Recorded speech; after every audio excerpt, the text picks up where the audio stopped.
already, I'd say, in the 30s, and it is only 10 a.m. here in St Kilda. It's very warm.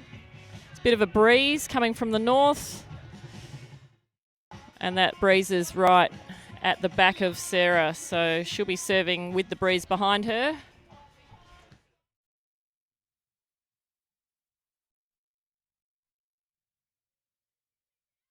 Great pull from Alice Rocamper, comes off the net, takes that spike easily from Lou Borden and finishes it off for the first point.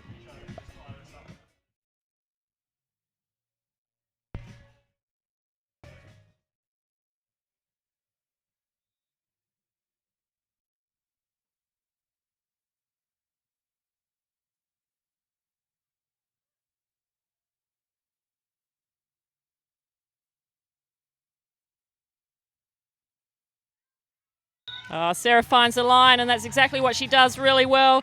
Sarah Battergleen, the shortest player out there, but she certainly knows how to place the ball, and that back corner will be getting a lot of work today, I'm sure, from Sarah.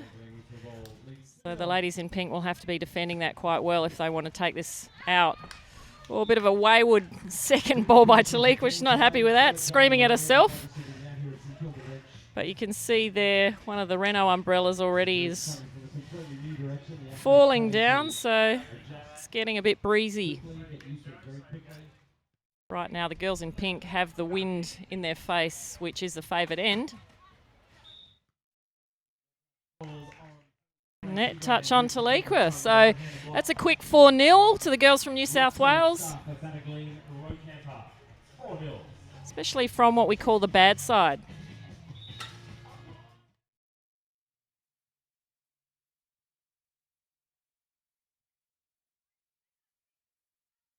That's a massive play from Borden and Clancy. They're just unable to control the ball in this wind, shooting it quite high and wide. So I'm sure they're not happy with their start. It's going to take a lot of work to get that back.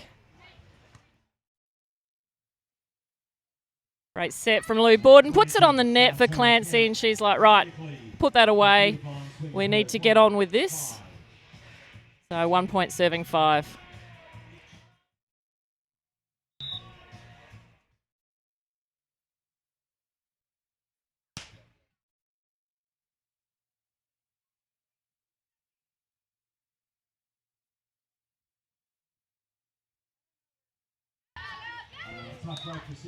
Sarah having to try and go over on 2 that time, just couldn't get a good set on it. So they switch, but they switch to the more favoured end, still with a great lead, 5 points to 2. So it's going to take both teams a little time to get used to the conditions now. The wind's just picked up. As soon as they started playing, the wind picked up. So they warmed up in quite calm conditions, and now all of a sudden they're going to have to adjust the way they play. And, of course, they want to keep the ball nice and small so it doesn't move around too much in the wind. Beautiful hand set, Alice Rocamper. And there's a little drop shot from Sarah Battergleen. So Lou and T are going to have to decide how to defend Sarah.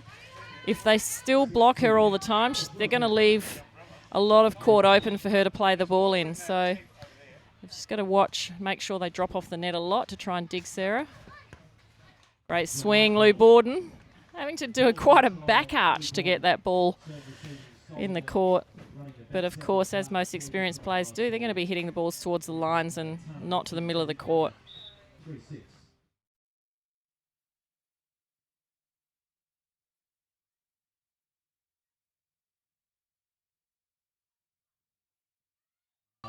Over the top. T went right over the top of Alice Rocamper that time. Beauty about T's game is that she really uses her full height.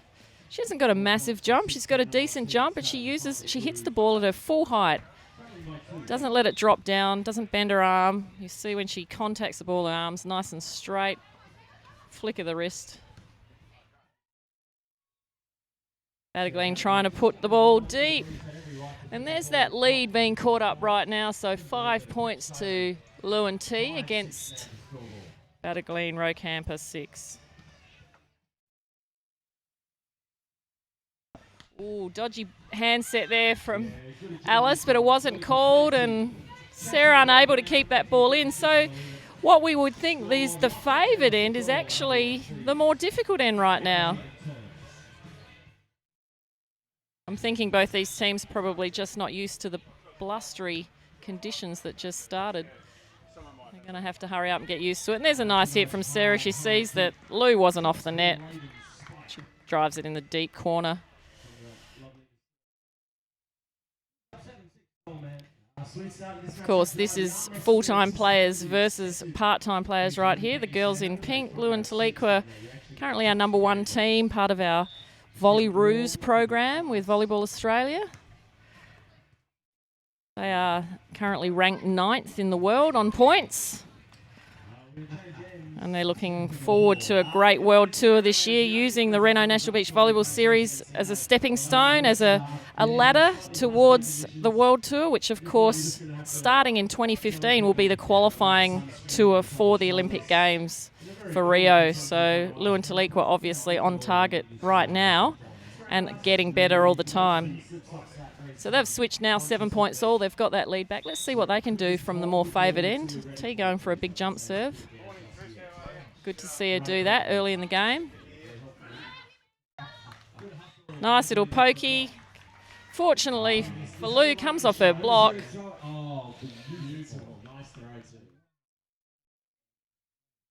Big shout out to all those people in New South Wales watching the New South Wales girls, the Manly girls.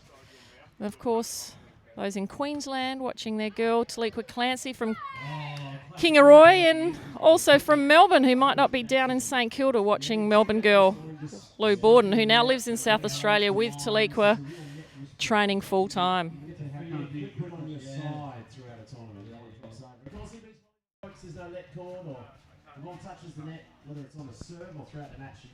Eight points apiece, Lou Borden with the serve.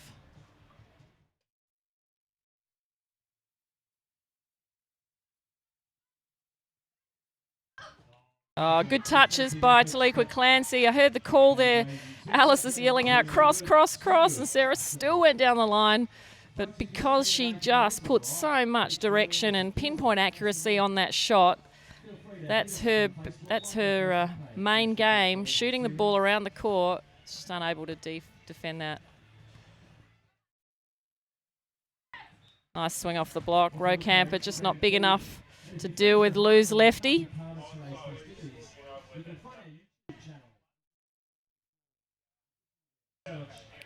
You'll see the game of the girls in pink, number 1 seeds. Very aggressive. Taliqua with a big, strong jump serve. As opposed to the girls in green, which will be shooting the ball around a lot more in this game. Good tactic against Lou and T. Taliqua being the taller of the two, but playing defence. So she's just getting her glasses wiped now. A bit of sweat, bit of sand on there. But the taller of the two, probably not one of the best defenders on the beach, although she is a great defender for her height. But the tactic to just shoot the ball around Louise, who's a pretty good blocker. Probably a good strategy. What an amazing set from Taliqua Clancy. I'm sitting right in line with that. She really lined up her shoulders well, put the ball on the net. That could have very easily drifted off with this wind, but very nicely done. The thing that a lot of viewers watching this probably don't realise is that these girls train those things hundreds of times a week for that one play in a game. So a lot of practice behind a lot of these plays.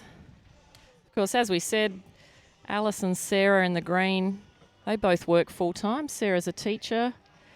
Alice works as a coach at Sydney Beach Volleyball School and has a couple of other part-time jobs to help her on the road to training and get to these great events. Here in St Kilda, we're looking forward to an amazing event, actually. We've got the festival on today, the St Kilda Festival. There are going to be hundreds and thousands of people down here. The music's going to be pumping by this afternoon. Our commentators are probably going to turn off our music on the field and just commentate because it's going to be so loud. So by the time the finals roll around, we've got the women's final at 2 o'clock, the men's final at 3 o'clock. It's going to be absolutely pumping down here.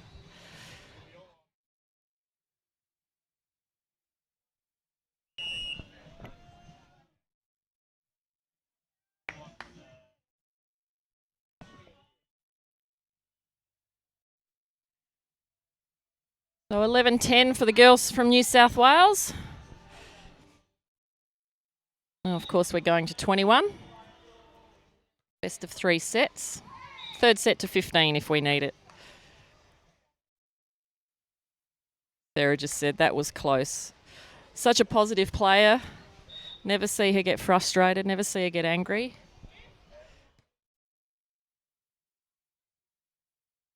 Nicely played off the block. So she's not using her full strength there in her hit. She's just placing the ball around, and that's very smart of her. There's no point she tries to play like Lou or Talika and smash the ball. She can, of course, hit the ball hard, but she just uses her strengths. And if she focuses on that, she'll keep going really well in this set. Oh, my goodness. That one was just straight down. That was inside what we would call the attack line almost of an indoor volleyball court. I'm sitting right on that angle. I think the ball blew out towards the antenna and Lou just used her wrist. So great play, Louise Borden. She now serves.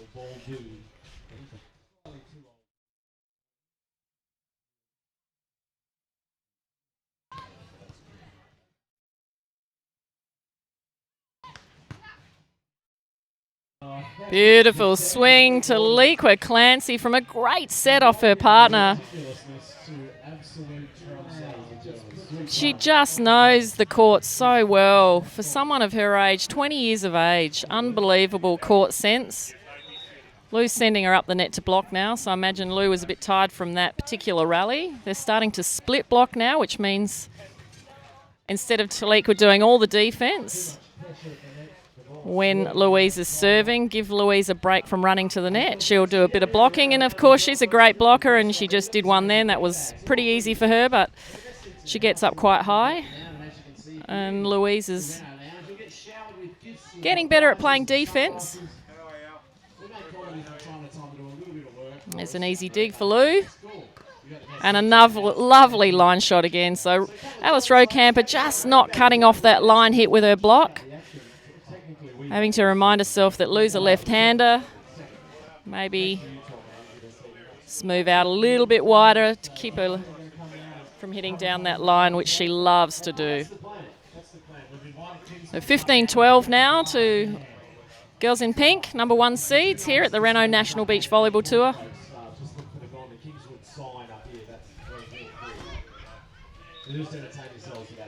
Just missing Alice Rocamper, going for a deep middle shot. Lou and T 16-12 as they change sides. Players change sides every 7 points, as most of you would probably know. I must say, really kind of weird conditions here. I'm looking at one flag's blowing one way, another flag's blowing another way. There are tents around the court that are giving the court a bit of protection from the wind, but then there's a wind tunnel coming through between the tents. So, and of course, it's at least 30, 32, I'd say right now. And it's just going to get hotter today. Oh, nice dig. Nice pick up from Talika there, but just unable to control that back to Louise. Louise rushed in a little bit too quickly there. Lucky for the girls in green. So Sarah Batterglee, New South Wales with the ball.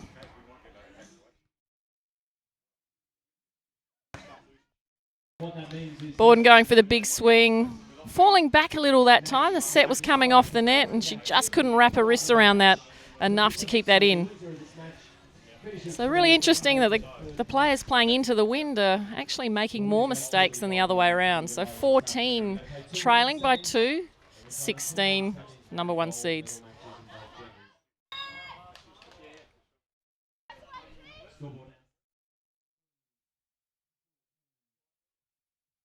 Team in the pink tops, that's Australia's number 1 women's team. Ranked inside the top 15 teams in the world.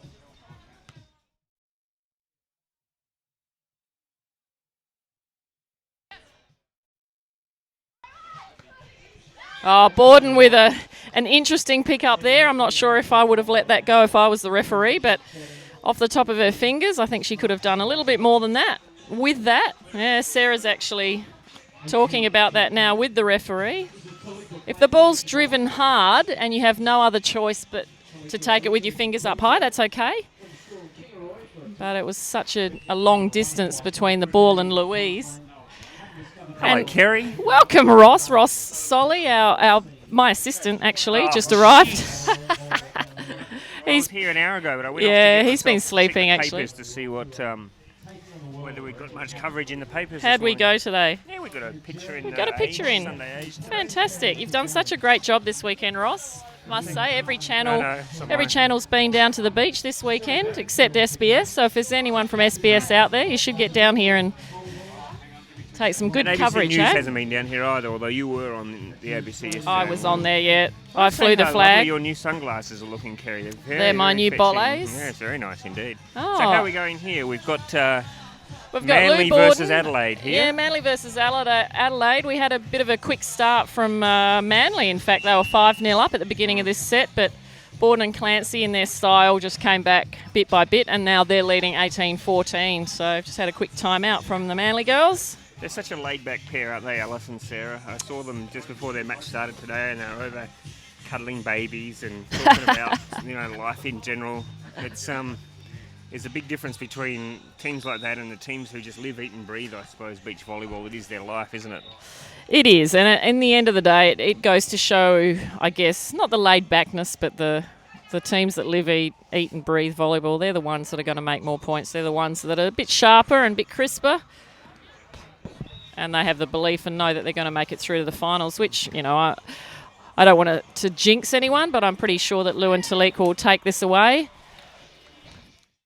Well, I've got to say, for consistency, considering that Alice and Sarah, this is their second tournament together, they certainly do have a good chemistry going on the court, don't they? They certainly have a good understanding. They complement each other's style of play. And, of course, Alice has been up at the very top of the sport here in Australia, hasn't she? And in the world. She was one of our junior champion medalists. And she's still what I would call a junior. She'll always be a junior to me, but she's still a junior and only in her early 20s, both these ladies. But they've chosen not to go full-time with their volleyball careers. They enjoy playing on the National Beach Volleyball Series and the occasional Asian event. But the Olympics isn't in their sights. But obviously fantastic to see them in the finals and consistently making the finals. I was talking to Sarah yesterday. In fact, she was sitting in that very chair you're sitting in now. And I was asking her about ambitions this year to go overseas again, because her and Alice went over to one of the Asian events last year. And Sarah's certainly keen, but I think Alice is going to take some convincing. Alice has got a lot of going on in her life, I suppose, work-wise, etc., and coaching. And she's done her time. I mean, she spent years down in Adelaide training in the AIS squad, and, she had a go. Things didn't work out for her for a number of different reasons. She decided to move back to Manly. So, she's made that decision that the rest of her life is more important. She's got a beautiful man in her life, and I'm sure she'd rather spend 12 months of the year with him than 3 months and then the other 9 months on tour, as most of the players do. We're not all cracked up to be Kerry, us blokes.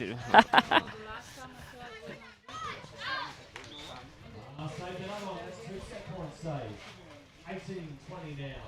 18-20, yeah. Thank you, 18-20. Yeah, we'll just repeat what Jonathan Fogarty is saying there. You guys on the live stream can't hear our commentary, but his commentary, but we've got music and live commentary here on the court. I've just been across into St Kilda Central, Kerry, to have a bit of a look around and get myself a coffee and the papers, and I can tell you what, it is going to be absolutely heaving in there later on today. It is. The streets are already closed, the stalls are going up. It's St Kilda Festival time. Yeah, we had trouble getting close to the beach in the cab from the hotel, so we had to get out a few blocks away and lug our luggage down here, because obviously most of us are flying out this evening, and that's life on tour, constantly living out of a suitcase. The last 3 weekends in a row, all these players, officials, staff, ourselves have been from surfers across the country straight away to Perth and then back again here in St Kilda. And then in 2 or 3 weeks' time, we're in Cronulla at the end of the month in Sydney. Where you'll probably spend more time commuting than you do at every other venue. I'll be driving. From Manly to Cronulla. Exactly. There's the first set done and dusted now. Louise and Taliqua have that one under their belt.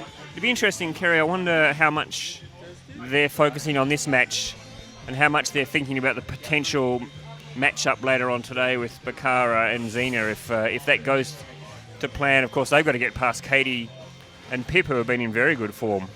Yeah, Katie's actually here, standing right next to me. Yeah. Katie, how's it going? What are you doing to get ready for the next match? Just about to grab a ball and start warming up. Start preparing, doing some physical work, some running, some jogging. Have you been in the water already? Yes, it's so nice in there. So it's good to get the legs moving and to move all the blood around in the water. It's nice. Yeah. And what are you going to do against Beck and Zena? You know that I do a bit of work with them, so I know you're not going to tell me any secrets, but what's the plan, maybe in defence? Or I promise I won't tell them because I'm stuck here on the mic. I think our plan is just to control our side, really. Control our side outs, keep making those, work on our passing, and then everything else will come. Focus on that. That's it. Good work. Good answer, mate. It's great to see another Manly team in the finals. So next semi-final coming up, Pip Soulsby, Katie Bartoli up against the South Australians, Bakara Palmer and Zena Stone.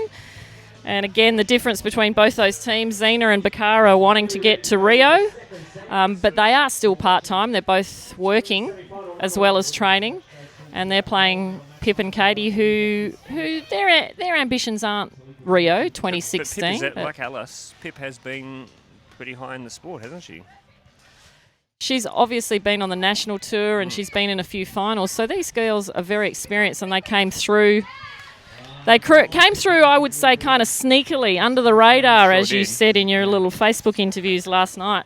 Ross Solly, which I must say were very cool. So for those of you who are just watching our YouTube stuff but haven't seen our Facebook page, go to National Beach Volleyball Series. Ross Solly does some great interviews with the players on there, and they talk about how they're feeling, what's happened that day, and what they're going to do the next day. I don't know whether you watched the interview with Casey Grice that Absolutely. I did. And he was talking about how, because he lives in Kalgoorlie, which I'm sure most of our viewers would know where Kalgoorlie is. It's certainly in the middle of nowhere in WA, but he was saying that the only training venue he has in the whole of Kalgoorlie is the long jump pit at the local school. You can imagine training in that. That is an amazing story. And, Casey's such a great talent. I would love to see Casey, one day representing Australia on the World Tour. I'm not sure, again, if that's his ambition, but there are certainly players that have the potential and the skills to do that in Australia, but beach volleyball, unfortunately, there's not as much money in our sport as many other sports in this country. So, you've got to make a choice at some stage of your life. Either you keep going and, you don't earn a cent and you go into debt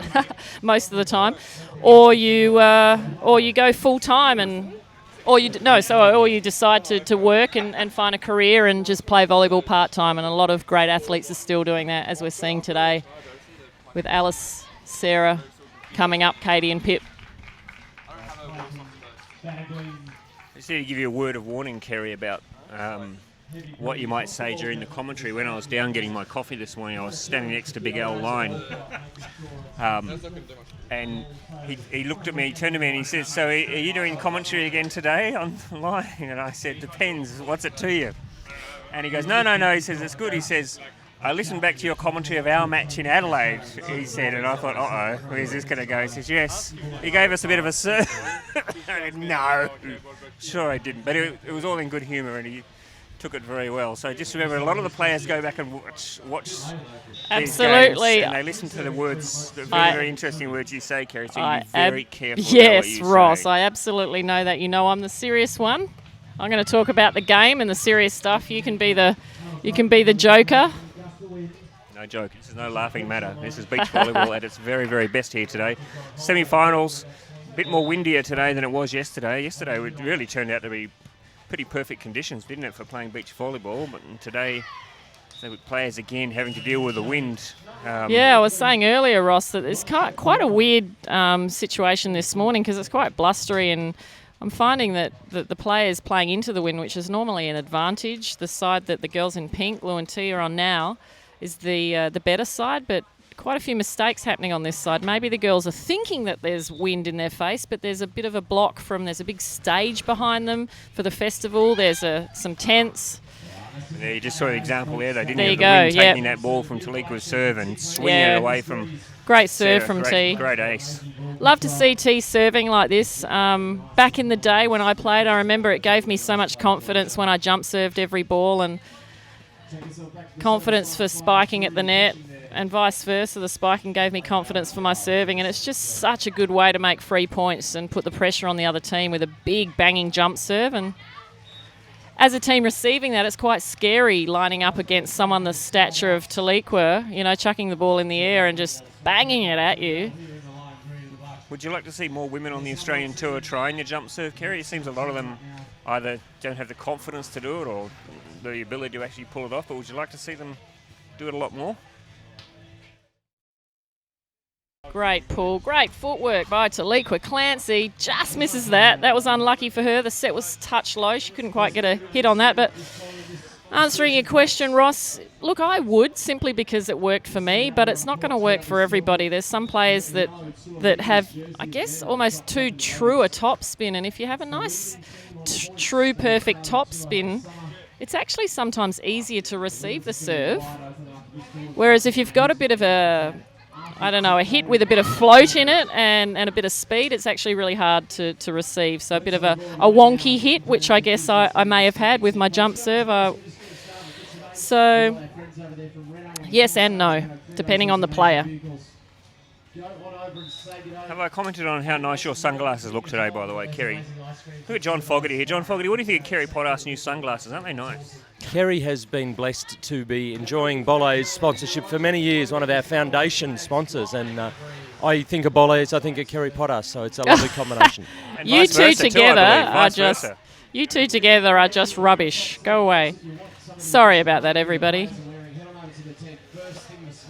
By the way, speaking of sponsors, and Paul Graham from Project Clothing, he's spent most of his morning, I think, tying down his flag, which seems to be flying about in the breeze. But we've had some great sponsors here for this weekend, and great to see them out in force again. Certainly yesterday afternoon, the Mervynpick tent was very, very popular, Kerry Potter. I noticed you standing in the queue several times late yesterday. Yes, good one, Ross. I must admit I've had about 2 spoonfuls of the Mervynpick ice cream. I've been a very good girl, but it's absolutely beautiful, obviously. Wish I could have more. You commentate for a minute while I go and find some sunscreen, Kerry. Nice play by the girls from Manly. So 7 points apiece now as they switch sides. First ladies semi-final for the day, folks. This is our first game of the day, so we're just getting started. Go and get yourself a spot courtside. I'll be back.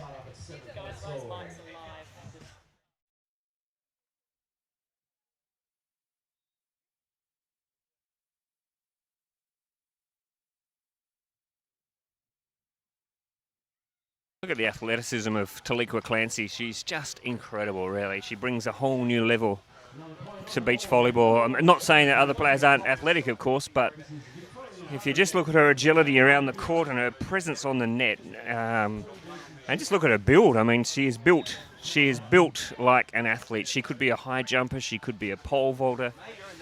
She could be anything, really, and I think we're very fortunate that she's chosen beach volleyball as her sport. So, Kerry, I think we've just got to make sure that we keep her in the sport over the years. Absolutely. I think she's found her passion. I don't think she'll be leaving us anytime soon. She's on the road to the Olympics, her first Olympics, and because she's only 20, she's got many more to go, and she's going to go with an experienced campaigner.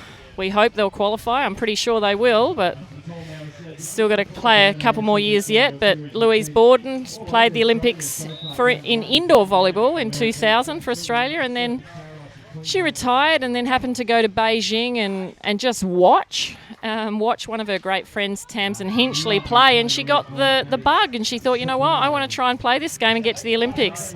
And that's exactly what she did. She found herself in London in 2012 with Bakara Palmer, who's up next in her new team. And, of course, you know, that makes her a 2-time Olympian now. So that's a pretty nice credit, and in 2 different sports, really, indoor and beach. Same sport, different discipline, but beautiful set. Great set. Lou Borden putting the ball right in a beautiful position for Taliqua. Just has to get up and jump and use her height. So 11-8 now. Lou and T about to serve. I'd like to see T go for a jump serve with the wind behind her. Just see if she can add that to her toolbox. No, she's going to stay with a float serve. Going to make sure of it.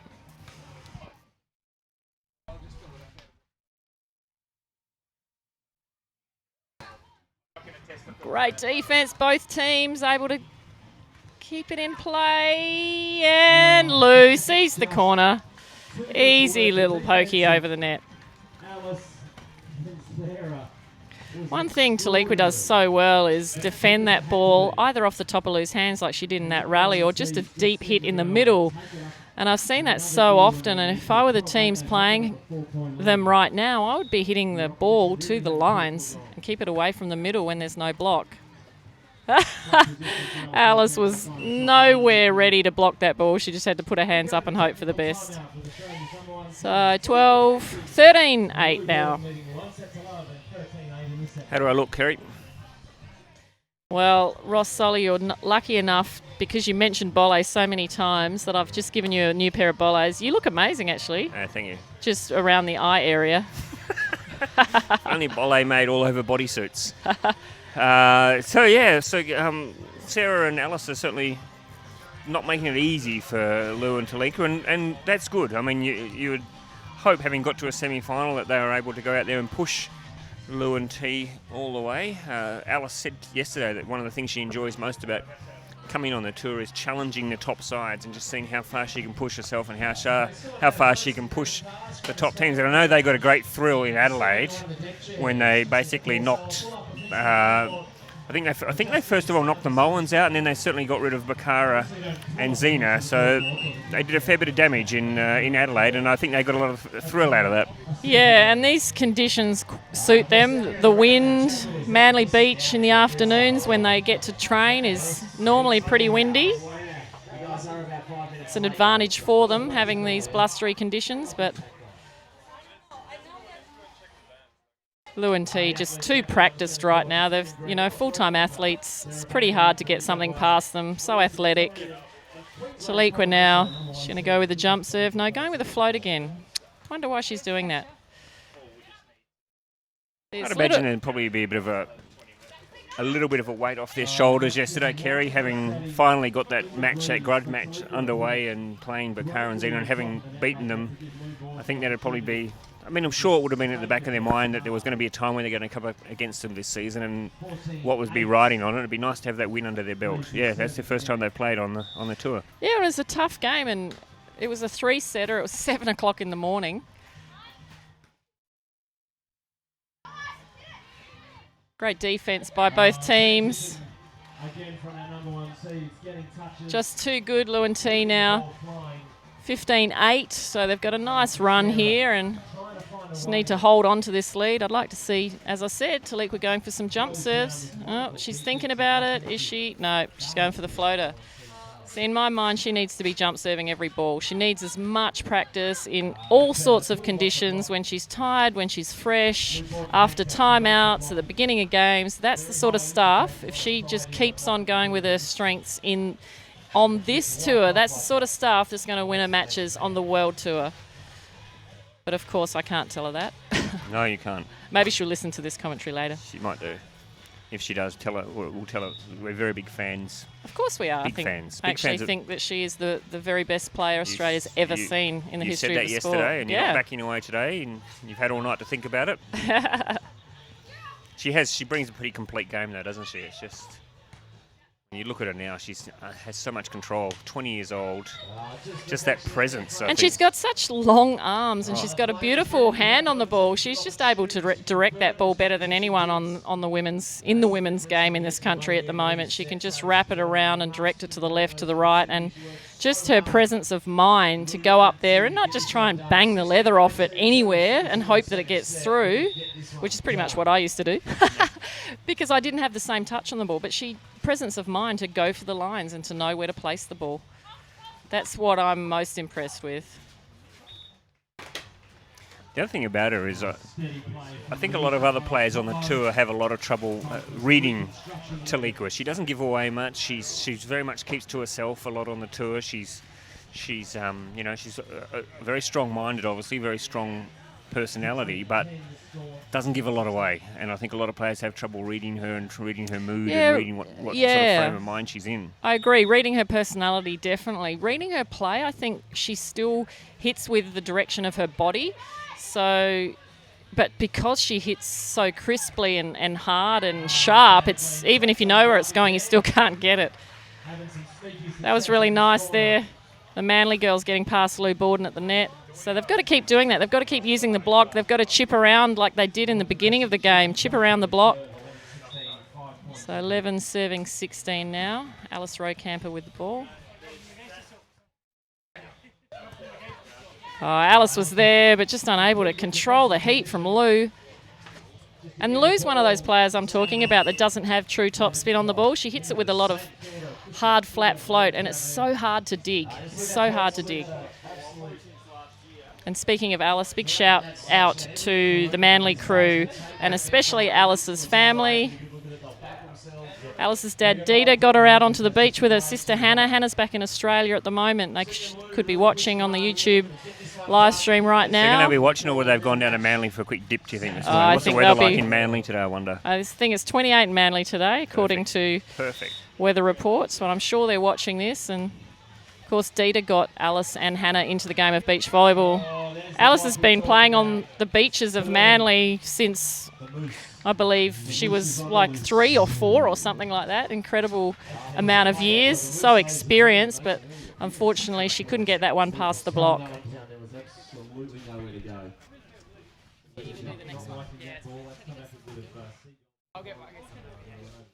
Ange Carter just walking past us was on Triple J this morning, Kerry Potter. Yeah, Triple J. I actually listened to that lying in bed. I put my radio app on my phone and I tuned in at exactly 7:40 a.m. and listened to Sanj. And right at the end of the interview, the radio jock said, "And Sanj, good luck in the finals today." And Sanj said, "Thanks." As you do. Why not? Well, Yeah, for the that's right. commentary. She's about to help us with commentary for the next match. Yeah. But 19-11 now for the number 1 seeds. They've really taken off. Looks like the Manly girls are going to have a timeout, as they should. They have 1 timeout. Each team has 1 timeout per set, so I reckon use it if you can. There's one thing I'll say, Kerry, while we're talking about Sanj. One thing about this sport, the sport of beach volleyball, and indeed volleyball in general, but the sport is blessed with a lot of very, very good spokespeople. People who can equip I agree. themselves very well behind a microphone. There's 4 girls out there on the court at the moment who have all had their fair share of media and never get tired of it. They always enjoy it. Talika and Lou had a great time down in the water the other day for the photographer from the Herald Sun who was asking to dive about in knee-deep water. We've got some great guys who are always very, very forthcoming and happy to chat to the media. We're very lucky that we've got a lot of people like that who are happy to get out and talk about the sport. Yeah, it is really good, and it's so important for us because, like I was saying before, it's tough. We're up against so many other, popular sports in this country that we need to make a lot of noise, and that is kind of my intention over the next couple of years is to just make a lot of noise about this sport. Well, you are very good at in it, the Kerry, media, in social media. And get the athletes to a level that they can actually speak really well, and they're doing that, and they're so excited about it. And, obviously with the YouTube live stream, we're interviewing them all the time with our iPhones and putting it on Facebook, and they're getting cameras, more attention than I ever got when I was playing, which, sometimes can be a hindrance, but also can be really helpful.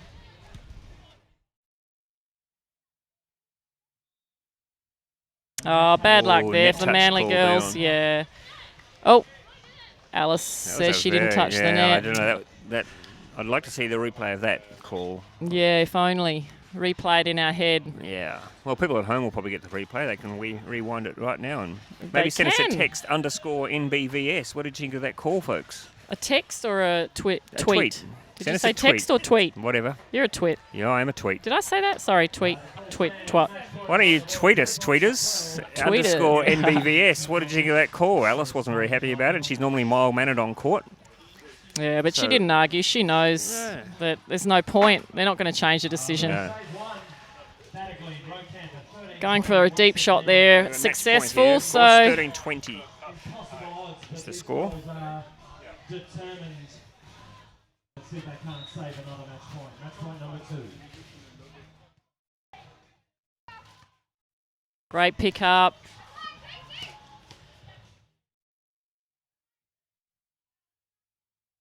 Roy Camper for another point. Oh, just misses. But what a great game. Solid stuff. Louise Borden, Taliqua Clancy, they go through to the gold medal match.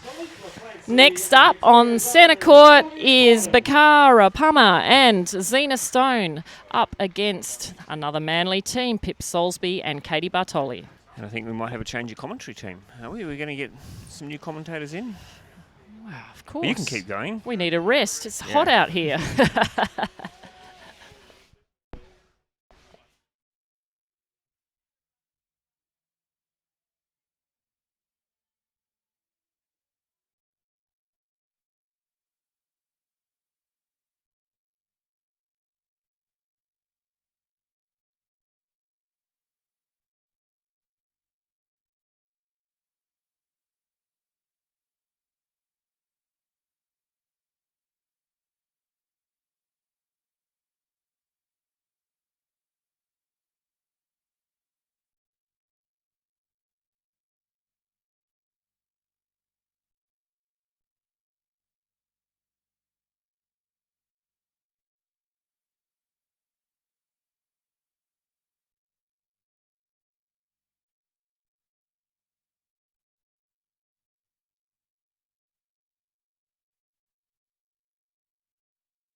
Well, I am courtside on a beautiful Sunday morning here at St Kilda Beach after the first women's semi-final with a relieved and smiling Lou Borden on a home sand.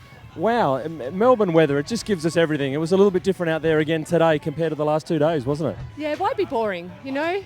Be anything but boring. So, no, we're definitely dealing with it all this weekend. I'm really happy with the way that T and I came out. Very focused this morning. We didn't have the best start in both of the two sets, but found our rhythm and really dealt with the conditions well, I think. It's definitely hot out here, but proud of the way we played. Now, a lot of people may not appreciate, for you and Taliqua, you're in the middle of about 26 days straight of full-on off-season World Tour preparation. You're heavy lifting, and then, oh, by the way, you've got to go play a volleyball tournament, you know, every weekend. So for you girls, mentally, physically, is it starting to be, get us to the finish line, or how's it feel? Oh, look, I mean, when you're in the midst of it, you don't really get much of the chance to step outside and have a look at things. We're definitely keen to get back to our home base. It's great there. We love it with the national program in Adelaide. But no, it's all about today right now. And I'm so happy to be here in St Kilda and my home state, and my mum and dad are here today, and Taliqua's family's here, which is so nice for us. We don't get many chances like that when we're on World Tour. So we're really making the most of that and hoping that we can put in a good show in the grand final at 2 o'clock. Well, best of luck. Stay tuned. You're going to see this gal in the grand final. Lou Borden, we'll see you soon. Second semi-final coming up very, very soon on the live stream. Hope you're enjoying it wherever you are.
Testing.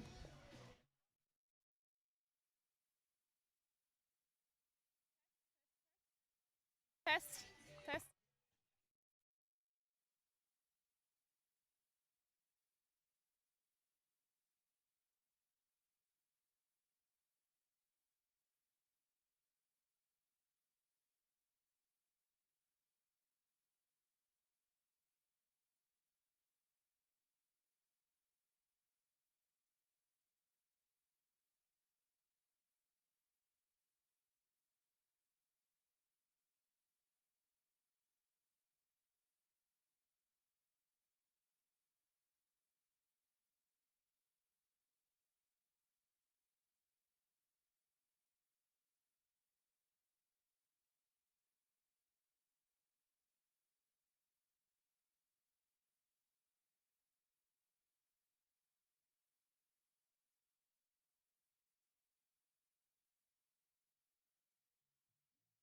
Ball is in readiness.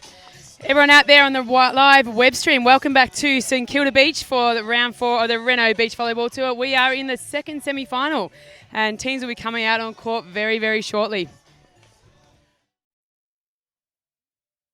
The conditions at the moment are actually quite gusty. It's supposed to be up to 60 k's an hour today. I think it hasn't quite reached it yet, but it's quite tough conditions out there. So it's going to be an interesting game again. I think it's anyone's game, really, isn't it? So I'm Sanj Carter. I'm here from Melbourne, and I've got joined with me today Sabine Link from Manly in New South Wales, also Germany, we could say as well, yeah. Sabine. So thanks for joining us in the commentary today for this second semi-final. We're just waiting for the athletes to be called out on the court. And the first team coming out here is Beck and Zina, who have got a couple of really good finishes. They came third in the last event. And Pip and Katie, they're actually a new combination. They train quite a bit together in Manly. However, this is the first tournament they're playing together, and they've actually been undefeated in this tournament so far. So I reckon they're probably the favourite in this match just because they've been undefeated and they've been playing so well. All right, Bakara in the pink, back to serve.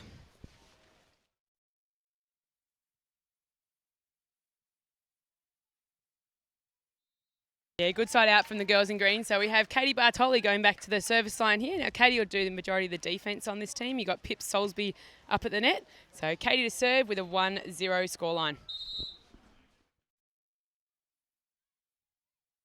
Here you can see the effects of the wind. It's going to be quite tough to serve into the wind if the ball takes it. Serving now is Zina Stone.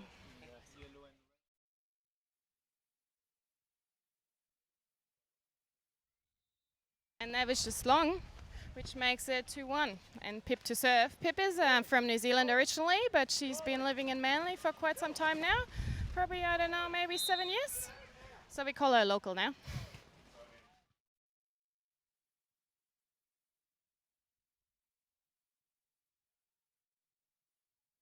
Yeah, nice hard topspin hit into the wind there by Pip. Good side out there from the girls. And it's going to take a little bit for both these teams to settle. They'll probably take the first two ends to try and adjust to this wind and see where the ball drops, where it's floating out, and just try and get a feel for the game before they really start to execute their strategy here in this game. So we apologise for that. Bakara Palm, Zina Stone, Bakara Palmer. Salisbury, Katie Bartoli out there in the line, green and the blue. Underway at a 3-1 scoreline, first set, women's final number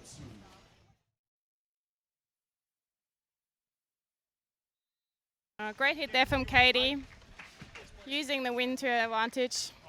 Usually what happens is that the players, they pick one person on the other team who they're going to serve. However, I think in this wind, I think they're probably going to really go for the serves rather than for a person. So see what happens here.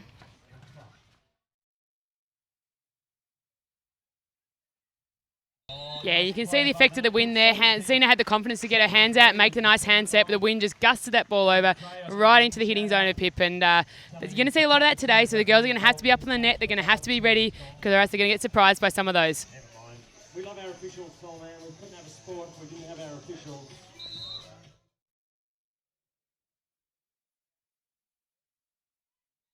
Oh, great serve, and the girls in green take a 6-1 lead. Fantastic start for them. That'll be super confident and exactly what they would have wanted. Yeah, that's a pretty confident start for them, and that's what I needed because they were on a good end. So you want to make sure you get as many points on the good end, and now just follow up on the bad end. Yeah, let's see how Beck and Zena respond now. Oh, just out. Yeah, good communication by the girls. They really watched that one to the line, followed it, both called it to make sure there was no just guessing there. They knew for sure that ball was going long. Beck has an awesome jump serve in the wind. Let's see whether she can get a few of them down. Oh, yeah, it's challenging. Yeah, you'll notice if you can see the flags on the web stream that they're not consistently blowing one direction. It's very gusty, so the wind is jumping up, dying down. It's going to make it challenging for the players.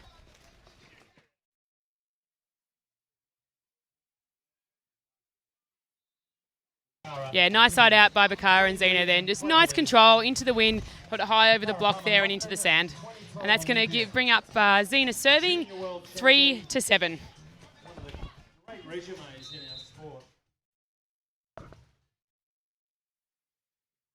Oh, great serve there. It's just so hard to pass that ball in wind. So just a little bit about the team that is serving right now. Beck and Zena, they're actually a new combination on the beach as well. Beck is actually under 19s world champion, and Zena, she's been with the Australian Institute of Sport when she was a junior, and then took a bit of a break, as well as Beck because she was injured. And Beck almost gave up the sport. However, while she was in recovery in hospital from a shoulder injury, she met this guy who made her go say, look, you have so much more to give. Go and play volleyball again. So they decided to team up. And yeah, they're doing really well at the moment. They had a really good results so far, and I think they're going to be a force to reckon with in the future. And that ball's just wide on the line there, so that brings up a couple of points here for Beck and Zena. 6 points to 7, and that's exactly what they would have wanted, coming down to what we call the good end, which is where the wind's blowing in the face of the players, so they can hit high and hard and deep into that wind and bring up some easier points.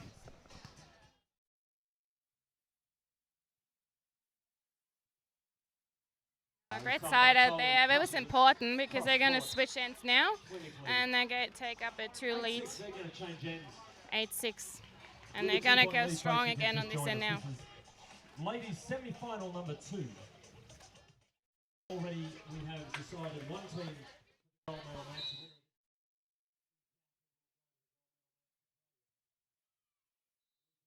to win these matches, folks.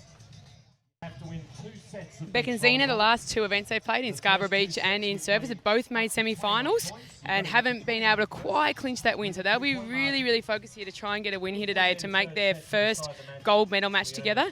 But Pip and Katie are not going to let them do it easy. It's going to be a great game.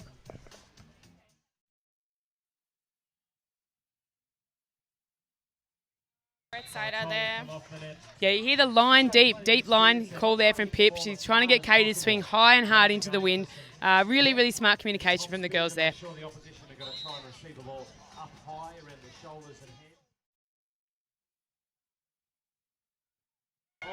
Huge block from Pip there. Yeah, you could see the footwork there. Pip really moving well in the sand there. She wasn't sure if that ball was going to drift over and she was going to be able to attack it, or whether she's going to put up that big block of hers and make the defensive play. So really good concentration there from Pip to bring up another point for the girls in green.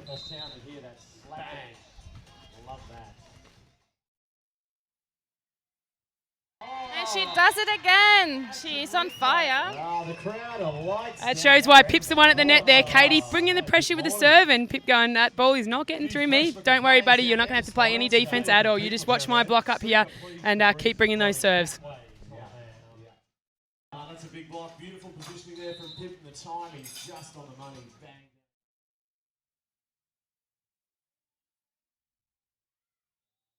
Yeah, the smartness from Bakara there. She knows that you're only going to hit the hard one into Pip and give her another block there. So takes the pace off, chips it over the block and brings up a point for the girls in pink. As we talked about, folks, you'll see the athletes change ends every 7 points. So affecting both teams equally. Oh, that's probably not a good thing to do. If you lose a couple of points in a row and when you finally get the serve back and then serve out, you want to make sure you get the ball in, and that could to not lose any momentum. Oh, great pick up there from Katie. Oh, bad luck. Great to get her hand to it. But unsure who got the point there. Oh, the pink girls got the point there. So Pip's just having a little chat to the referee there, and players are entitled, the captain's entitled to just ask clarification on the rule there.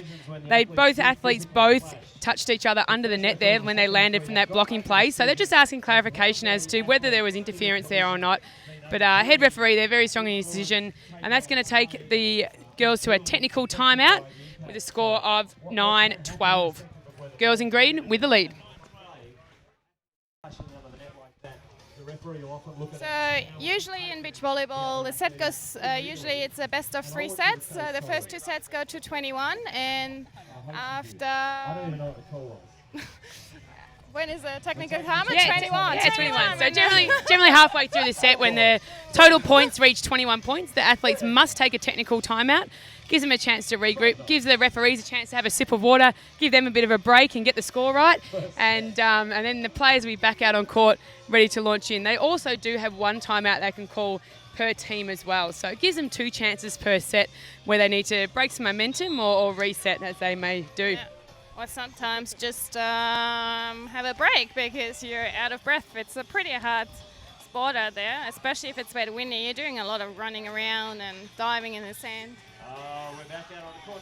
21 points. All right, so we've got the girls from South Australia in the pink down the good end now against the girls from Manly in the green tops. Back after technical timeout. Let's see how it plays out. Wise TV network can insert an advertisement into our match if they're broadcasting us. So now though you have to watch us on YouTube.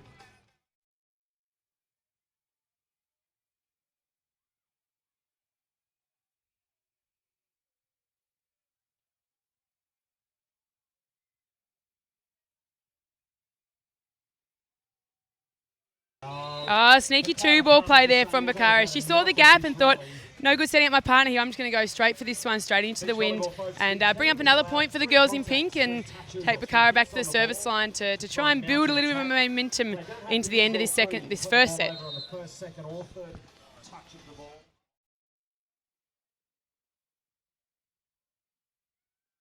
The wind is really blowing now. I reckon we're probably at 60 k's an hour now. It's just picked up some more. I think it actually picked up while she was serving, so there's no chance to return that serve. Yeah, I'm hoping those Reno beach flags drill right down into the sand because it looks like anything could lift off at any moment. So it's going to be tough. You can see the ball just moving so much, so it's just going to take great amount of skill here and concentration for the girls to even get a platform on the ball to make the pass here. So Bakara's in the great position of serving into the wind, and it's probably the best position to be in right at the moment. It's going to be really tough for Katie and Pip down this end here. Oh, like it's really blowing now. Like even the sand is flying through the air. Great side out there from the Manly girls, especially from that bad end. Good pass, good set, good side out. John, what a delightful day to be on the beach in St Kilda. Super Sunday, absolutely, turning it on. She makes the score 13-14. Jones has got a direct line to someone here being the unofficial area. Well, I think a few tens going to take off in a minute. Send a text message and get See whether Katie can serve without losing the ball. As you can see, she actually did an underarm serve, which is very unusual at this level, but it's just, if you throw up the ball, it's just going to take off with this wind. That's the thing, that you just want the ball in play here, and the risk is to have that ball on your side of the court at the moment while these huge gale force gusts are coming through. And look, we could get anything from any part of the bay that's going to come onto the court at the moment, and these athletes are just doing a super job here to even probably stay on court themselves. Hopefully Katie doesn't fly off. See whether she can actually get the ball over the net. To try and cope with the conditions. Good work there, good control. Oh, wow, you see that set. Now, any other day, that's a perfect set from Pip. That would have been straight into Katie's hitting zone, but instead it's floated up and over the block and almost been a cut shot. So great set cut shot there from Pip to bring up the points. 14 for the girls in green. leading to 13.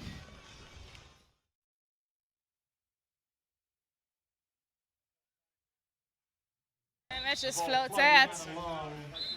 That's the beauty of this sport, ladies and gents that are watching back on the live stream. We have to play out here in every single condition that the weather presents us. So it might be 41 degrees that we had yesterday. It might be 60 km/h winds we've got today. It could be rain. It could be hail. These athletes are tough. They're out there. It's not just a glamour sport as everyone thinks. Yeah, it's not at all. Yeah, yesterday it was so hot, but actually people were wearing sand socks because the sand was just getting so hot. And then today the other extreme, a lot of wind. Pip and Katie's put another point on the board. They're leading currently 16-13. And we get a timeout from the girls in pink from South Australia, Beck and Zena. They're going to sit down. They're going to have a chat to their coach, Adam Maskell.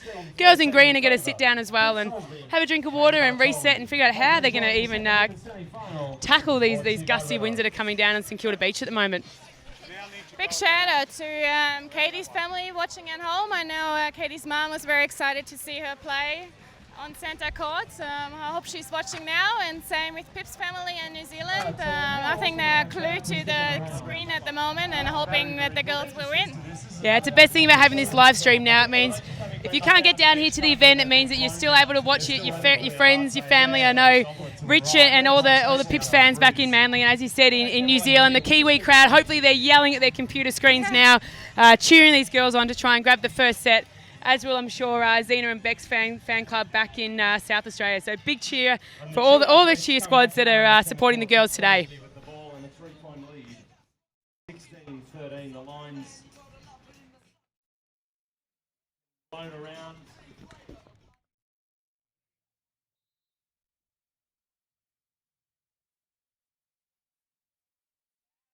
That's a big point because they have a bit of a lead now with 17-13 and have the good end. So they have a couple more points on this end. If they can get these couple of points and then go on the other end, there's a good chance they can close this out.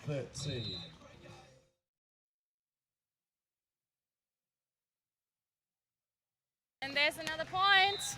Yeah, you see Beck getting tangled up in the baseline there, and she's just still going to run and try and touch every single ball because you don't know if your partner might make a touch on that pass, even if it's not perfect. That could blow well back into court. So, yeah, never say die attitude out here with these guys, and that's why they're out here today, semi-finals. They're the best that our country's got out here, so 18-13. We have a situation now. If they side out every point, they can finish off the set on the good end. A couple more serves to go here. Yeah, can still leave the game wide open. Yeah.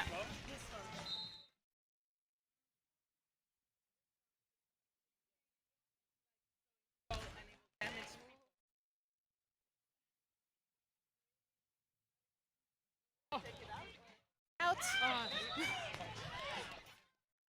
Well left there. Did she touch it? Well, there's a bit of controversy here because the ref called it out, but the opposition thinks that Katie got a touch on it.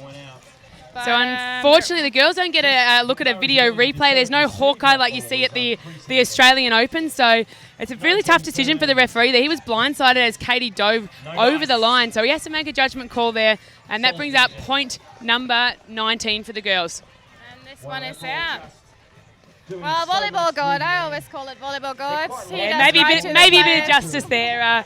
The girls in pink will be happy to get that one and stay in this set. A beach volleyball does need to be reasonably light, so they can be really affected by the breeze. Pass there.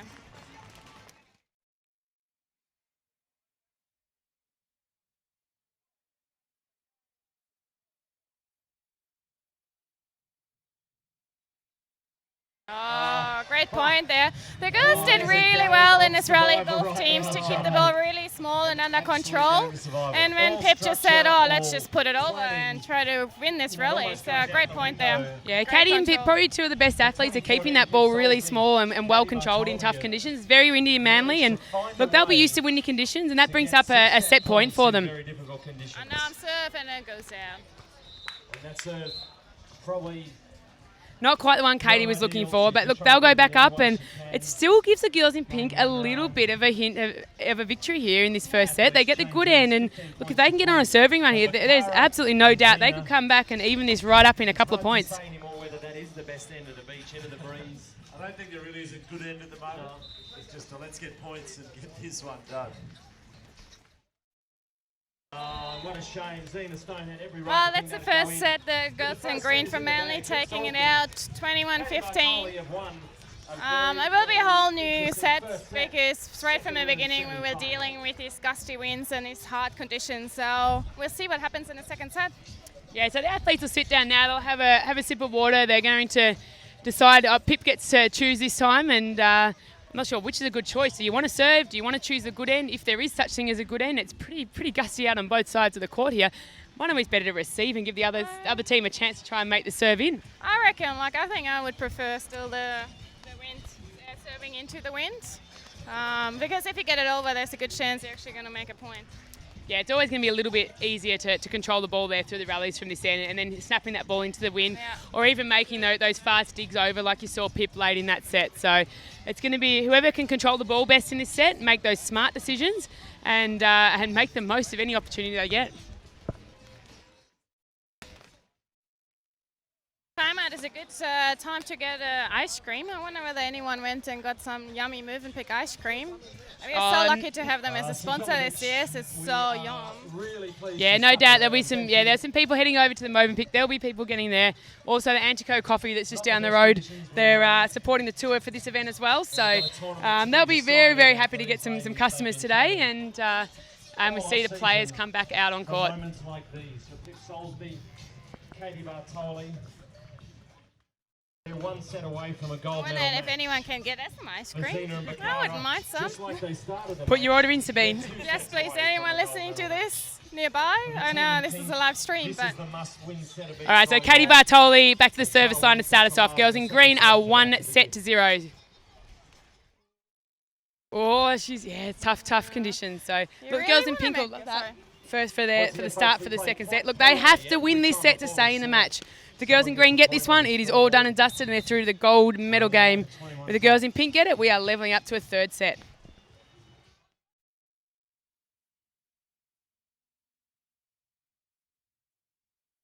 Oh, and it is chaotic ball control. you don't see Katie doing that very often. It just shows how tough it is out there. A windy day like today, one of the keys is you don't want to put the ball up too high when you're passing it to your partner.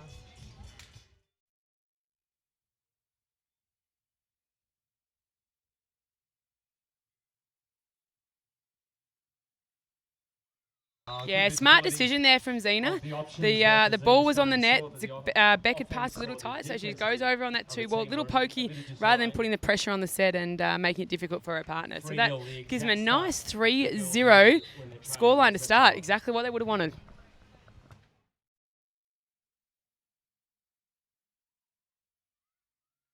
It's just out.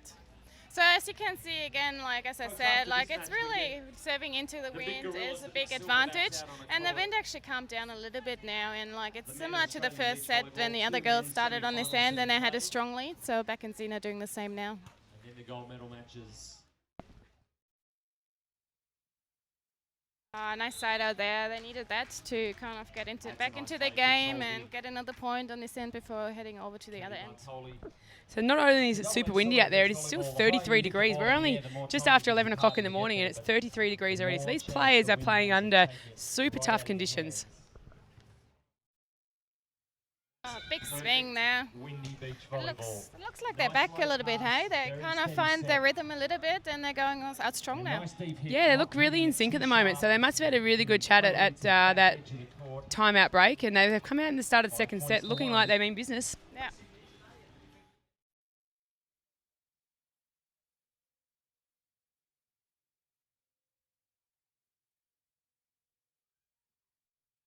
Yeah, no doubt in that break that they had, they spoke about making sure that ball stays a lot lower. You can see that Beck and Zena now, that ball's really not that when they pass or set, it's not going above antenna height, and it's definitely something they've changed from the first set. And when they're really going for it as well, they're really just I think they just decided let's keep the ball small and then really hit the ball. And it's really working well for them. Yeah, well, you're one set down in a semi-final, you've got to go for it.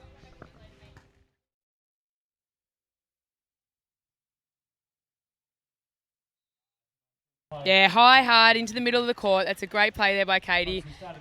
That'll bring up Katie back to serve and scoreline of 2-6. 35 teams in the women's.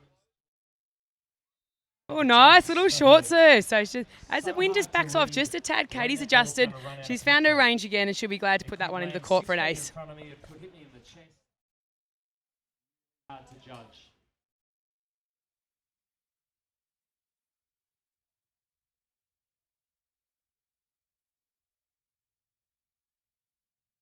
Oh, she finds a winner. Zena Stone. Tags the baseline there. So, look, it's super tough. And, look, the girls are going to take absolutely anything that they can get. Yeah, so I think what the Manly girls need to do now is like keep their head up and like stay aggressive as well. And they've been playing so well in the first set, so right now they're kind of taking off the foot of the pedal a little bit. So they need to go back there and like just attack it, go hard. That's exactly what they need to do. You mic'd up to Pip because she must have heard you spot on there, Sabine. So she's gone back and swung high and hard there and said, I can play aggressive. I'm an aggressive player. And she's going to go back to serve here. So we really better see where her mindset is now on this serve.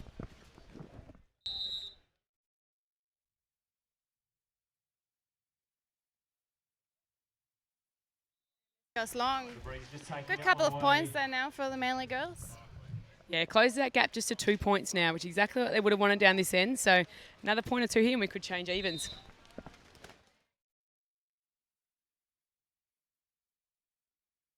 Oh, this just takes the line. It's unlucky. Katie thought it was going to go out, but didn't quite go there. To ask, we've got a couple of push bikes that have been locked up to our barricades.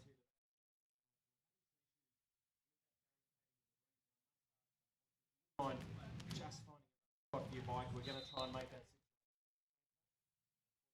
I want to move it. Oh, great swing there. That's special. I actually played against them in the pool games in similar conditions, and that's her classic shot. She loves that. The set got a little bit wide on her, but Katie just goes up, plays to the ball, swings really high, and makes a nice high snap on that ball, uses it into the wind, and brings up a great angle shot. No chance for the opposition to get that ball because it's so close to the net. Oh, and a couple of points in a row now for the girls in green, so they've got a bit of energy happening here. Big high five there, and Katie's going to go back, and we've got 7-8. I've always wanted to do it. The other day.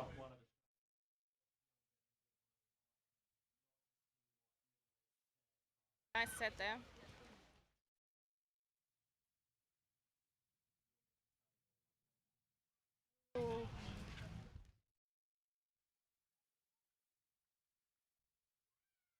Oh, great work by both girls. That's going to be super tough to make that play. And that brings the girls in pink back with a 9-7 lead in the second set. So they're doing what they need to do to try and stay in this match. And look, as I said, the last 2 rounds, the girls have made semi-finals and they've both gone to 3 sets and lost. So they'll be keen to redeem themselves here. Yeah, they had a bit of a heartbreaker semis the last 2 events. Like they actually had about 6 match points in surface and couldn't turn it around. And they had a similar close game in Perth. So they're out for blood today. So you see the referee there just signaling to the girls that they were out of service order. So it was meant to be Bakara's serve. Zena had gone back and tried to have a sneaky serve herself, but players must alternate serves. Okay, you can't have one player serving the whole set. So Bakara back to serve.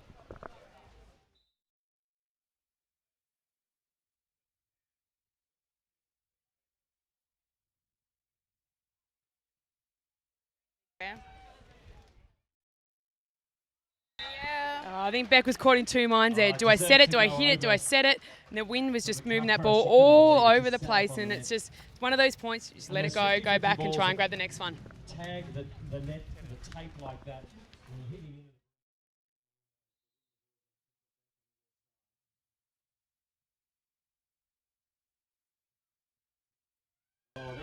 I think Zena's doing an awesome job at the moment in setting the ball up for Zena. Like she just puts the sets right in the spot even in these windy conditions. And Zena just put it away. Sometimes it's that easy. Yeah, they're just each doing their job at the moment, which is why they've got a 3-point lead in this second set.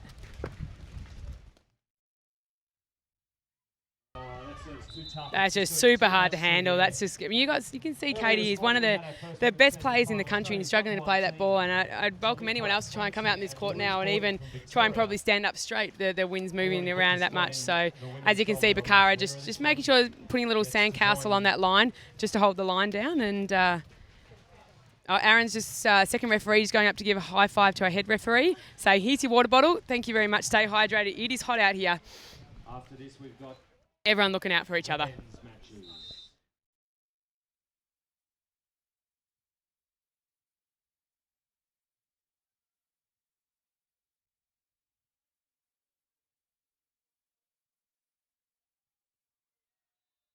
Oh, nice swing through the middle there. But you see the great work ethic there by Zena, really working to get her feet behind the ball, body behind the ball, so she can push that back into the wind. If you just swing your arms at it here in these breeze, no chance of controlling that ball. So really, really hard work there by Zena. Unfortunately, couldn't grab that point, and that's going to bring up a technical timeout with the scoreboard seeing 12-9.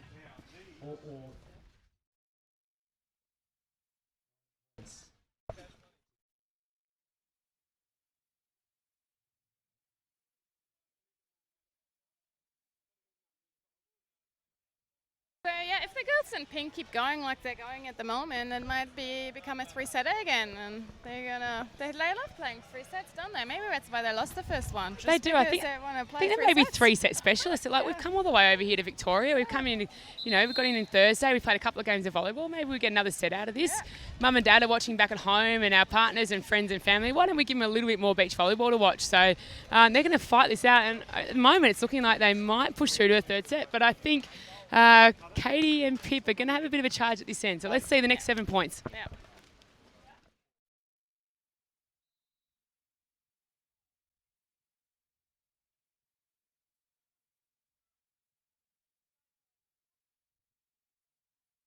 Yeah, fantastic work. So again, you can see that ball just blowing over Katie's head. Doesn't try to hit the cover off it, just hits it high and over the player. Really smart play there by the girls in green. I think Pip and Katie might disagree with me. They don't want to go to the third set. They want to finish it off here.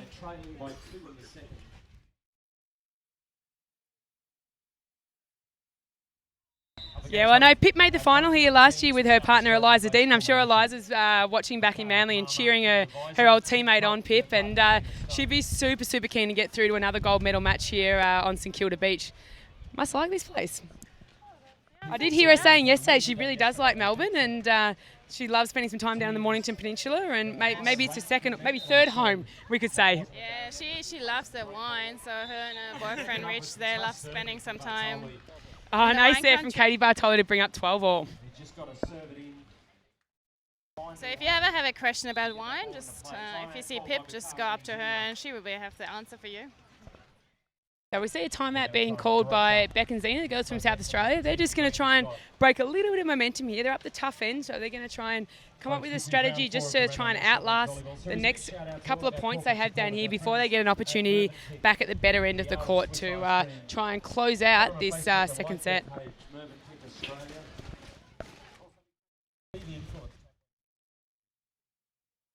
Also the Australian Sports Commission and Volleyball Australia for all their support. So thanks for all that out there watching. We are the Renault Beach Volleyball Series. We are at St Kilda Beach, round 4 of the Renault Series. We head off next week, in a couple of weeks, for our last round in Cronulla in New South Wales. So for some of these guys, this is our last couple of matches here on Australian sand this summer. Volleyball Australia and the Renault National Beach Volleyball. Also big shout out to Vic Beach help and support and for allowing us to. Yeah, nice work by the girls in green. And that actually brings up the first lead they have of this match. So 13-12. So the first lead they have in this set. And, it's looking like it still could go anyway. Yeah, it still can go anywhere in these conditions.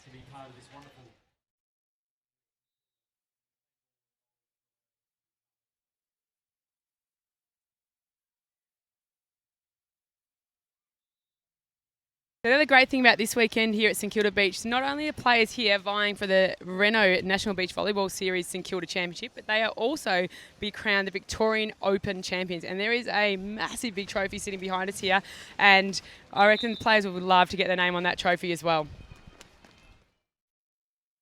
I think they get some snaggy bolly sunglasses as well if you win. Whew. No, one of these girls are playing hard. Yeah. They get some they get cash, they get bollets, they get big trophies. St Kilda Beach is where it's at. Yeah, big thanks to Big Beach, who's actually And I've just lost my hat. Yeah, San's just lost her head. That's how windy it is. But back to Big Beach. This is the only event actually where we have two organisations working together. So Big Beach is the organisation here in Melbourne who runs all the volleyball, and yeah, they combined the Big Open together with the Reno National Beach Volleyball Series event, and yeah, some amazing prizes up for grabs. And it's always so much fun to be here, especially with St Kilda Festival being on and a big crowd. Yeah, look, it's been great for all the players. Beautiful man, Big Al Lyon, who runs Big Beach, has given out big player T-shirts to all the athletes. We see a lot of them being worn around, and in conjunction with St Kilda Festival, it makes a pretty good spectacle out here.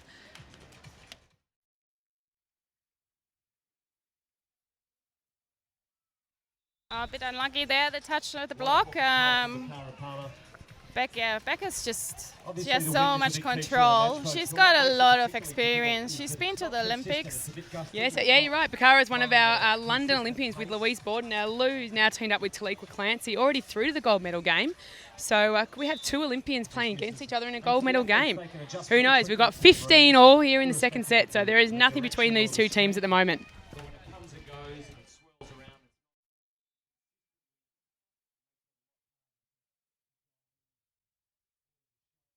Oh, that is a massive hit from Pip there. So pass just gets a little over the net there. Pip says, thank you very much. That's the best set I've got all day, and buries that half metre into the sand. Opposition, so it's always nice to get a nice set from the opposition. Are they only 5 points away from the gold medal match? And it gives them a 1 point lead here.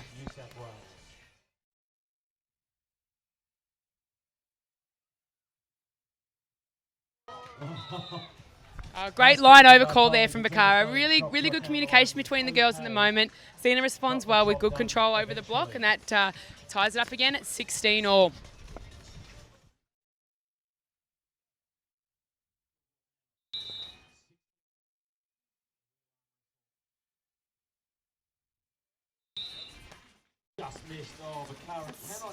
Becca's just questioning the ref there whether it was in. She thought that it tagged the line, but the ref said no. Yeah. Referee Darren Grimsey said, I'm up here, I can see right down into that line, Bakara. That ball did not crab was on line, and it's 17-16, Pip to serve. Wow, the patience there of Bakara, just to wait for that ball to hit the net, slowly roll down and make that dig. No erratic play at the ball, and gives a great set for her partner Zena, who just cranks it into the angle, into the wind, and we're at 17 all. I think it's a very important stage right now because Beck and Zena are on the good end, so they want to make sure they get this point as well before going back on the back end, so they have a bit of a lead. As that wind just kicks again, it probably just kicked about 15k an hour. Easily. Got DJs up on there holding tables down. We've got people trying to keep their Renault beanbags from flying away, and we get an end change here. Girls in pink leading 18-17, and we've just got a nice little Lilo flying on the court. Katie's going to go for a surf. No, we've got to play some beach volleyball here, Katie. Set's not over yet. You've got a couple more points to get before you get to go and have a swim. So she'll go back, she'll receive serve, and see if they can close this up at 18 all.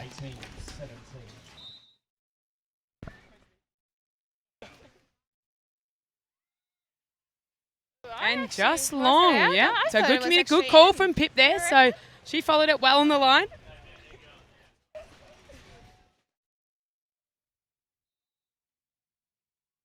I think that brings up 18 all. Oh, that ball is just moving so much.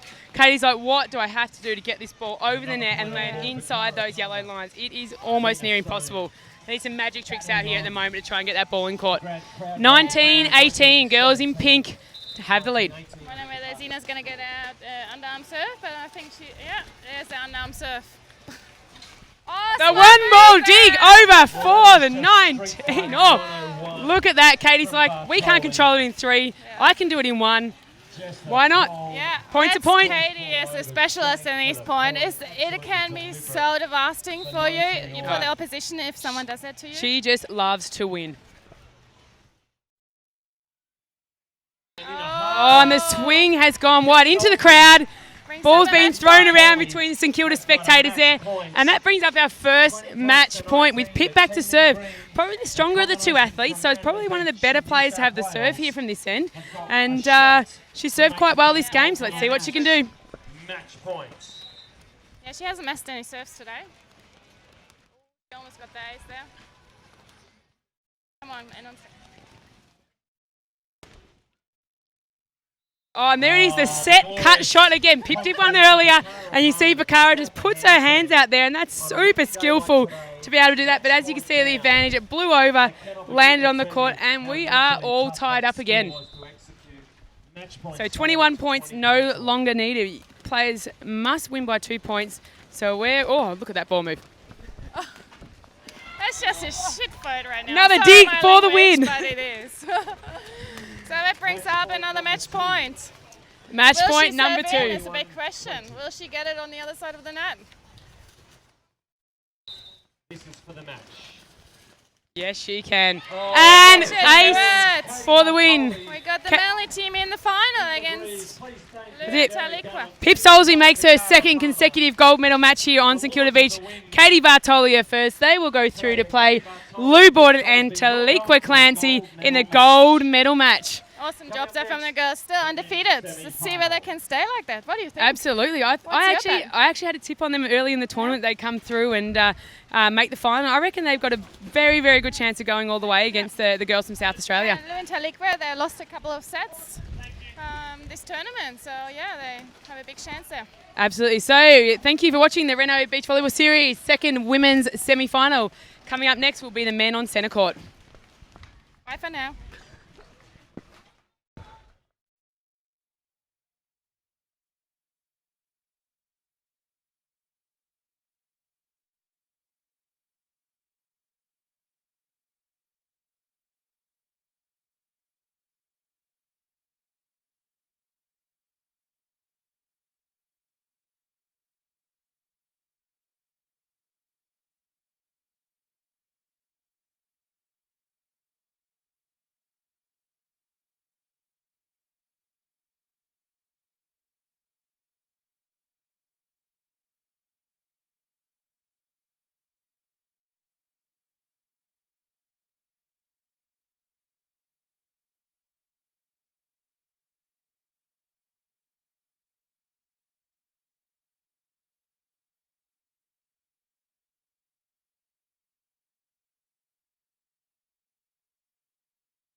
And Nikki, and that was a tough game too. So we've had some awesome games this tournament. It's been really, really great.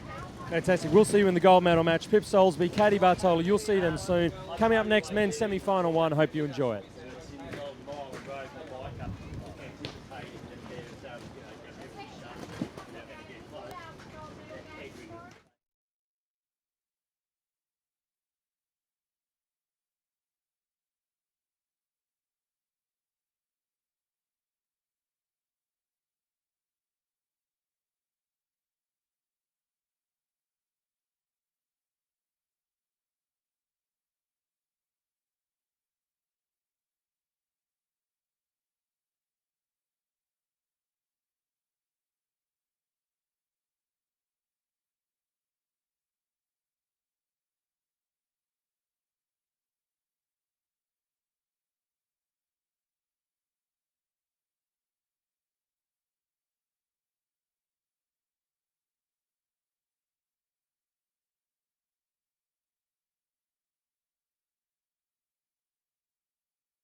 All right, welcome back to Reno Beach Volleyball Series Men's Semi-Final #1. And joining me in the commentary this time we have local Melburnian now, Josh Court. Welcome, Josh. Thanks, Sanj. Great to be here.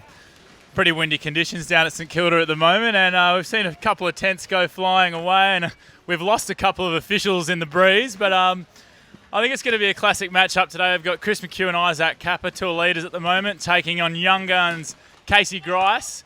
And it's just come back from New Zealand to a Ben O'Day who's in fantastic form, so it should be a great matchup.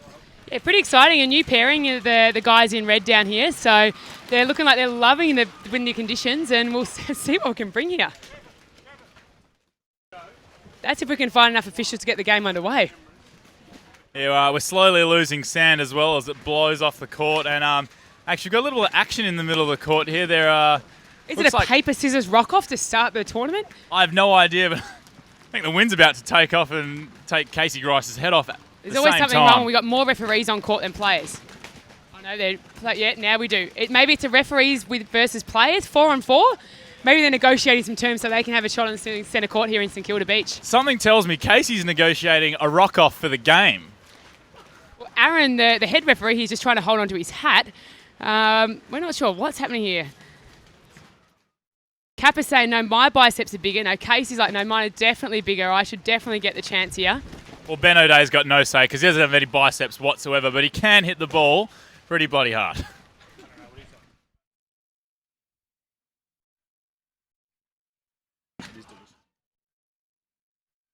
You are right, Josh. That Antico iced coffee is deliciously gold. It might be windy, but it sure is warm down here in St Kilda Beach, so get yourself down to the Antico coffee and get yourself an iced coffee because it's going to keep you cool through the breeze. All right, the boys have just gone off to get one last little sip of water before commencing game, and it's going to be an interesting one, Sanj. What are your predictions? Well, I think whoever can get the ball into play and inside the line might actually have a chance here. It's going to be just brutally hard to even do that. We saw in the women's match it was super, super hard even to serve the ball over and in, so who knows what to expect. Well, we had similar conditions in WA and again in Queensland, and I mean at this level, it's whoever's got the better ball control, and it's a little bit of luck of the draw. You get a couple of little tape dribblers where the ball just makes it over the net, and a couple of lucky digs, and it could go anyone's way. And just like we like to in Victoria, we just want to go one better than WA and Queensland. We said we'll just bring a little bit more wind and we'll bring a little bit more heat just to trump every other state and say, look, whatever you can do, we can do better here in Victoria, and let's see what the players can do because it is brutal out there.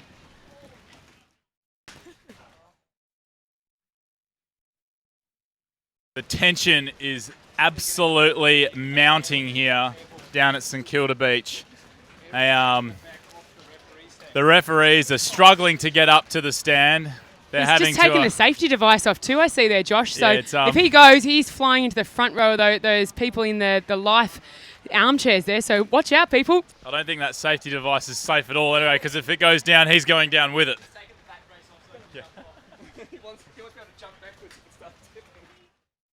Yeah, everyone is in lockdown mode here, trying to tie themselves down to anything they possibly can.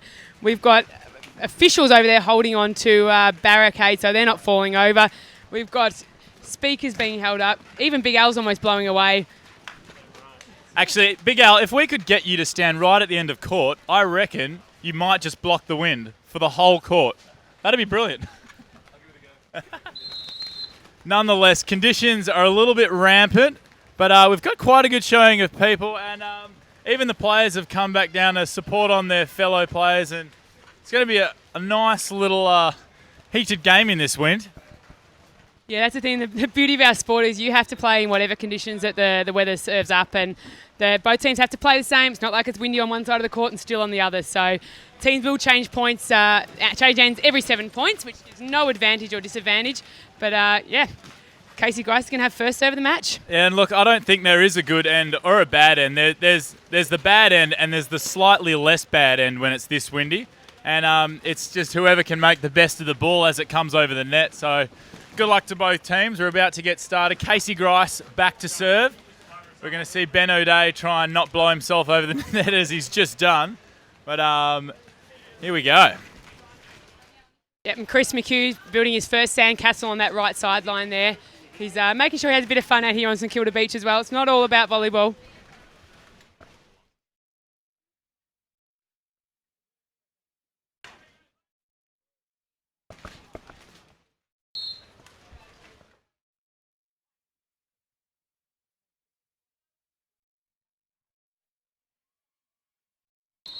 Huge smackdown there by Chris McHugh on the first point, and as you can see, it's they make it look easy in this breed, but I guarantee you it's extremely difficult controlling the ball in that wind, and that's just a classic cross-court Chris McHugh.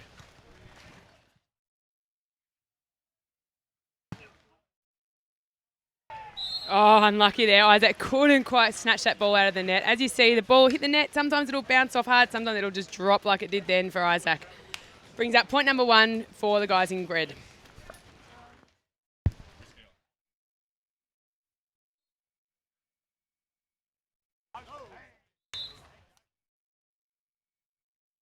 Difficult serve there, just into the net. And it's tough. Serving from that end is absolutely brutal. You've just got to dink it over the net and hope for the best, really.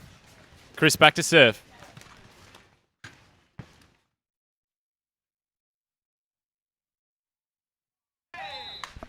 Oh, you can see the ball there on that set just blowing over perfectly into the hitting zone there. But Case is lucky enough. He got a touch on it, but didn't quite blow back in place. So that gives up another point and another serve for Chris McHugh here.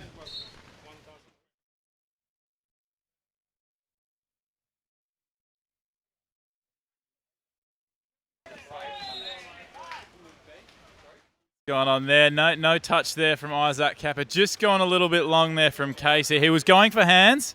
He didn't intentionally hit that one long. He likes the odd tool, but Chris McHugh back to serve. That's 3-1 to the boys in yellow.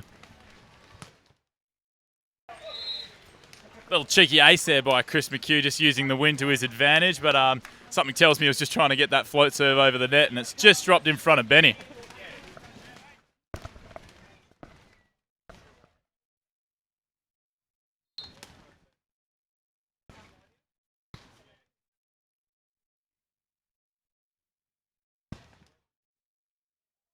Oh, the one ball from Chris McHugh. Now, you don't see that very often from the boys in yellow here, but these difficult conditions are bringing out all kinds of strategy with these guys. Typically a traditional volleyball playing team, McHugh and Kappa using all 3 touches, but Chris just going straight back over on one, catching Casey Grice off guard. As you can see, the conditions it's a bit of jungle ball out there at the moment. It's great to watch.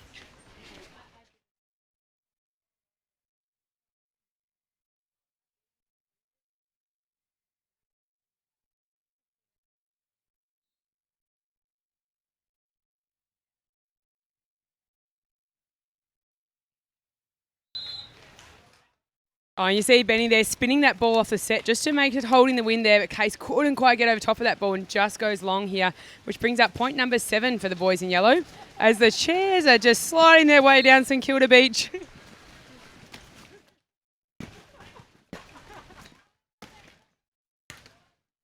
Yeah, that's better from Casey Grice. They're right up high on top of that ball, snapping it down hard, and too hot to handle for the boys in yellow.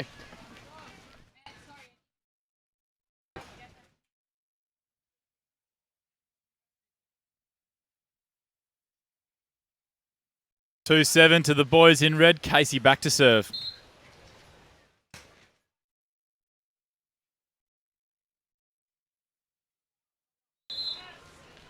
Oh, Casey, full diving layout there, tried to get any touch on the ball, missed it, and luckily the ball went long. So it brings up point number 3 for Casey and Benny, and a couple of points in a row, which they'll be very happy with at the start of this first set. Yeah, look, Sanj, the breeze will do that. You think you've made a money line shot, and it'll just carry 2 metres past the baseline, and you won't know what's happened.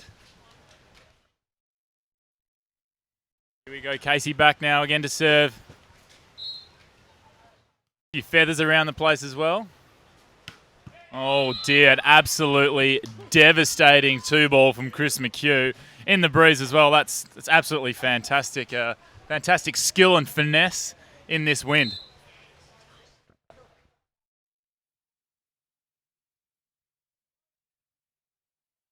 Straight off Kappa's head. Oh, couldn't quite chase it down. Absolutely fantastic. Now in this breeze, Sands, what do you do to combat the wind, I guess, as a team? Is there anything you can give to our viewers? Oh, look, you're really just trying to keep the ball super, super low and have any chance to try and keep it close to your partner and make those snaps and those hits really quite fast. And we're just hearing from everyone around, it's a bit of a hustle and bustle. There is rain coming as well. So just if wind and 35 degrees isn't enough, we could have a few showers on the way as well. If we could just have about 20 or 30 locals down here in St Kilda. If you're watching on the web stream, come down and help us. This is DJ Tawley lugging speakers off the beach. Much love.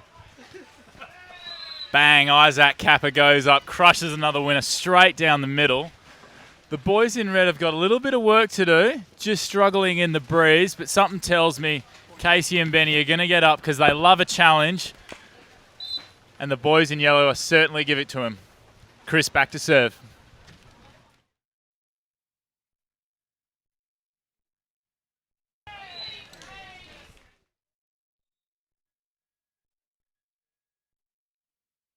So you see the boys switch ends here at after that second lot of 7 points. So again, so they're not favoured with any wind conditions, but let's be honest, it's not really favourable anywhere on court right about now, Josh. Hey. No, not at all. The wind is bloody. I don't know which direction it's blowing in right now. I think it's in the process of changing. We've had 50-kilometre-hour winds from the north, but it looks like it's slowly shifting its way around to the south. I can't quite tell because the sand is just blowing in every direction. I don't think anyone can actually see what's going on out here because we've got eyes closed and we've got, it's probably around about 70 to 80 k an hour winds that are just whipping right through here on the beach now. Young Ross Sully just strolling by and DJ Tawley just getting blown away with all their gear. Oh, Tawley's got the guns out. Absolutely brilliant. If there's no volleyball to watch, we're just going to watch Tawley's guns all day, I reckon.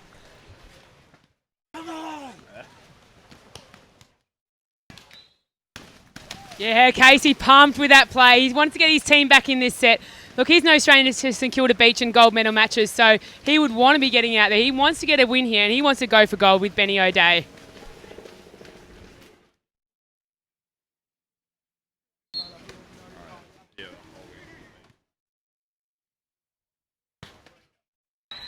Chris McHugh up again with a spike. I don't know if he's hit it into the breeze or if it's with the breeze now because it's absolutely swirling everywhere. Testing conditions down here in St Kilda Beach, but it makes a great volleyball, and it's fantastic for all the young guns to watch just how much skill and finesse it takes in this wind. I think we have an 80-kilometre-an-hour vortex going on out here as Benny O'Day just makes a little hole for that volleyball to sit in so it doesn't race down to the beach.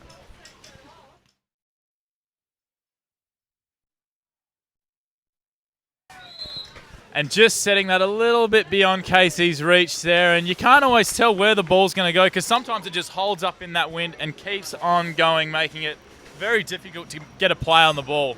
Chris McHugh back to serve.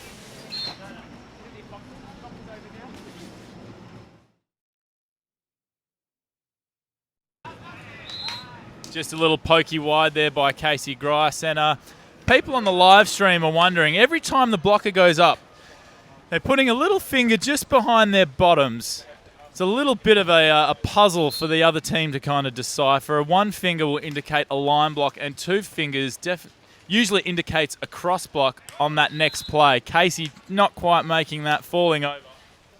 But the boys in yellow really taking the boys in red for a ride here in this the rough conditions down at St Kilda. Yeah, that puts them out to a 14-8 lead now in this first set and looking pretty comfortable if that's possible in these conditions.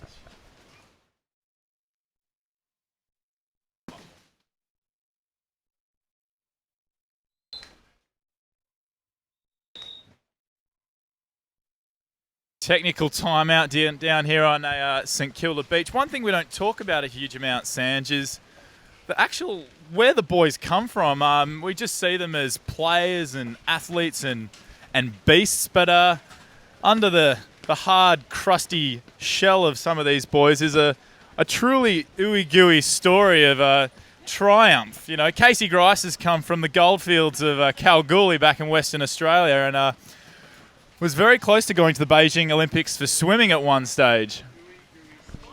Yeah, Casey's a super athlete and he's been pretty much a full-time athlete all his life. Growing up, as he said, as a youngster with swimming, and then he had a little bit of a stint in South Australia playing beach volleyball under the AIS, but he missed the the dust and the heat of the west, and he's moved back over there now and doing it tough from the western side of the country. He's actually working back down in Kalgoorlie for a sport and rec management, running the whole show there. And look, as easy it is for him to change over sports because he knows what it's like to work hard, it is extremely difficult maintaining the ripped bodily features that he does. But he loves it. Here we go. We're back on now. Casey to serve. He's getting blown away. No, what's going on? He's going to turf the hat and the sunnies. The sunnies. The shirt's probably going to go soon. You know, we can't have that because then we'd have 4,000 screaming females down at St Kilda Beach, and I don't know if the boardwalk could handle it. You're right. It is St Kilda Festival. There is about 200,000 people down here today. So unless Casey Grice does keep that shot on, we will be in trouble. He's lost the ball. It's blown away. Now he can't see the ball. No, he can. We can't. Yes, he's coming back onto centre court now. Benny O'Day just trying to work that sand out of his ears. It's gone absolutely everywhere. These boys are going to have a right old chowder he had when they get home. No, and he's back over the bench now. He might have to put some sunnies on. He's not going to be able to see. That sand is going to be in his eyes, blowing. He's not going to be able to see a thing. I don't think I've ever seen conditions this blusterous at a beach volleyball event. You, Sanch? No, this takes the cake. And after all that serve goes long down the line. And we'll see Chris go back and chase that ball out of the mauve and pick sand. Probably grab an ice cream on the way back to court. Kappa just having a bit of a laugh. He goes, can you believe what we're playing in right now? Look, not at all. This is absolutely ridiculous. He is literally dinking the ball over. And with the easiest volleyball dink serve in history, it's gone out because there's no way of getting this ball in at the moment. The wind is just going to do what it likes and take the ball where it will. I know, we see these super powerful and built, ripped athletes, and they're very petite in their serving, just popping that ball over. And we can see that ball not even making mid-court. So you can see these guys are some of the best in the country or in the world, and can't even get the ball over the net. So it shows you how difficult it must be out there for these guys. Look, Sands, traditionally when you make a serve and it doesn't make the net, I believe it's a six-pack, I think, of Fiji water, that is. Oh, yeah. Fiji are going to be going out of business with the way this game's going. It's simply impossible. Kappa's setting up absolute butter, and the ball's just holding up in the wind, flying away, and maybe with the hops of Chris McHugh, he still couldn't chase it down. It just shows you how hard they've got to work just to even make 1 point at the moment. I know, with a huge jump and 6'7" Chris McHugh, and couldn't even get close to that ball.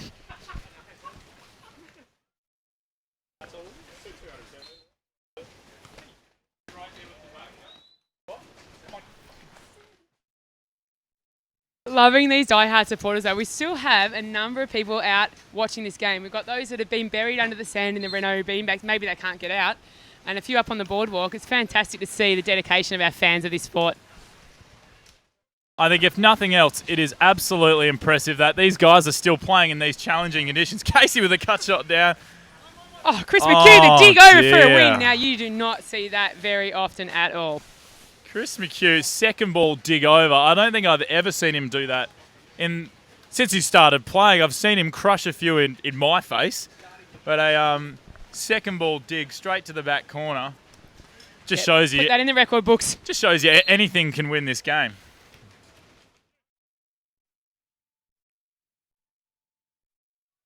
Oh, the little sneaky net dribble, and Sammy O'Day is loving it. Bringing a bit of a New Zealand flavour to the court here today. Yeah, look, as much as I'd love to see Sammy out in the court, we've got young Benny out here, Sanj. Please, a bit of respect to the short man. Oh, sorry, Sammy, we miss you over here in Australia, and that's why we're calling your name out as well. But I'm sure you're watching your brother here have a big, good, red-hot chance at this semi-final. Benny O'Day with an absolute rocket underarm serve. I'm sure that... Oh, beautiful swing there by Chris in these conditions. I'm sure there are a couple of New Zealanders out there on the live stream watching this in the comfort of their homes. Just feel for Benny. He's going to have a right old scrub when he gets home because there is going to be sand in every single crack, hole and orifice known to man. It's going to be a bloodbath at whatever hotel he's at because the drains are just going to be clogged. Yeah, no refund there. Chris back to serve. Oh dear. And it's gone long.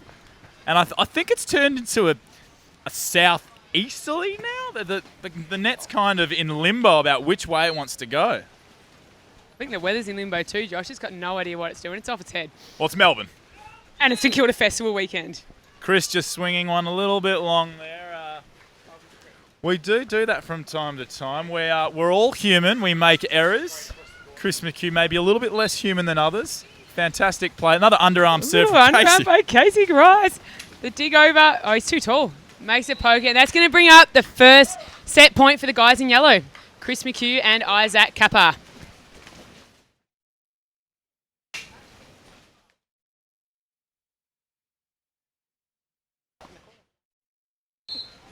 Kappa back to serve. And he spooned it about 14 kilometres out the side. No choice of his own. The wind just took that and ran away with it.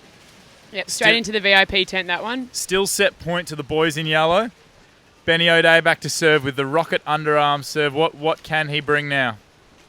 Is he going skyball?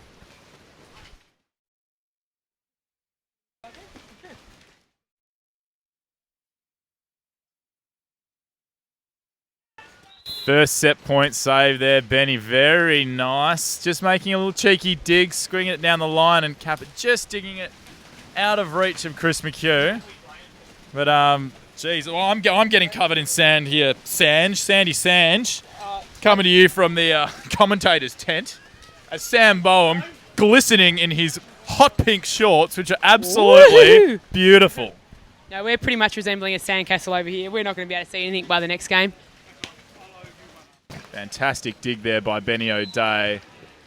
And Casey Grice, uncharacteristic, setting a little bit of chowder where the ball just comes out of the hands a little bit unevenly with a little bit of spin, a double contact in beach volleyball, which is not allowed. Yeah, he said, I'm happy with this set being done. We're going to sit down. I'm going to try and get as much sand out of my mouth. I'm going to throw some water down and hopefully try and figure out something to do for this second set and bring it to a third and have a chance of getting into the gold medal game. Look, Jay Fogarty's just walked into the tent looking absolutely disgusted with the conditions. Jay Fog, tell us what it's like out there. You've been moving a few speakers around. How rough is it? I've got to be honest, this is not what my pretty hands were made for. This is a hard physical labour on a tough day. Frankly, I need to lie down because it's too tough for a lily-livered lad like me. Well, look, I do carry around some peach-scented hand moisturiser with me at all times, and that'll just fix those blisters right up. Wow, do you find that that helps your setting technique? Do you have a softer touch on the ball after peach scenting them? Absolutely, of course. I actually bought this moisturiser from the volleyball warehouse, and it's certifiably for setting hands, making them even cleaner each time. Fantastic. Well, Josh, I'm sorry the world can't smell what I can smell right now because in my mind that is delightful. Thanks, Jay Fogg. All right, the boys back out on court. Set number 2 underway, and don't rule the boys in red out because if there's anyone who loves a comeback, it's Casey Grice. He is the boy from Cal playing with the young gun, Benny O'Day, and they are absolutely going to take it on.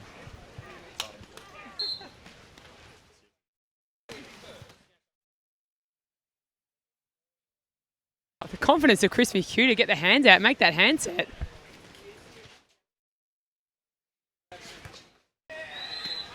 That almost looked like a proper volleyball rally. You can almost not see the effects of the winds in that. The guys must be adjusting a little bit or it hasn't died down. Yeah, now the ball control as the game goes on will get a little bit better. You do adjust to the conditions. And, just using 3 touches both ends there and having a nice little rally, but Chris McHugh finishing it off. Nice swing. Here we go. Kappa just poking it back in Casey's face there, knocking his sunnies off. But there's a little bit fight left in the dog here, ladies and gentlemen. I'd keep watching because anything can happen with these 2 young lads. Kappa back to serve. 2-0.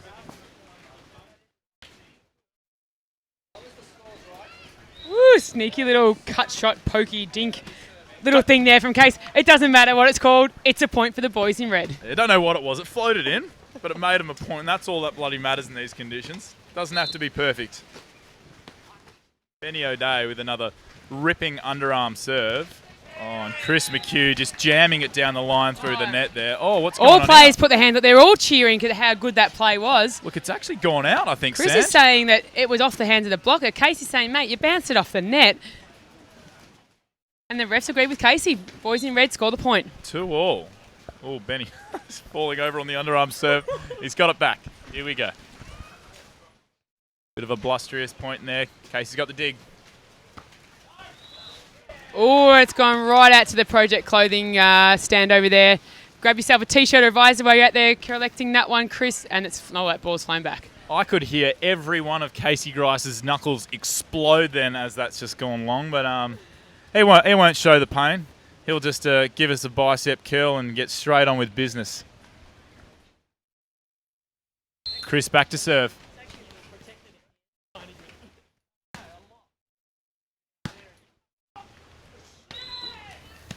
Oh, clever play there by Chris, just jamming that ball into net to give Kappa a little bit of time to try and get under it. But unfortunately, yeah, that wind just takes it away from him.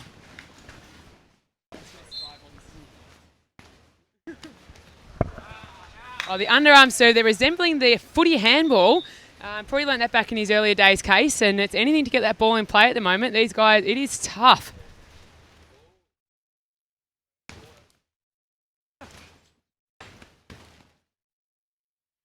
Look, Casey Grice just building himself a little sandcastle, as does Chris.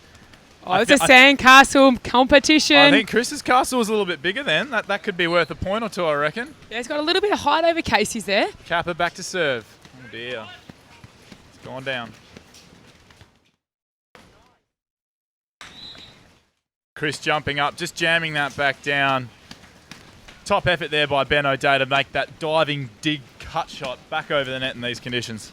Yeah, Chris is smart though. He knew the only place he could go was into that ridiculous angle there. So he moved across and made sure that ball was not coming over the plane of the net.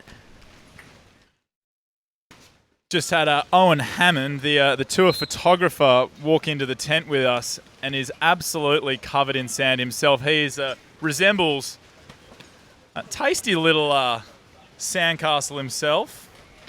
How are you dealing with these conditions taking photos, Owen? Well, struggling with a bit of sand in the mouth. He's got the sunnies. He can taste the beach, ladies and gents. That's what it is. Dedication of the best photographer on tour. Got to put in the hard yards to get those shots. Right. I think that could be the quote of the St Kilda round 4 would be, can you taste it? Owen can.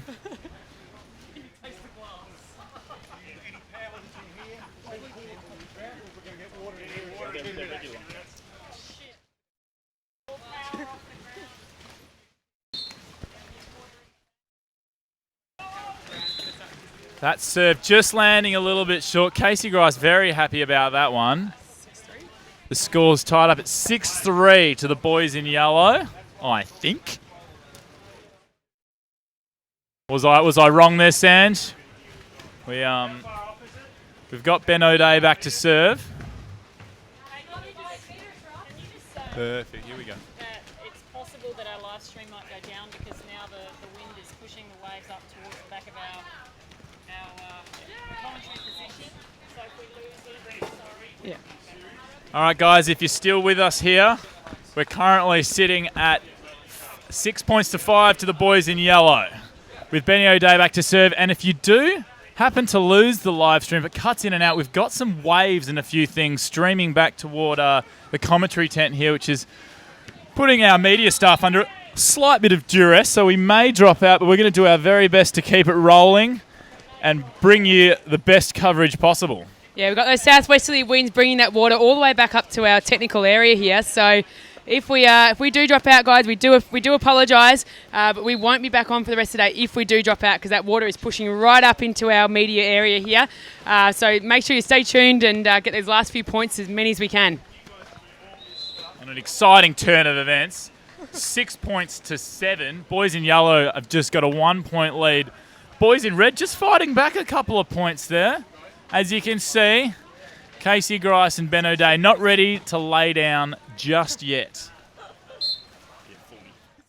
It's a long game, this one. First to 100. Oh, shit. Yeah, smart two-ball play by Kappa. ball was up there to be hit, and he said, look, let's not mess around with this and play with 3. I'm going to go straight over here and grab this end change, grab that point, and go down for an 8-6 lead.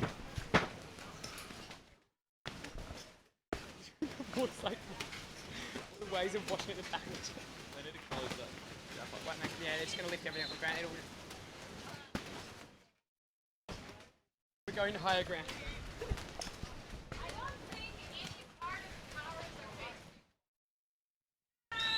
Benny O'Day, classic Ben O'Day, getting up there and just cracking a ball. He's got one of the highest arms, and he's got an extremely heavy hit when he gets onto it. Completely unstopped. We had to play him earlier in the tourney, and we did struggle against him a little bit, but we got a couple of cheeky blocks. Casey back to serve.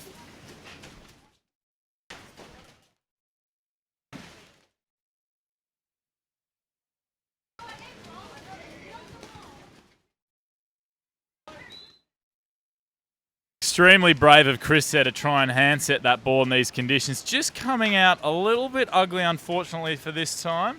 I don't think he'd be too stressed about that in these conditions, but what do we got? 8 all. Anything can happen.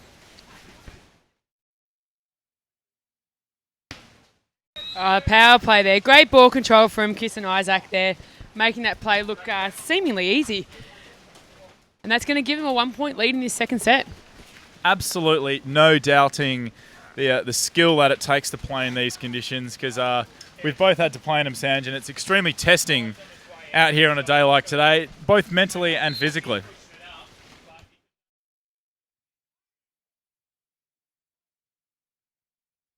So we just had word from our chief referee here that the tide is actually going out. So it's only the wind that's pushing the water up. So if it can hold and maintain in this next probably 15 minutes, we may be able to get away with it and keep bringing this live streaming to you guys all the way through to our gold medal matches this afternoon.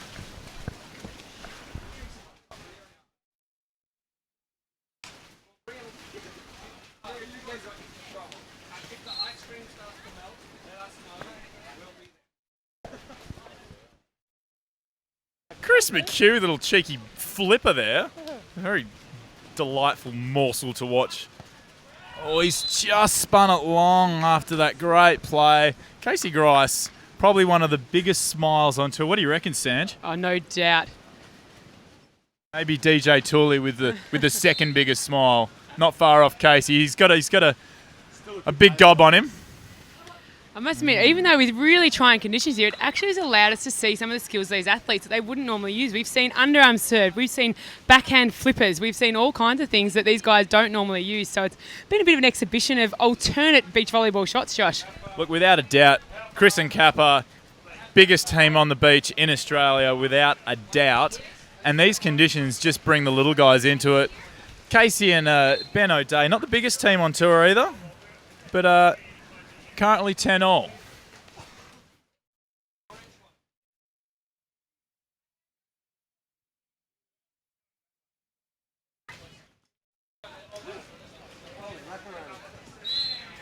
Casey swinging that just a little bit long, and as you can see, with the wind blowing the ball around, if your footwork is not absolutely spot on, you're going to give your partner a tough time trying to get that ball down.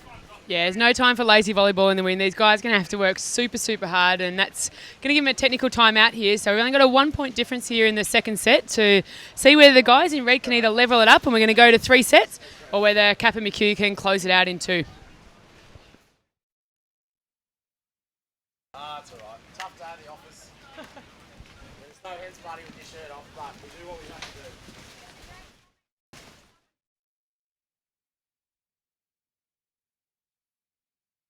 So down on St Kilda Beach at the Renault National Beach Volleyball Series in what can only be described as testing conditions at best. We've had a couple of sandcastles built and 1 set of beach volleyball won by McHugh and Kappa. It's currently 11-10. They're coming back in off the tech timeout. Casey and Ben O'Day hungry for a win in this set. It's do or die for these boys in round 4.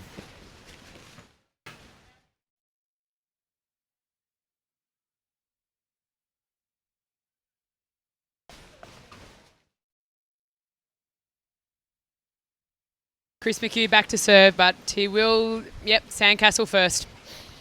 Becoming part of his serving ritual now. Build that sandcastle, go back, make the underarm serve. I'd like to see a little bit more detail in some of these sandcastles, but it is windy out there. We can't ask too much of these athletes. Chris, Still back have the to rest of serve. this set, Josh, to come up with their best entry. Chris McHugh not quite making the net there. That's another 6-pack of Fiji water.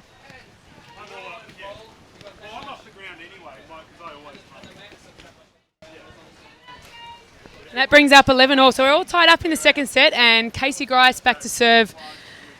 Let's see what he's got.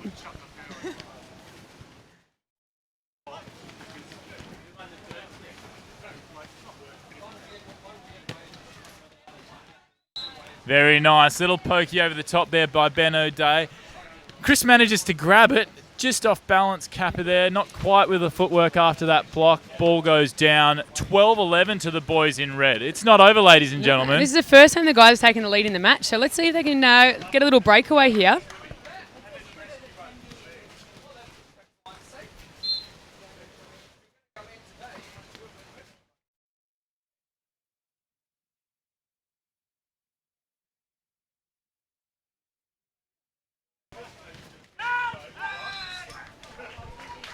Chris just swinging a little bit long there. Casey knew it was out, so he's just screaming away with those flappers at Benny to let it go. Brings up 13-11 to the boys in red. Casey and Ben fighting to stay alive. Round 4 of St Kilda Beach. What can Casey bring here? I'm going to throw it out there. It's going to be another underarm serve. Can we get an ace?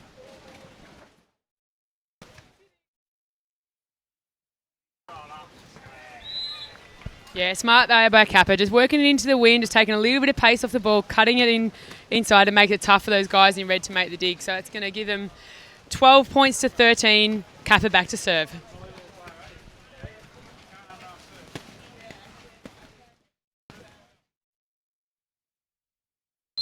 So for all you juniors out there watching, don't be underestimating when your coaches get you to practice that underarm serve. You can see the guys, the best players in the country and some of the best in the world here using that underarm serve. So all skills come into play in these testing conditions. That's right, Sanj. You've probably got two of just about the biggest hitting teams playing right now, and the conditions mean they can't hit a ball. It is just all about finesse and who can craft the ball over the net the best. And here we go, another big rally. Oh, Benny O'Day trying to unload there. Wasn't quite in the right position.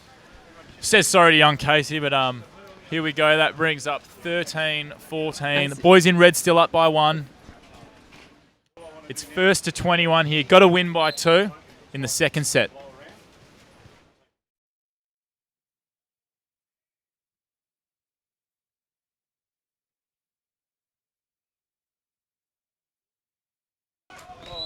So you see the guys doing a lot of footwork here, trying to get around the ball and try and play the ball really low to the ground. It gives them a little bit more control. They're all pretty tall guys out there, so they want to get down nice and low and control that ball to their partner. Brings up 14 all. A change of ends. If you've just logged on with us, you've got to change ends at every 7 points. That gives no team an advantage depending on which way the wind is blowing, and the wind is blowing in every direction at the moment. So as you can see, everyone's just declined themselves to an underarm handball. A little bit AFL of us, I think. Kappa uncharacteristically into the net there. As you can see, it must be tough. Benny's put a couple in. Now Kappa. What's going to happen, Sanj? I don't know. It's still anyone's game. So Case and Benny grab a 1-point lead here at 15-14. And look, they've got to grab this set or else it's done and dusted for them and off to enjoy the St Kilda Festival. So they'll be very keen to tie this up for a third set. Case just practicing a bit of basketball out there, just seeing how well that ball's bouncing off the sand. Yeah, look, Casey is a very handy basketball as well. He's got a mean dunk on him. I've heard this. I've heard he can dunk quite well, and he's pointing over. He wants the frisbee. The frisbee was awarded before. You get that frisbee, you get a free Movenpick ice cream. Casey wants that frisbee. Just wait till you finish the game, mate. Then you can go get yourself a nice little ice cream, little tasty dairy treat. Oh, jeez, another error. It's just absolutely brutal out there. 16-14 to Casey and Ben. I mean, doesn't matter how good you are, how big and bad or strong you are, if you can't get the ball over the net in these conditions, you're going to struggle to win the set. Beautiful. Yeah, change up there by McHugh. The hard hit didn't work for them, and they'd lost that 2 points in a row, which you rarely see from Australia's #1 team. But they just made a bit of a pace change there and worked it off the block and brings up point number 15 for the tour leaders. Look, it's not the prettiest beach volleyball you've ever seen, but don't doubt it, ladies and gentlemen. You've got two world-class teams out on the beach right now battling it out.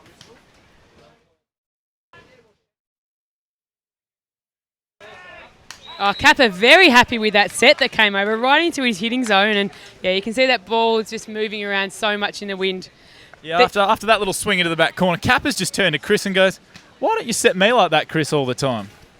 Yeah, I think you like a few more of them in this game.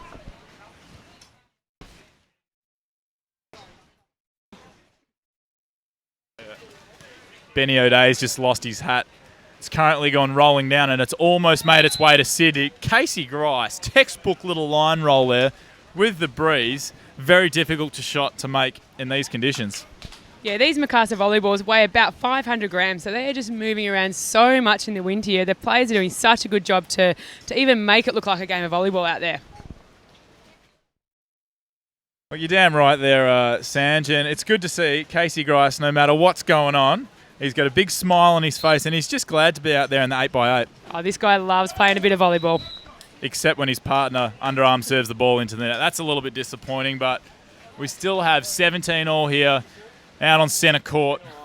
Chris McHugh back to serve.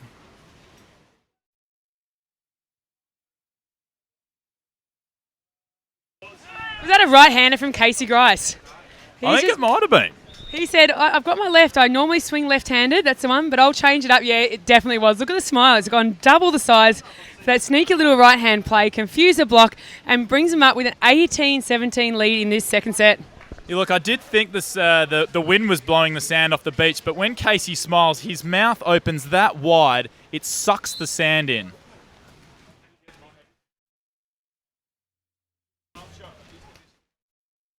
Oh, just going off the top of Benny's hands, out of reach. Casey in defence can't quite make that, bringing up 18 all. Point for point in this second set.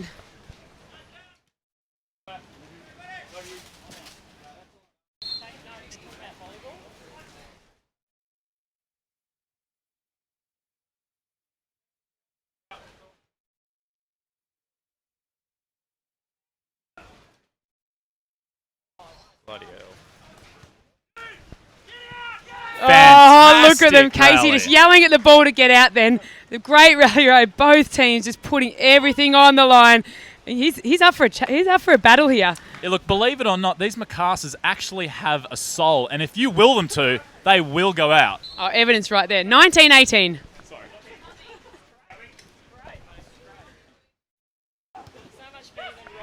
Kappa just using Casey's lid there to send it out the back, straight through the middle of that massive block. I think Casey, if he worked on those biceps a little bit more, they'd actually take out a bit of sunlight right where his head is. 19 all. Bringing up 19 all. This is just point for point here in the second set. Boys in red need to win this to stay alive. Oh, heartbreaker for the guys in red there. The old hubby wife. Yours, mine. Mine, yours. If that does not break you at 2019, nothing will. So we have our first match point for our #1 seeds.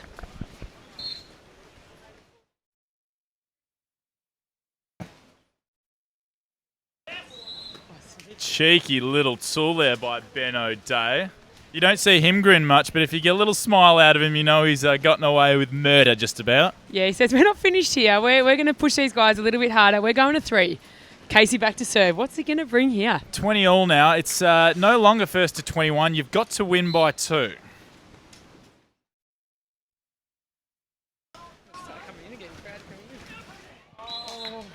Just missing that layout dig there, Casey. He was on it.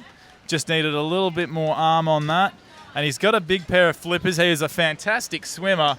And I think it aids in his passing and setting. Just getting a bit of extra hand on it. And match point again. Serve from Kappa.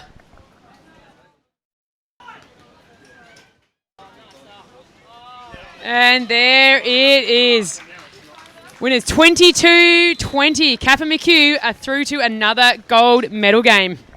Now, if you're fed up with Sanj and I on the microphones, just speak up on the Renault Facebook page and we'll get straight off and get someone who knows what they're talking about on. But if you've enjoyed us, comment, say something nice about maybe my hair or my face. I'd appreciate either comments.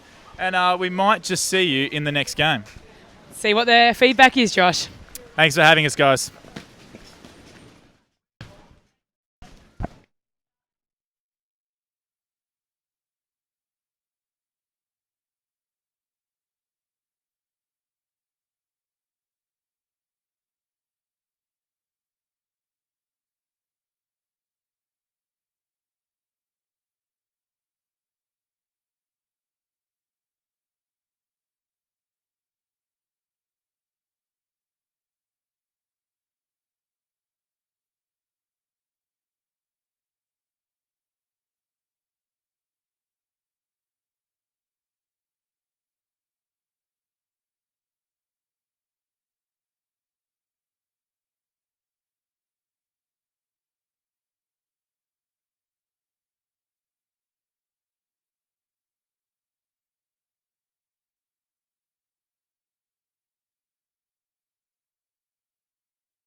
World, have you seen conditions as difficult as this?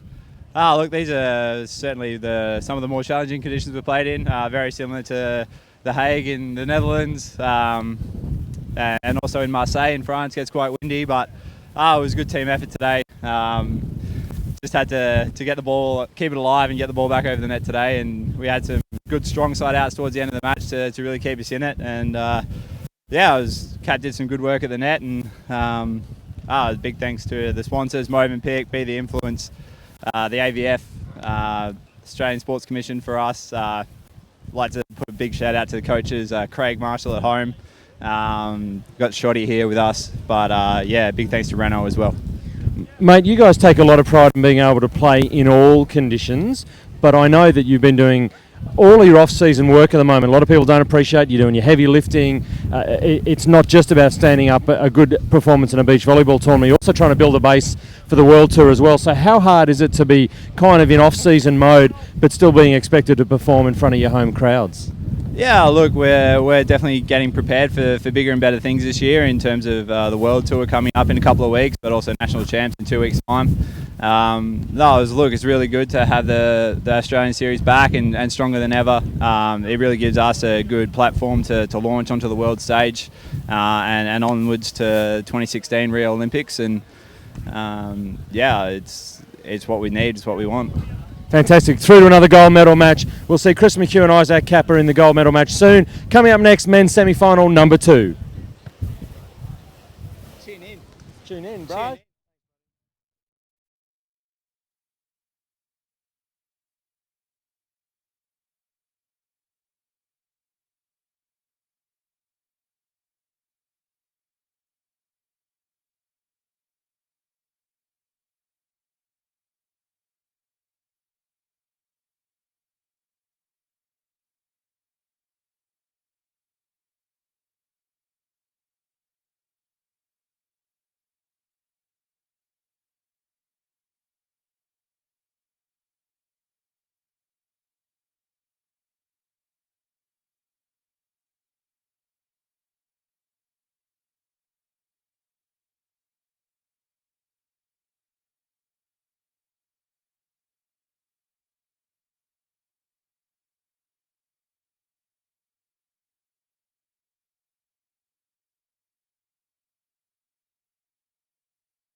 The second semi-final for the men for the Renault National Beach Volleyball Series here in St Kilda Beach.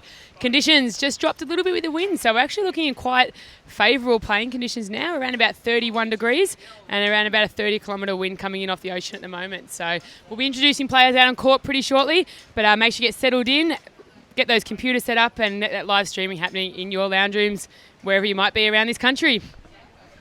Guess who's back, everybody? That's right, you've got Sanj and Josh on the microphone. However annoying we may seem, you're going to have to put up with us for one more match. We've got an amazing matchup. The young Bo Soderberg with the big Michael Van Dorsten, and the boys in the bright pink doing a little bit of karch there, except on the shorts. We've got Sam Bohm and the Durantula Cole Durant coming in for the handshake. This is set to be quite the match. Actually, this is a repeat of the semi-final we saw in Perth where Van Dorsten and Bo got up in 3 sets, I believe. An absolute bloodbath. Yeah, look, it's going to be another epic match here, and these guys will be happy to try and get through to another final. We had Bo and Michael making the final last week, and they'll be really keen to get back out there and have another crack at the gold medal match. But the other guys here in the bright pink boardies are going to be pretty keen to get there themselves. All right, here we go. Sammy Bohm back to serve. Conditions have just slowed a little bit. I think we'll see maybe a couple of jumps. There he goes.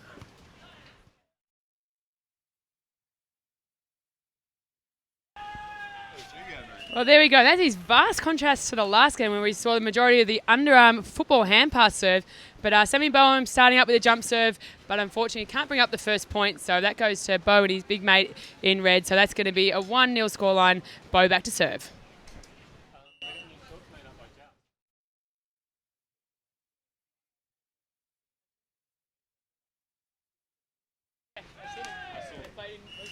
Cole just sending it a little bit wide there. He does like to slice that line shot. Kappa just listening in on how Cole likes to play. He's just keeping an ear on the commentary. He likes to slice the line shot back, but Kappa's arm just, he's the Inspector Gadget. It just keeps going out, and he'll grab that and throw it down. Nice little swing there by Sammy Bohm. Just solid as ever. I'm sure Van Dorsten, though, as he finds his feet, we'll get those big long arms of his over the net and just start dominating.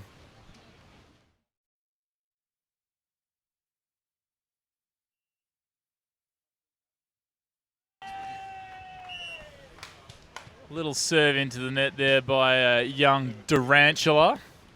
He's got quite the following. A young boy from WA. He's moved to South Australia to make the best of his skills. Well, Michael sending it wide there. We've got a little serve-out fest going on at the moment, Sanj. Testing conditions. Absolutely. So it's pretty much going to be whoever can serve that ball in the court here might have a good chance of winning the point. So we've got the boys in pink, trailing 2-3.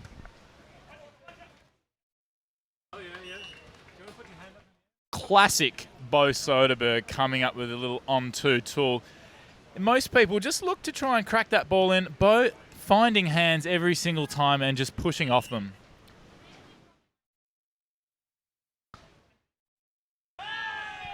Yeah, look, Bo's not one of the tallest on tour, but when he's paired up with someone who's 7'2", it makes him look like a tiny man out there. That's definitely not the case, but definitely one of the smartest players on tour. So Bo's always looking to be very crafty with his shots and trying to find points wherever he can.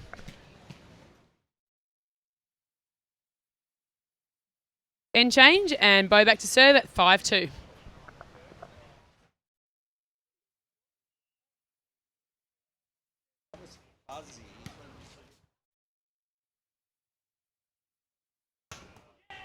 Sam Bohm just elevating up in the clouds, crushing that ball. It's quite a skill to do that in this breeze, and Cole setting him up quite beautifully for it. Yeah, look, we've seen the wind drop down just a little bit, making it entirely easier on the players, but we've also seen the crowds just start flooding on in. That boardwalk is almost packed within about the last 5 minutes. So we're going to have a great atmosphere here for this second semi-final. Bo Soderberg just setting Michael up there, crushing it down the line. I think Bo Soderberg rubs butter in his hands every morning because his hands are simply, in the words of John Fogerty, sublime.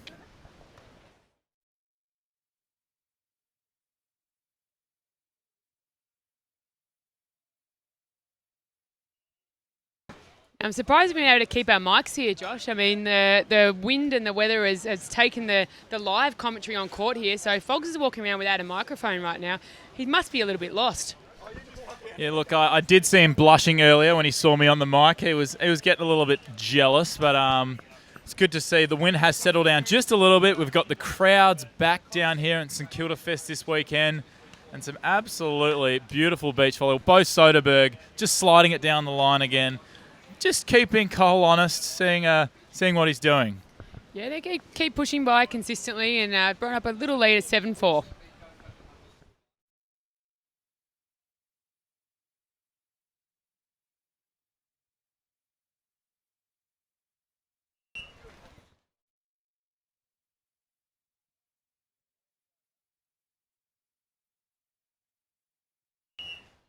Classic Sam Bomb.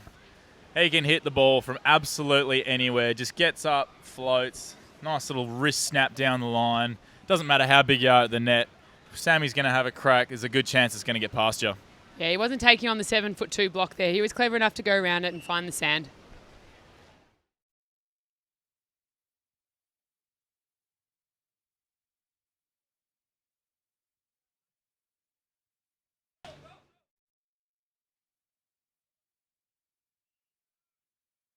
Ooh, just swinging wide there, Bo. He had the angle on, and no, they've called it in. So change there by the referee. Had a bit of a help from the assistant ref, and Bo's grabbed that point.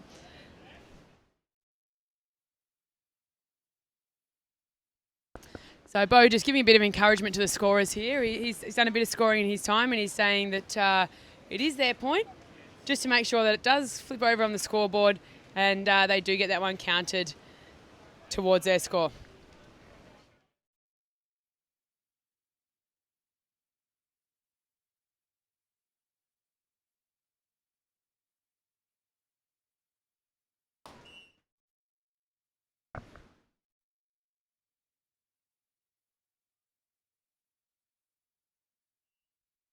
So Sammy and Cole, great side out there to go to the end change. So they're going to grab another point there, and trailing by 2, 6 points to 8.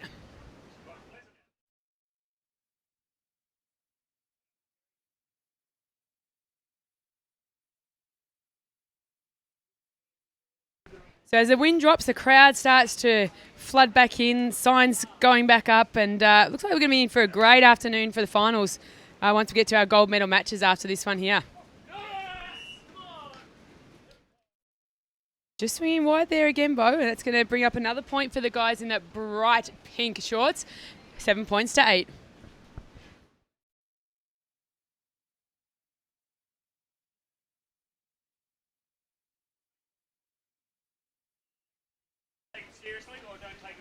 Sam Bomb back to serve in the bright pinks.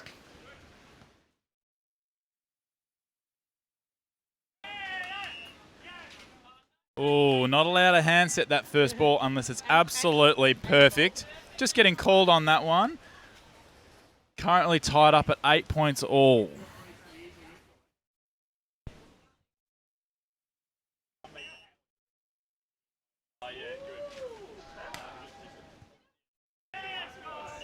Yeah, great serve there from Sammy Bowen. Nice high ball toss, coming in, cracking that ball into the wind, and grabs up a point that he'd be really hoping to get. And that's going to give him a 1 point lead here. 9 points to 8.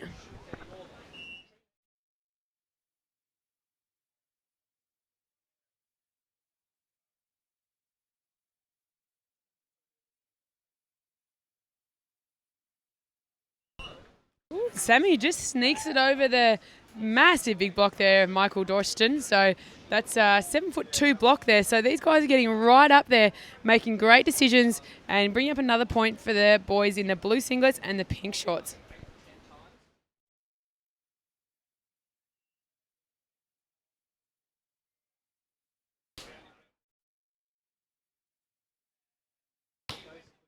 Huge, huge, huge cross-court swing there by Van Dorston. And that's going to give another point to the guys in red.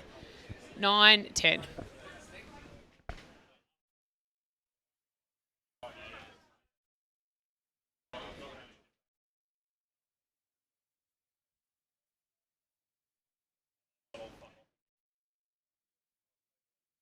All right, Bo back to serve now, ripping this one into the wind. For the ace. Yeah, Bo's going to love that one. He loves going back and making some jump serve plays, and very renowned for taking that ball in his hand and putting points on the board for his team straight away. So that's going to bring up 10 all.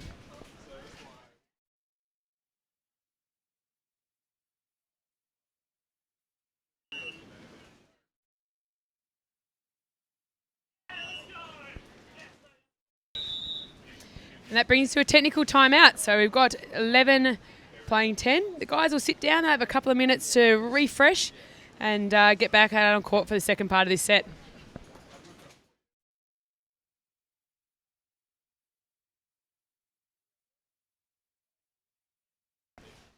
Get ready.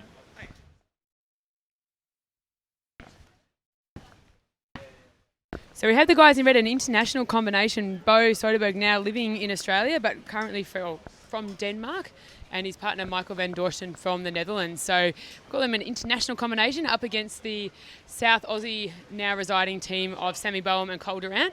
Cole originally from WA though, and he's just recently moved over. So those guys training full time in Adelaide now together, which is really seeing the improvements in these guys this summer.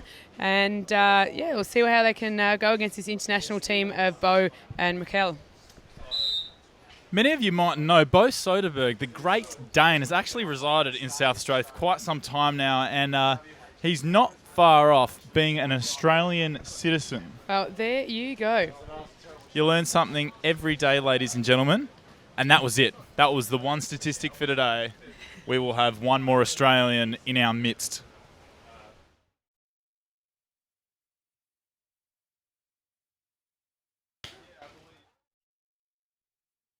That's the fadeaway spike there from Bo Soderberg, just taking a little leaf out of the LeBron James's shot.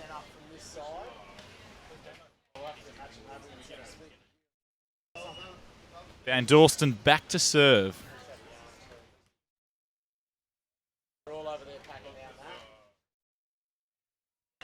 Oh, great work by Sammy Boehm there to get that set on the net, right in the hitting zone for Cole, and then he just snuck it over the block there and brings up another point for the guys. Look, as you can see, Sanj, the boys in red are actually targeting Cole on the serve. He can be a little bit cagey, but once he gets his roll on, he's extremely dangerous. Oh, and if Sammy keeps setting like that, he's gonna find it very easy to side out.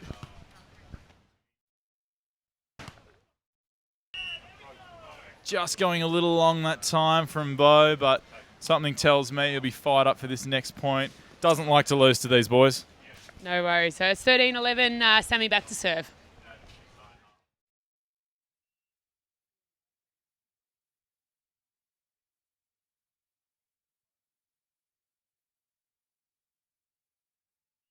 Van Dorsten just elevating above everything, including the ref on the rev stand, and just pushing it down the line for another point. We are 13-12 to the boys in red.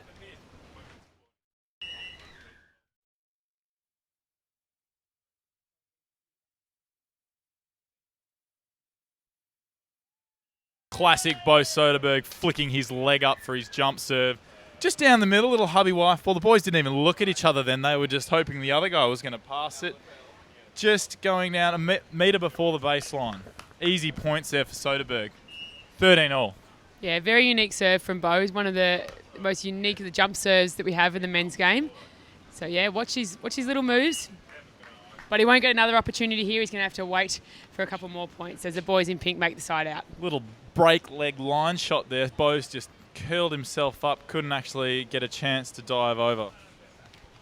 Cole back to serve. Little pop jump here.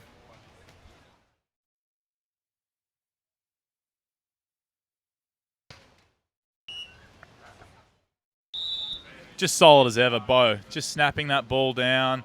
He's got some of the best vision you'll ever see. And he might be one of the most accomplished beach volleyballers we've got on the tour at the moment. 5th at the World Champs a couple of years ago, and he's played numerous World Tour events and a World Tour finals.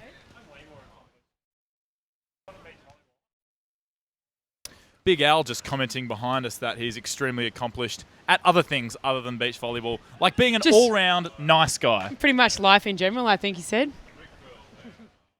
Big Al for governor. Yeah, Big Al works at Vic Beach here, helping to bring down the Vic Open here. So, as he said, the players will not only take a national tour title away with them today, they will also take the massive Big Victorian Open trophy. Look, working extremely hard, Big Ali's got Antler, Movenpick, a Antico coffee on for this round. Absolutely fantastic. Just sending it a little bit long. No touches on the blocks. Up in arms, Cole Durant. It would have been extremely close. Sammy Boehm not happy. Yeah, a little bit of indecision It's there. all right. And The ref's she's like, Sammy, it's all right, mate. I've got it covered. Give him the I'm cheese. happy to stand up here. The wind's Give not going to him blow the me cheese. off. Build your sandcastle. We're ready to play the game. Sam Boehm straight back, next point, head in the game. Cool, calm, and collected.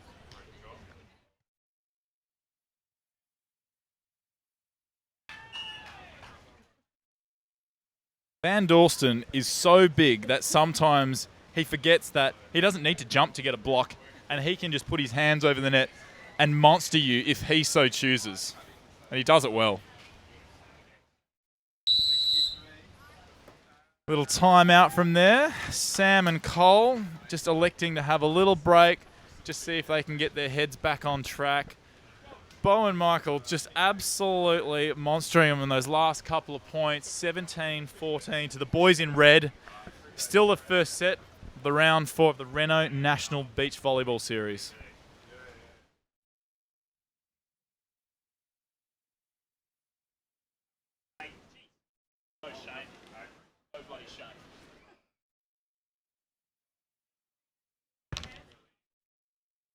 Watch them, mate. First time I got them.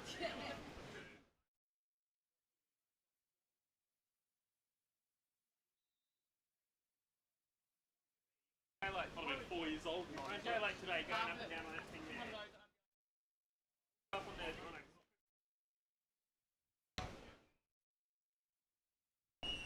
A little wardrobe change from commentator Josh Court here, and he's ready for the second half of this set.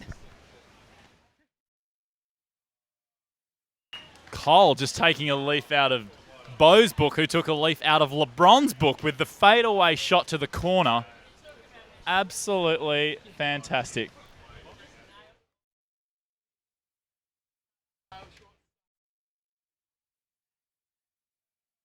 Now, I know it gets a little hard to see on TV sometimes, so Sam and Cole have got the brightest pink shorts that money can buy. I've got a feeling they got them for free, but you get my drift. Just using and abusing Cole's hands there. His little tooling board, sneaking it down. Cole just reviewing, and he needs to push over just a little bit further. He is an absolute menace at the net when he gets over. Bo back to serve. 18-15.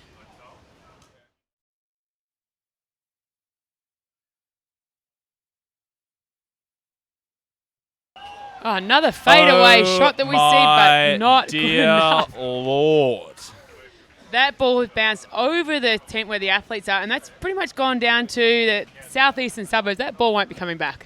I think that's on its way to New South Wales, actually. That was massive. Yeah, ready there for round 5 in Cronulla in a couple of weeks. But you can't give all the credit to Michael. Beautiful setup there by Bo. Bringing up 19-15 to the boys in red.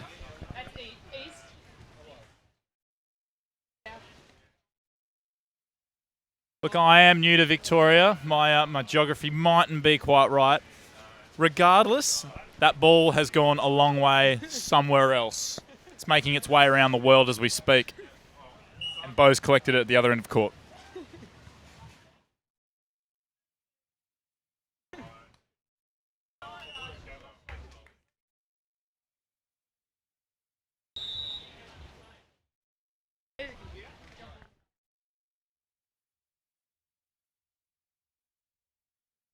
The boys in pink, just sneaking back a couple extra points there. Currently sitting on 16-19, little 3-point buffer to Bo and his big mate. So anyone out there listening on the live web stream, if you jump onto the National Beach Volleyball Series Facebook page, you can ask Josh and I a question or just throw out some random comments and we'll give you a shout out on the live web stream. Love a little bit of interaction with us here in St Kilda Beach. Look, even volleyball questions. You can ask us volleyball questions if you like. You don't have to. We can answer a couple of simple ones for you. I like long walks on the beach. Or what's your favourite Movenpick flavour, Josh? I know you sampled a few of them. I'd have to try them all one more time, but I think I'd go with the good old double lactose-filled chocolate. It's my favourite.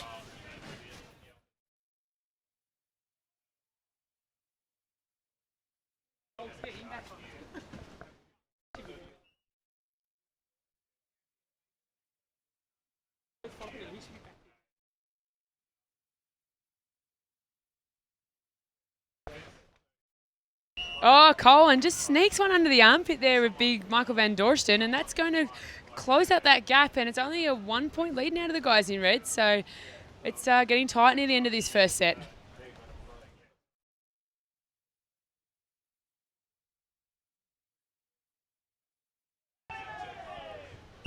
And back the other way, and both says that I can squeeze one down past your block too, Cole, so that's going to bring up our first set point.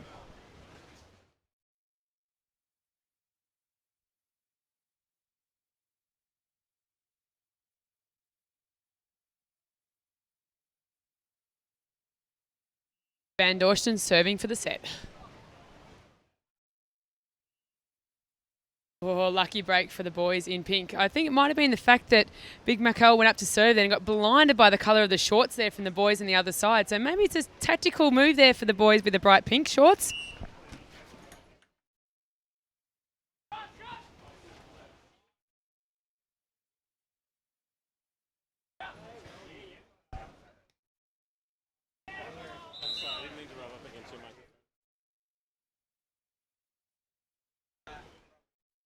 And match point saved here, so we're sitting now at 20 all. So no longer is 21 points enough.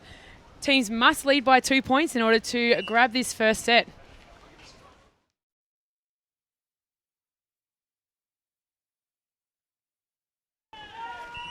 Yeah, nice work by the guys in red. Really scrambling hard there to make that play, and they want to crack at this first set again, and that brings up 21-20.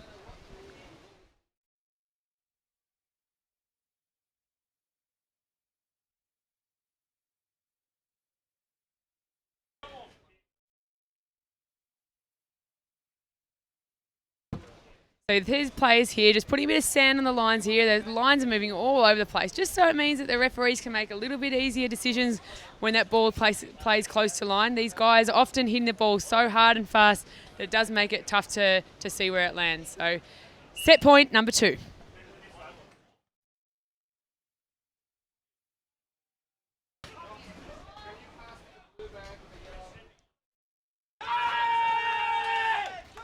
There it is, in the bag. So Bo and Michael grabbed that first set, 22-20, and they're a little bit excited out here.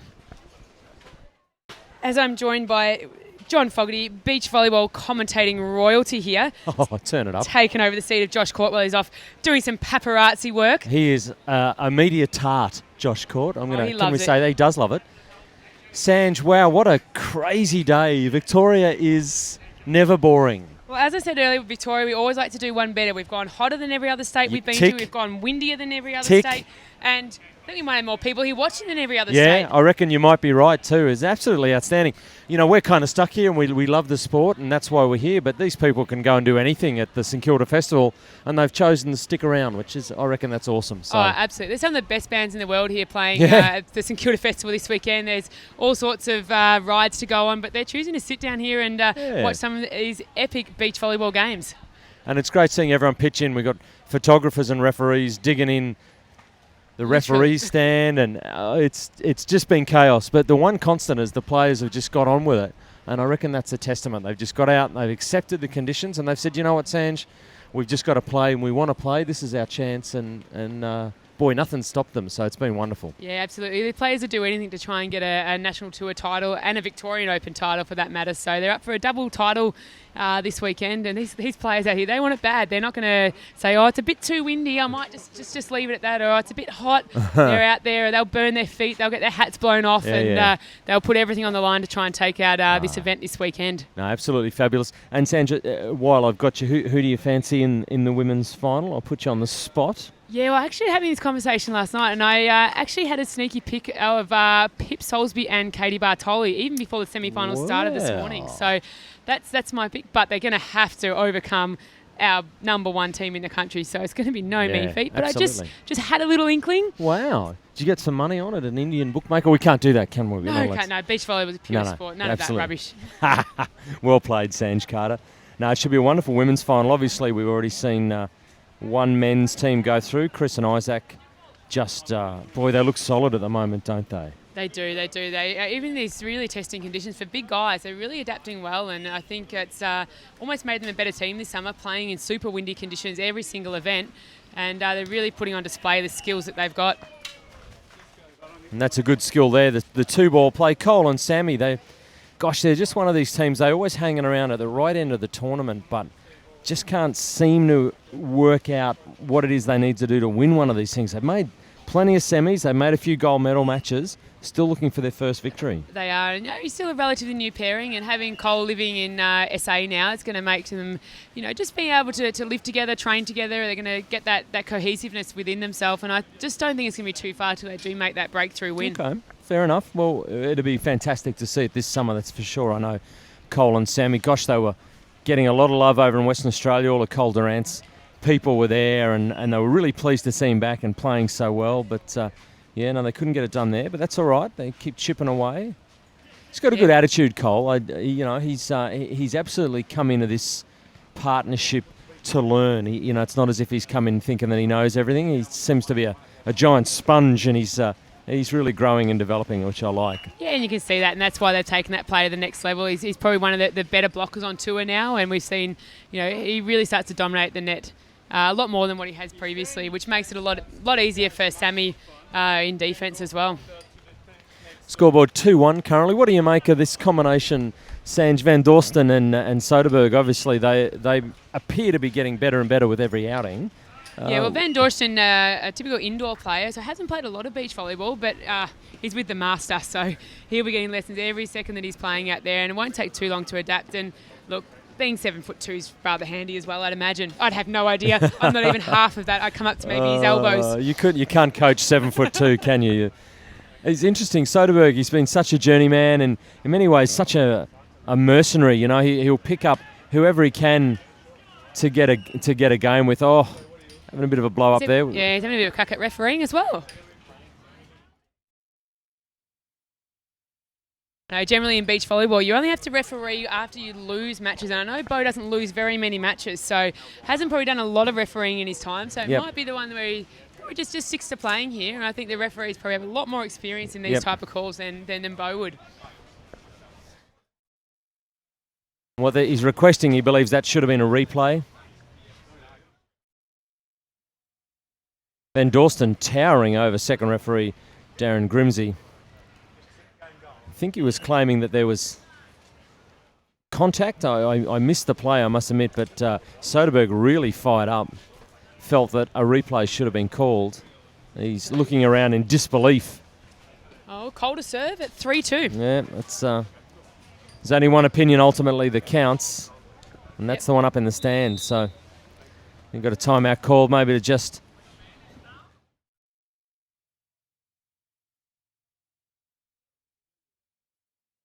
some question about whether we had a man down injured there, I think is what he's saying. So folks, this is the second semi-final. Thanks for joining us wherever you are watching in the world. It's been really testing conditions. The crew here at St Kilda Beach have been busting down tents and equipment and sound systems and signage, and stuff's been flying everywhere. It has been an absolutely trying day for everyone involved in the Renault National Beach Volleyball Series, but the players mostly have carried on without carrying on. Yeah, and we see the officials still plugging away. We've had a bit of a relocation now to try and get the sound system back up. So we get DJ Torley back on the decks for the finals to try and make sure this atmosphere is absolutely pumping for the gold medal matches. And it would be a shame if we can't get things back to normal standard, because the people down here, Sanj, as you've said, have just been fantastic all weekend. They really know their volleyball down here at St Kilda. So many great players have come through here. There's a lot of good fans. We're a well-educated bunch down here in the southern part of the country. Oh, my goodness. Van Dorsten has come out a little bit pumped up. Almost, I think, busted Sammy's pectoral muscles there. That chest just popped. Wow. Yeah, he's angry. He means business. Yeah, he's not seen the big Dutchie fired up like that before. That was... Tell you what, 3 points all, and this is a fire now. It's just got a little bit spicy down here at St Kilda Beach. Sanj, what about you as a younger lady growing up and learning your beach volley? You'd come down here and see the older players play. Who did you see, on the ladies' side that you really captured your imagination and was one of the reasons you wanted to get involved with this sport? Oh, the legend of the game, who I think's probably won this Victorian Open 7 or 8 times. Her name's on the trophy, Jennifer Drury. She'd be the one that, as not a super tall lady, but just the finesse, the ball control, super calm under pressure, and Jen just knew how to win a point every single time. And I was actually very lucky only about 2 months ago in the first round of the Vic Beach Tour to play with Jen Drury. So I got her off the sand, and we actually got a win. So we went through undefeated for the day, and it was fantastic to play with one of my idols. How wonderful. And so it's brilliant. Sanj. She's back playing a fair bit of beach volleyball, but she was definitely the one I looked up to when I first started playing beach volleyball. And definitely the better beach volleyballer in that family too. Oh, definitely. Ask Jen any day. She'll tell you that she's the better of the jury. I'll pay for that one, I'm sure. But what a lovely story, and she was a wonderful player. One of my favourites, and it's probably a bit of an obvious one, but Tamsin Barnett. Tamsin Hinchley now, as most people know her, is just she was just a phenomenon. She was. Look, Tamsin again dominated the sport here for many, many years and inspired many of the younger crew to come through and start playing beach volleyball. And she's played at the highest level. She's played Olympics. She's played World Tour. She's played World Championships. And she's definitely one that was fantastic to watch here on the sands of St Kilda. Oh, absolutely. The action here, we're in a second set, 5-4. The score currently in favour of Sammy and Cole, but they did drop the first set, so... Yeah, look, they'll be keen to redeem themselves in that first. They'll want to go and take this match all the way to 3 and try and book themselves a spot in the final. And it's interesting for Soderberg. He, he's won Australian championships. He's won a lot of tournaments on the Renault National Beach Volleyball Series, and it doesn't seem to matter who he finds to play with. He develops a chemistry really quickly with a partner, which is one of his great skills, I reckon, ability to, grab one of these oversized backpackers from Europe and just turn them into a cohesive beach volleyball unit is quite a skill, isn't it? Oh, I agree. I reckon Bo could win a tournament out there with a bucket of sand as his partner. He's absolutely incredible the way he does it. I mean, he's a coach full time, and he puts a lot back into the sport with the Glenelg Beach Volleyball School down in South Australia, and so he takes on that natural coaching role with his teammate, and always gets the best out of them. That's for sure.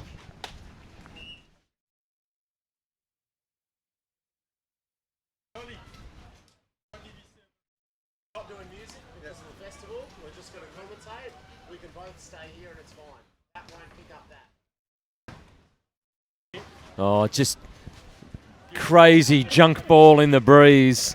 No real structure to either team, but they're just finding a way. Oh, that's the old hit and hope beach volleyball there, Fogs. And it's get that ball over the net and hope the other guys don't get it back. No, it's okay to have a structure and a pattern and a way you want to play, but on days like today, you have to be quite versatile. You have to be able to adapt really quickly, don't you? There's going to be times when your partner sets the ball and it blows out of your reach and you look like a Gumby. There's going to be times where you think you've hit the perfect serve and it just keeps going and going and going. But I guess it's whoever can kind of just keep it together, isn't it? Yeah, who can keep it together and who can adapt the best and not try and play perfect beach volleyball and be very content with playing ugly. It was a bit of a skill of mine. So we see 7-6 to Bo and Michael down this end, and it's a sneaky little lead here, and they'll be keen to try and put a little bit of breathing space between themselves and the boys in the bright pink shorts down the other end.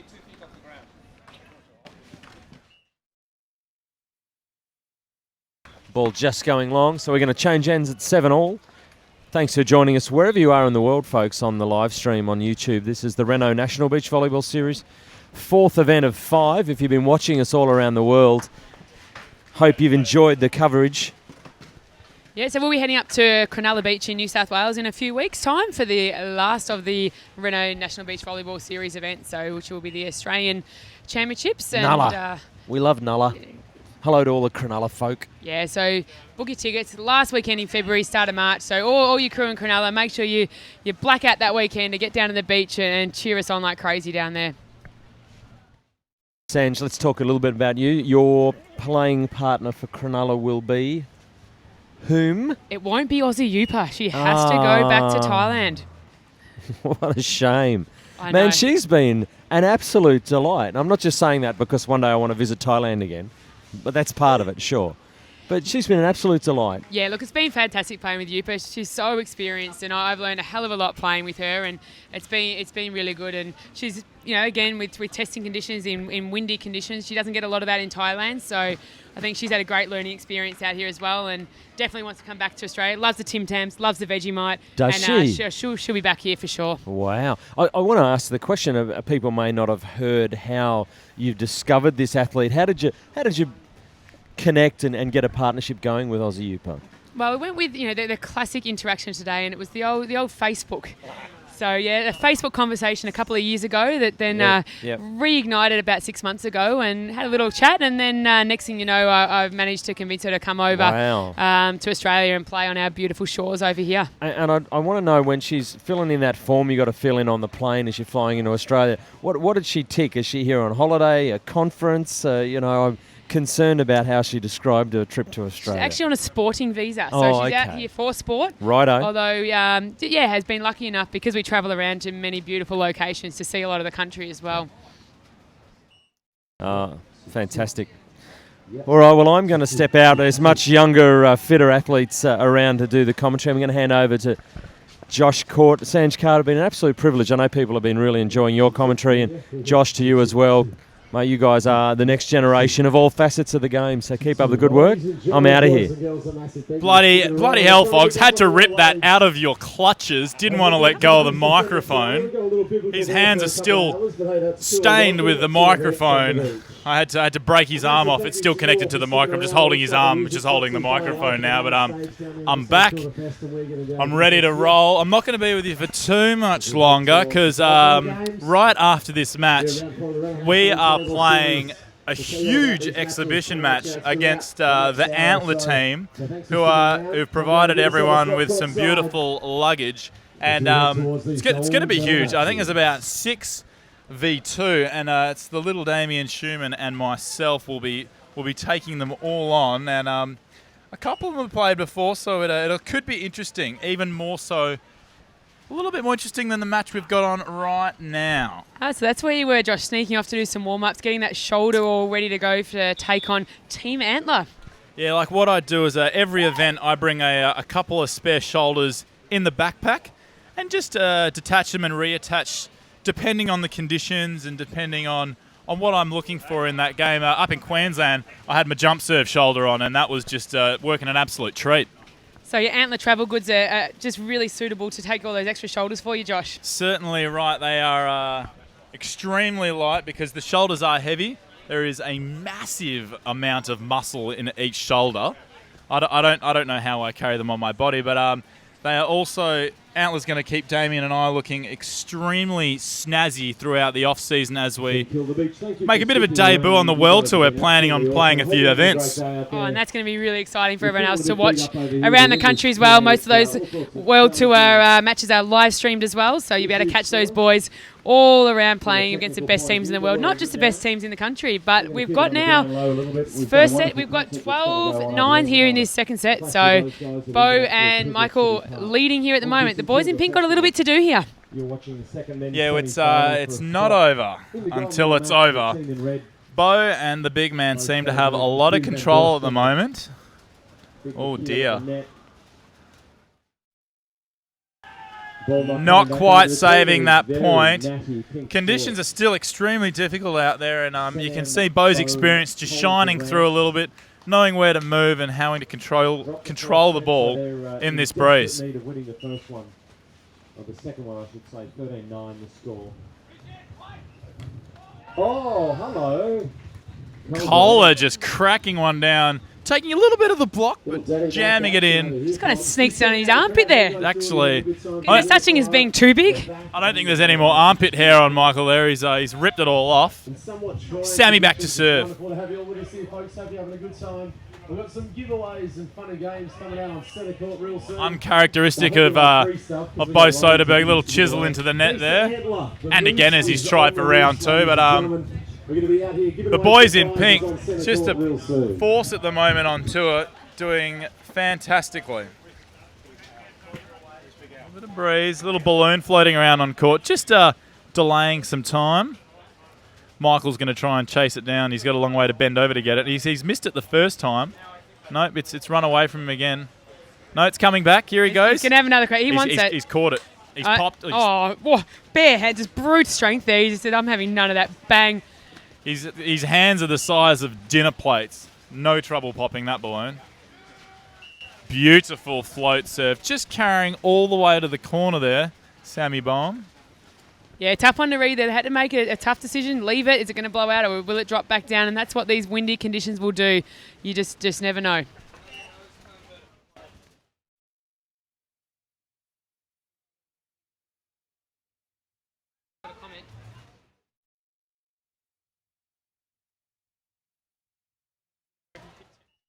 Just getting it down there. The Movenpick tent, where some of the most delicious ice cream you'll ever eat, has been deconstructed because the wind almost took it off earlier.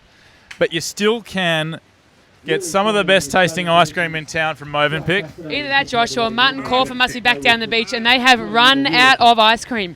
I've just been instructed that it's Movenpick, and it's a delightful Swiss morsel. So get some Movenpick. If I keep saying Movenpick, I'm going to go crazy. I reckon it'll slowly turn into a South African accent. Yeah, nice cross-court hit there from Cole Durant. Sneaky inside the block, but also inside the defence of Bo Soderberg. And that's going to close this game up a little bit. 13-14. That was the other comment on there.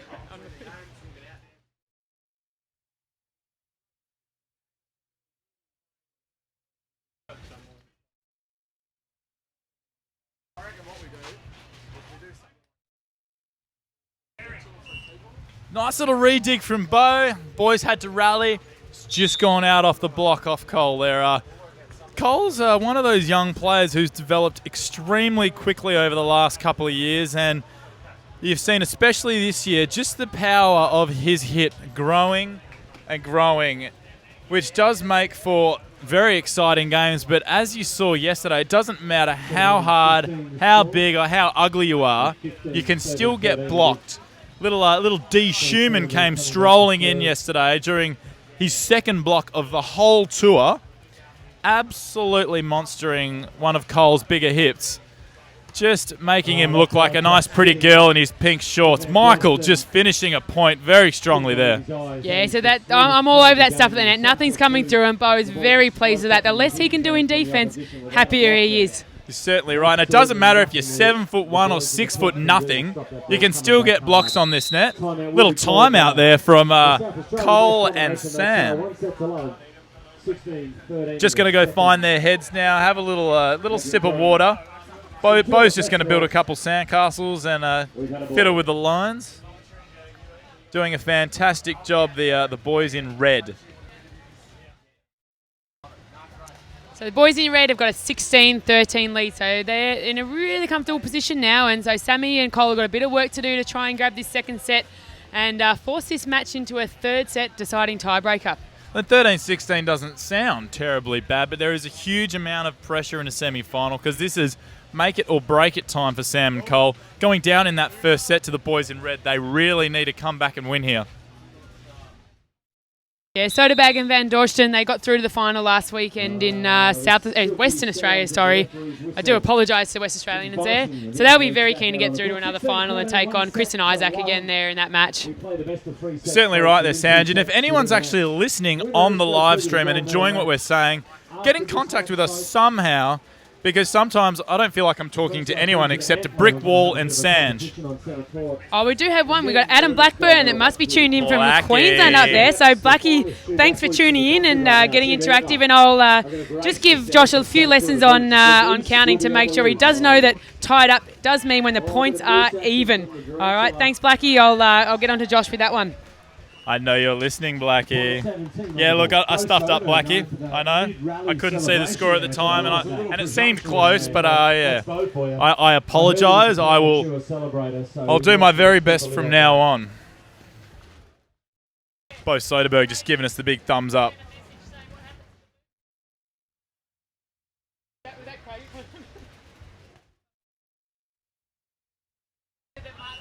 Sammy Boehm just launching that ball into the air, trying to get the other team off guard, and the wind just took it straight out the side. Unfortunately, turning down that point. Boys in red back to serve. Yep, 18-13, a 5-point lead here in this second set. Boys in pink, a lot of work to do.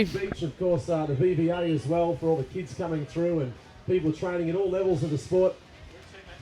And we've got some amazing supporters down here, and after this match, we've got Sammy, that's their specialty fadeaway little rainbow shot there from the players we've seen as a bit of a specialty shot today. With us, having a good time. So we're going to tell you about that real soon. We're going to get them out on court for a ding-dong battle for bragging rights. And a big thank you to Antler. Jumping on board here, it's great to see local companies getting involved with our sport here in Victoria. Not just our great supporters around Australia, who we say a massive Fantastic little line shot there from Van Dorsten, really putting these boys in blue under pressure, and it can get frustrating as a team, especially in the wind. Just a couple of little skills breaking down and some unforced errors can put a team in a little bit of despair, but I think these boys have still got a little bit of fight left in them yet. Proudly looking after us. As they do, they love their beach volleyball. A big shout out to Bolle. Oh, nice little slice there from Cole. Just knew where the block was, saw the defensive bow on one side of the court, and just little slice back into the wind, and brings up point number 14 for them. So still 5-point gap. 14-19, Sammy and Cole. Cole back to serve. Adrift by 5. Boys in red comfortably in control here in this second set. Just need a couple more points to close it out. Can the boys in the hot pink? Oh dear. Extremely uncharacteristic. And you know what that does, there. Josh? Brings up their first match. That certainly does. There's nothing. Doesn't yet. It's only 19. Oh, steady on, Sandra. We're getting a bit excited, a bit ahead of ourselves, but I'm sure Blackie will comment again, just making sure we're under the pump. But there's nothing worse than serving an underarm. We are correct. The score is just being a little bit slow on the change of ends there, the South Australian boys, but we do have match point serve. And I take it back, Blackie. There it is. Ladies and gentlemen, and that's how you serve an ace on match point. Bo Soderberg could write you an essay on how to do that. He's done that many. Close games, just gets the job done. He's absolutely a fantastic athlete, and he's only 70 years old. He's doing brilliantly. Now, everyone that's still watching, do not go anywhere. Don't care if you're from Australia, New Zealand, or Holland. We have got a bloodbath exhibition match coming up with a couple of young, exciting Victorians, a.k.a. myself and Shuey. Going to talk it up, but I'm going to leave you with Sanj now, and she is going to bring you every highlight she possibly can. Thanks, guys. Good luck, Josh. That's all right. We find a way to do it in beach volleyball. And we love spontaneous dancing. Look at this proud St Kilda local. Give him a big round of applause, ladies and gentlemen. Why wouldn't you? Kingswood are on stage, the sun is shining. It's the St Kilda Festival young man, he pumped those fists proudly. So we're going to bring out some very special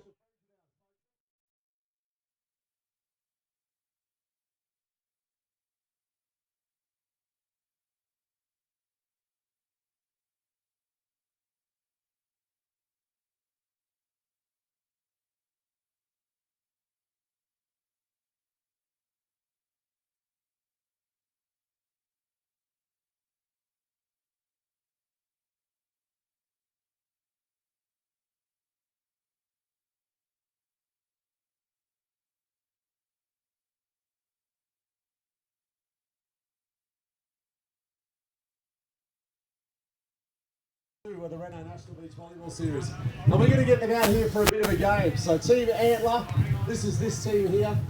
Obviously proudly led by their captain here. Come over here, Captain. What was your name, Captain? Team Antler? My name's Mady. Mady? Any tricks, techniques, any tips? Well, I am here down on the beach. Second semi-final was chaotic. The conditions are chaotic, but two of the toughest guys on the beach have found a way to win in difficult conditions. Bo, to you first. Really dirty conditions, but you are a guy who just loves it when it gets dirty, and you played pretty well. Yeah, they call me the Dirty Dane. So yeah, a little bit in dirty conditions. We trained a lot in Denmark when I grew up in windy conditions. So this is like playing in front of my home crowd on Danish soil. It's the same. Mikhail, my friend, you've made it to a gold medal match before, but you haven't been able to win one yet on the Aussie Tour. What are you got to do different today to have your first win on Aussie sand? Just play hard and trust in my body in the back. He's so good in the wind, and with him I can play in the wind because I hated the wind before, but now it's starting to be my friend, and we play some pretty close matches against those guys, and I think it's time to beat them and go hard and then may the best team win. Bo Soderberg, last word to you. You brought this guy along so well. Have you got what it takes to win a gold medal beside Mikhail van Dorsten? Yeah, we need to win this. This is the last tournament for Michael on the national tour, so we're going to win this gold medal so we can bring gold home to Holland. Best of luck, Mikhail. We'll see you in the gold medal match. Bo, we'll see you in the gold medal match. Women's gold medal match coming up next. A little bit of fun here, ladies and gentlemen. In about 10 minutes' time, we've got our first gold medal match, so come down and join us. All part of the St Kilda Festival.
Goldsby. Here we go. Welcome to the Renault National Beach Volleyball Series gold medal game. We have out on court now the girls in pink. We have the girls from Manly, Katie Bartoli and Pip Soulsby. Their first gold medal game together, and they're going to have their work cut out for them again today. And they're going to be playing against the #1 ranked team in the country at the moment. We have the Queenslander, Taliqua Clancy. And her partner coming out, local Victorian girl, grown up here in St Kilda Beach. She has played in the Olympics, she has played World Tour, World Championships. It is Louise Borden.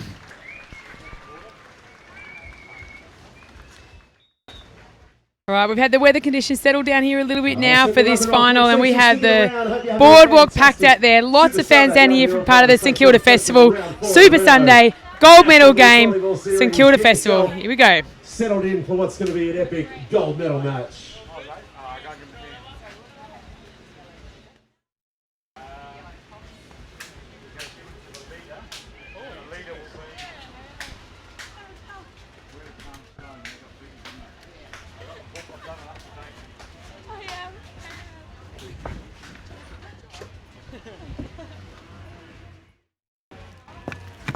So players just making sure the court conditions are all ready to go. This wind's making it quite tough for the sidelines to stay in place. Bits and pieces out there, folks, with the conditions. It's pretty tough for these players out here today. They're just trying to make sure the lines are nice and set. Maybe it's a tug of war. A tug of war for the first point. Although that would be cool. Sandcastles. Just making sure those lines are set. Oh, my hat's off. The ref's hat is off. Oh, his car keys have fallen out of his pocket as well. He won't find them. What other sport, folks, requires the athletes to not trip over the field of play? Careful, T. We'll edit that out later. All right, we're totes ready now, I swear. Women's final ready to start. First serve underway.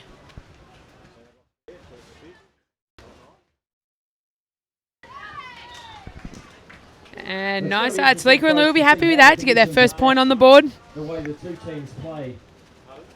At 10 o'clock this morning when Lou Borden and Taliqua Clancy played, the breeze wasn't nearly as strong as it is now. But for Pip and Katie, they had to play absolutely in the gale. Oh. But it doesn't take long for Taliqua to acclimatise.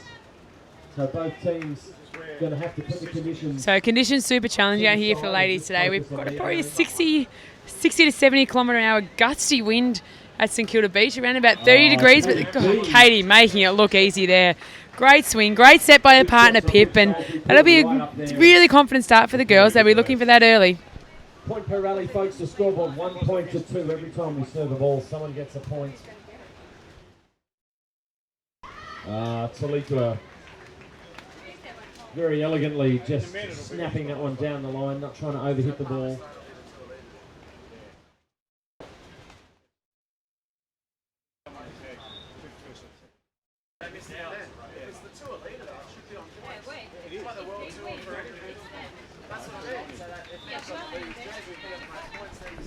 Once again, thanks for sticking 2 points all. Absolute privilege. So thanks to all of you out there watching on the live web stream, supporting your girls, whether it be from Melbourne, Manly, Queensland, South Australia. It's great to see you all out there supporting this great sport of ours in beach volleyball. And loves a little net dribble over there to grab that point. Puts a little, I'm sorry, but people love getting that point in the bag for the girls. Still has to be played. That's a legal play.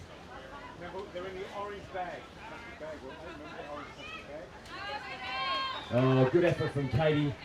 Yeah, nice work by the girls. They're just scrambling around down low in the sand and just making sure that they get that ball up. And point goes away, the girls in blue, and they grab a 4-3 lead to start the first set. And we're going to change ends. Every 7 points scored, folks. Cool. That allows us to make sure both teams are equally affected by the weather conditions.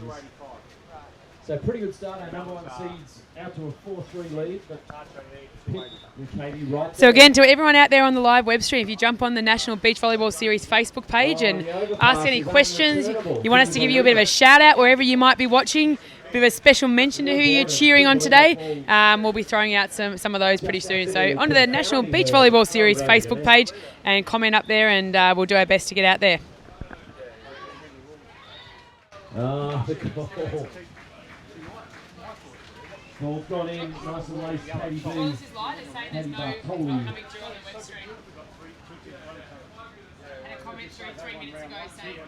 Finding herself in another gold medal match, which was outstanding.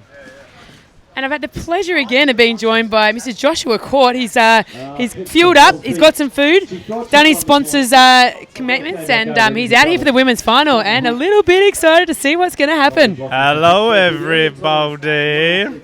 Hey, Dr. Phil. All right, well, we're back. The action is hot. The weather's settled down just a little bit, but it's keeping things exciting. Katie Bartoli playing off her absolute nut. Oh, Pip. Oh, just pulling her back down. Great point. Taliqua versus Pip. This is going to be a great final, I think. It's not going to be pretty. It's not going to be the most structured. But the girls working really hard to earn points out there in the stand.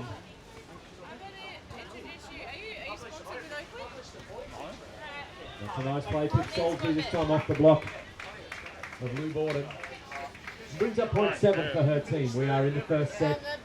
You win a set of volleyball by getting the 21 points first with a 2-point margin over your opposition. I think they should, except I think we probably take the egg off the face first.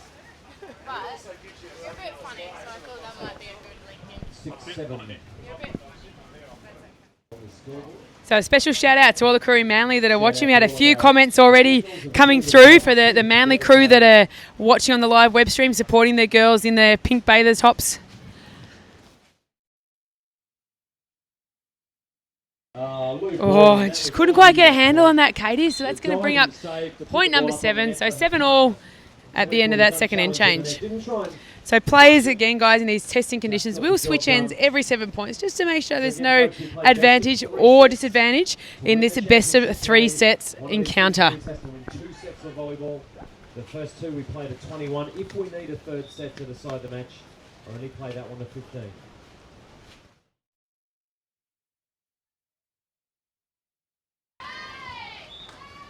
Oh, unlucky for Katie and Pip there. That ball just blew over and Lou's just went up to crush that ball. Luckily Pip got to the net and put enough pressure on, but unfortunately weren't able to come up with the goods on that point. Quite legal to hit the ball twice in a row. The first one was a block. Sadly for Pip, she couldn't find the court. Point to the number 1 seeds. Great athleticism. Great athleticism from all athletes there trying to make a touch on that ball. And you can see the height of Taliqua with her serve. She's able to drop that ball really, really short into that breeze and making it super tough for the girls to pass. But they're able to come up with the goods, get that point, and brings up 8-all. Oh, Lou can't believe it. She's calling that ball out the whole way. And you know the conditions are really tough when you see that. I mean, Lou, double Olympian for indoor and beach volley. She knows how to pass a volleyball, and that wind is just moving that ball around. Something crazy out there. You're going to get some of those go your way and some of them go against you.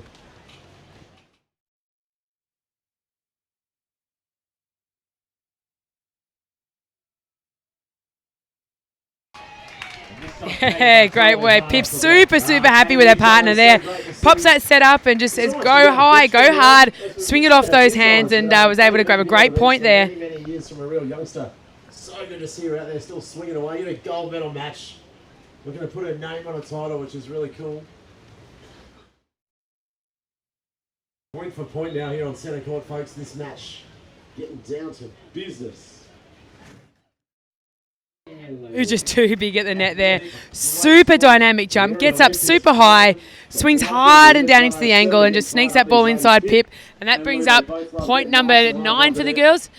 And Lou back to serve here. Love it. St Kilda, you look magnificent. Thank you for sticking around. Women's final.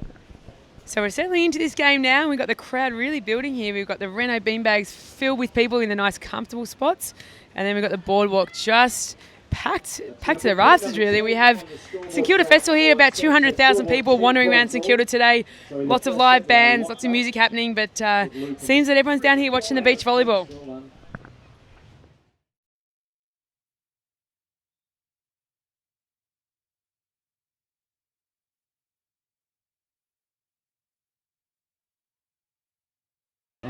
Oh, sweet little cutty there from Katie.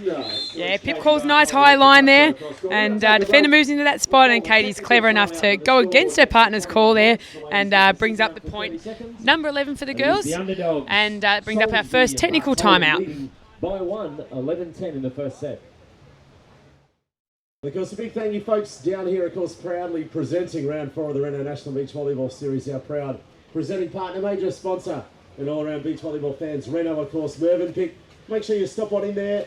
If you like the Mervyn Pick Australia Facebook page, you'll get So a little bit of info about our girls in pink here. We've got Taliqua, who's from Queensland, but not currently based in South Australia's training. We've got Lou, who's a proud Victorian here, also living in South Australia now. The girls have been training together. This is their second season together now. They've had an Aussie season last year under their belt where they went through undefeated, and then over on the World Series through the winter. So this is their second summer series here. They've had a couple of title wins now, and they'll be looking for number 3 and defending their St Kilda title from last year, and in their way trying to stop them, the girls over at the eastern end of the beach here, Pip and Katie.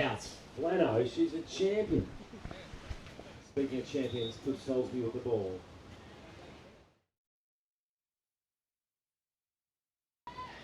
Too tall.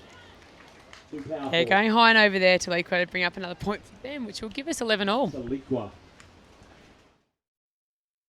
locks it up. 11-all.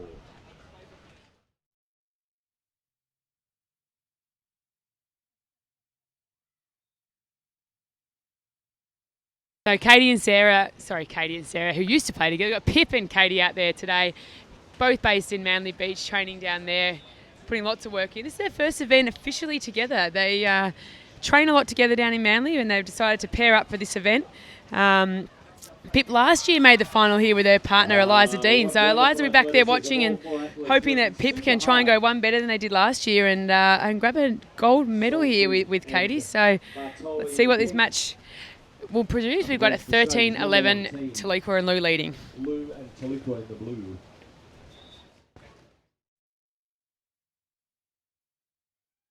Oh, and a cold shake from Katie. You won't enjoy that. Yeah, that's not normally like Katie, so you can tell the wind's really swirling around here, making it super tough for these players. We've got some of the best players, some of the best ball control in the country here, so look, she'll make a change on that and try and grab another point back here. That looks spectacular in the pool room. Oh, hustle and desperation out there. Yeah, hustling for everything. These girls are working so hard out there just to try and get that ball in play. It's no easy feat today, that's for sure. Tipping them to beat Court Schumann on their home court, but it wasn't a surprise. They brought their A game, which was great. They've been secretly training for some time. Oh, Katie is at 6s and 7s. That serve just these conditions just outright. Yeah, that one just moved the ball so much on Katie. She went there to make the pass and it's blown it back. So then throws her foot out, but unluckily wasn't able to grab a play. And the girls are going to grab a timeout. They're going to sit down and try and recompose and come out firing in this second half of the first set.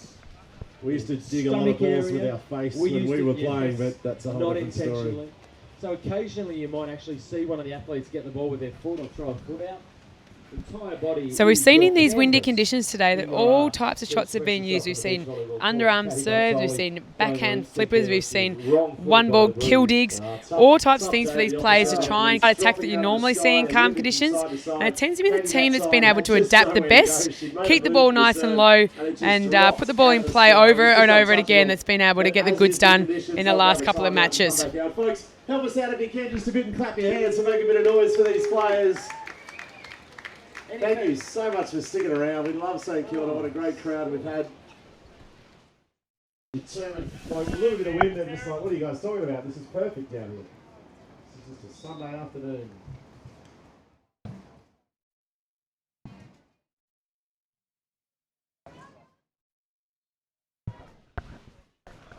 can get back on the mic. That's a me. Yeah. Thank you, Jim.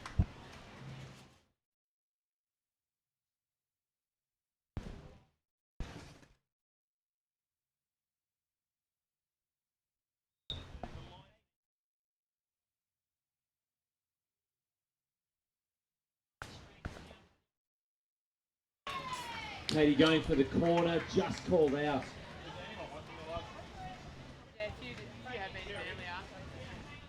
So we see the girls in blue here. So Talika and Lou have just taken a little bit of a lead here in this first set, 18-11. Yeah, and Pip calls hard angle. Katie goes, no worries, mate. I'm going to trust you on this one. Going hard into the angle, bringing up point number 12. You busted out a handy little lead in this first set. Pip and Katie down by 6, but very capable of getting on a bit of a streak. And in these conditions, folks, the scoreboard will swing very quickly. If you get a little momentum going. Yep. Few aces, the points will come quickly. KB to the service line. Oh. Yeah, Talika, massive at the net there. Turns that ball and just makes sure that is not coming back. And that's going to bring up point number 19 for Lou and Talika. And this wonderful Victorian ambassador for the sport, Lou Borden, one of her favourite stretches of beach. She gets to play on sand all around the world. Loves coming back here. 19 points on the board for them.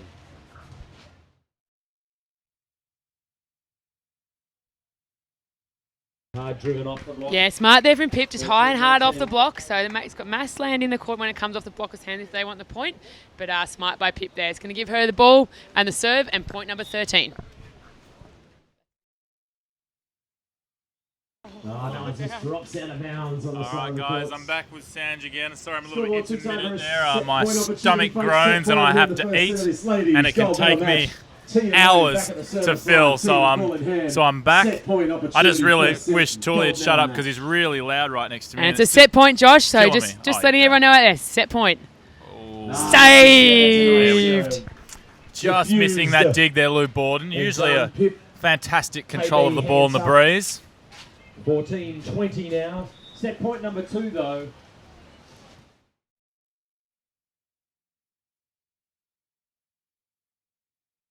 Set point number 2 saved. A little 2-ball from Pip. Normally that's a Katie specialty, but Pip's like, hang on, I want to have a bit of this business too, and I'm just as good at the 2-ball as you. Yeah, Pip is an absolute beast out there. A little bit deceiving, I think, for a lot of teams, but she is an animal. And as you saw in the semi-final, she just got block after block on Zena and Beck and just was not holding back. Yeah, look, she's one of the most athletic girls. She does a lot of work on her fitness and super strong at the net, and it just means that when you get into these windy conditions, the stronger you are, the fitter you are, the better you got at being able to move around that ball and put that ball back into play. You'll actually see Sam Boehm not walk anywhere near Pip because it just makes Sam's rig look so inferior to what Pip gets to walk around with every day. And it must be tough. It's a burden that Pip has to take with her. And, you know, it's fantastic. I enjoy watching it, and so does the crowd in St Kilda. Here we go, KB back to serve. And looking at those, talking about the crowd, they're just streaming in. There's not really many spots left on the boardwalk there, Josh, and great afternoon for beach volleyball.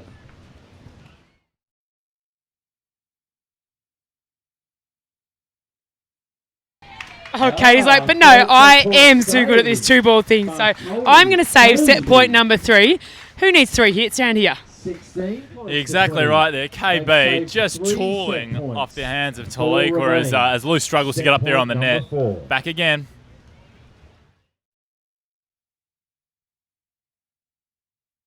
Not today. Very crafty. Lou just chiseling over the top there into the gap.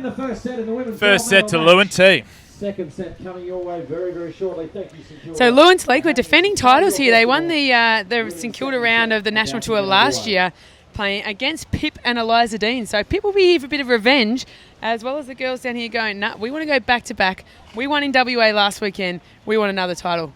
No, they didn't. Nikki Laird and Maria Fay actually won in WA, believe it or not. They did, so they want a bit of redemption here as well, don't they? So they are looking to get back up on top of the tour leaders and take another win. That's exactly right. Nikki Laird played off her absolute tree, just roofing everyone everywhere on the court. And Maria Fay was just a little ferret in the backcourt. I know. Nothing she couldn't dig. It was such an upset. I forgot that it actually happened. We actually verified with the officials after that she didn't have magnets on her arms, and it was just natural talent getting all those passes. Absolutely. So, yeah, it'll be really interesting to see back which team can really get ahead on this second set now. So, Lou and Talik will win this set. Game is done and dusted, but Pip and Katie fight back. We're going to go all the way to 3 sets. Back out on the centre court. So if you're back in Manly cheering for your girls in the pink tops and the blue bottoms, start yelling at your computer screens, screaming your heads off at the TV, and get these girls over the line. The visor, her partner, the Victorian Lou Borden in the cap, the Project Clothing cap. Second set underway in 5, 4, 3, 2, 1.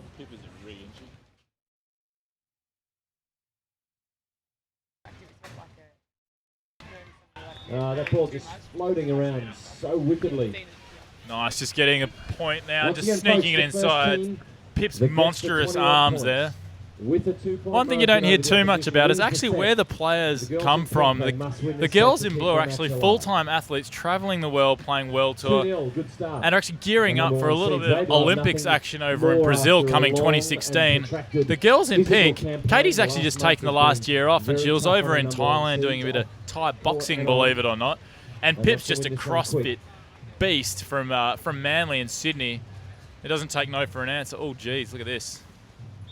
Just missing that dig back over the net, hitting the antenna. But it's great to see the girls from New South Wales coming up to Vic, having a crack in and making a final, which is phenomenal because they haven't played the whole tour yet. I think this is their second event together. And first event together, there you go, Pip and KB just rolling in. Touch the antenna. Any ball that touches the antenna is instantly called out. So when you're playing the ball over the net, it has to travel. So Lou and T will take that nice little gift that Pip just handed them, and that'll give them a 3-1 lead. Sandwiches are delicious. You can taste them through the speakers, I'm sure of it. Cutty! Yeah, Pip loving that one. Shits a Cutty down and then just turns around with a cheeky little grin and goes, that wasn't bad, hey Katie. Yeah, well, she just cut my lunch, so why won't she cut yours too? 2 for them, 2-3 to score.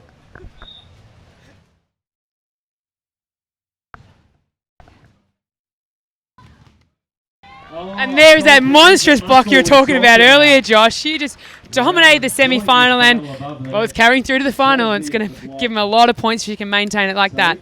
And it's something you don't see a huge amount of in the female game is big blocks, and Pip is just dominating at the moment on the net. And you've got to be tough. That net is moving around a lot, so the players can't touch the top of that net. So to make that block without interfering with the net and having a fault, it's incredibly technical skill to be able to have. In the world, so they're handy. Yeah, Red Hot World team, world-class team, folks. Down here for you. End change at 4-3. See Clancy heading back to the service line. Very dominant here in Australia over the last couple of years, claiming a lot of titles, a lot of pieces of history in their name. Down here today, looking to etch another one in there.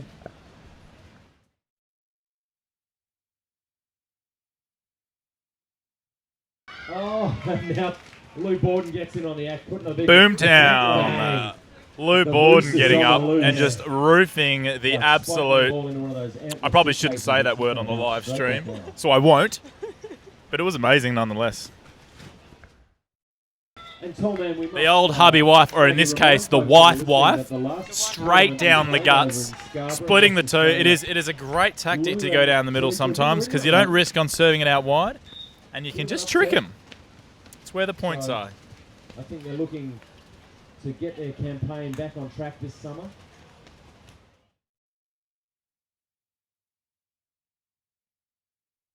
Yeah, great ball control from the girls there. Keeping the ball nice and low and just making that nice snap into the wind, up and over the defence, and brings up a nice little point.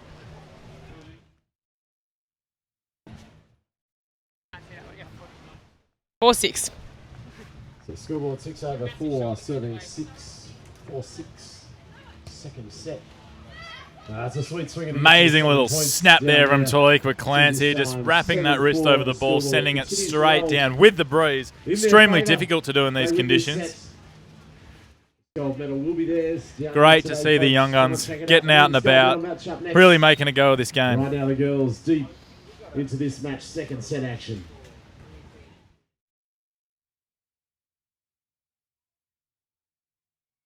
Oh, there you go. Katie having a big swing, knocking the visor off Lou's head, and she's going to have to adjust that and make sure that she gets that next one. But yeah, great aggression from Katie there going into the win. Great to see. Every now and then these players get so high out of the sand. I'll cop the Omnicasa right across the face. Won't phase her one bit to the service line though. Katie Bartoli, they're going to close this gap. They'll need to side out after that serve. They must win this serve into net there from KB, sending Taliqua back to the service line. If you're watching the live stream, I'd love to hear from you. Even if you just want to call me a funny name or ask us a question or just support one of your teams, jump on the Facebook page, say hello, say goodbye if you're leaving. But stick around because we've just a quick change of ends. We've got the men's final coming up right after this. And it's going to be an absolute bloodbath. Can I say bloodbath? Can I say bloodbath? Is that okay? Is blood's not a rude word, is it? No, we're all good. We're good with that. All right. Just waiting. I'm waiting for the live stream man to start bleeping me out soon when I get excited. He's just practiced. He's got it ready. Either that or Adam Blackburn will chalk me up on something. Black will be all over it. He won't let you get away with anything today, Josh. He's got your measure for sure. Yeah, I know. He's got my measure when he can't hear me. So I'm in trouble when he can.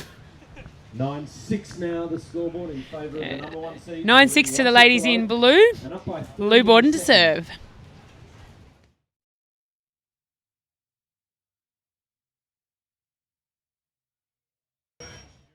Ball just gets away from Katie a little bit there. It's tough conditions. That wind's swirling around. It's not consistent in one direction, which means the players are having to adjust all the time.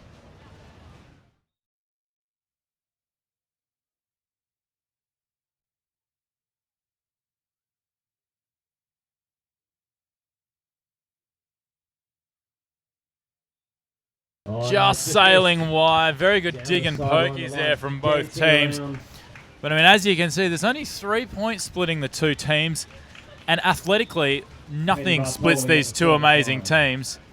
And it's just a little bit of experience, I think, showing from Lou Borden. And Taliqua Clancy just feeds off that amazingly. Yeah, Lou and T have been in a number of gold medal matches here on the Australian sand. They've been feeling pretty comfortable out here. Oh, but Pip says, hey, I've been here too. I was here last year. I was in that gold medal match. And I'm willing to go one better this year.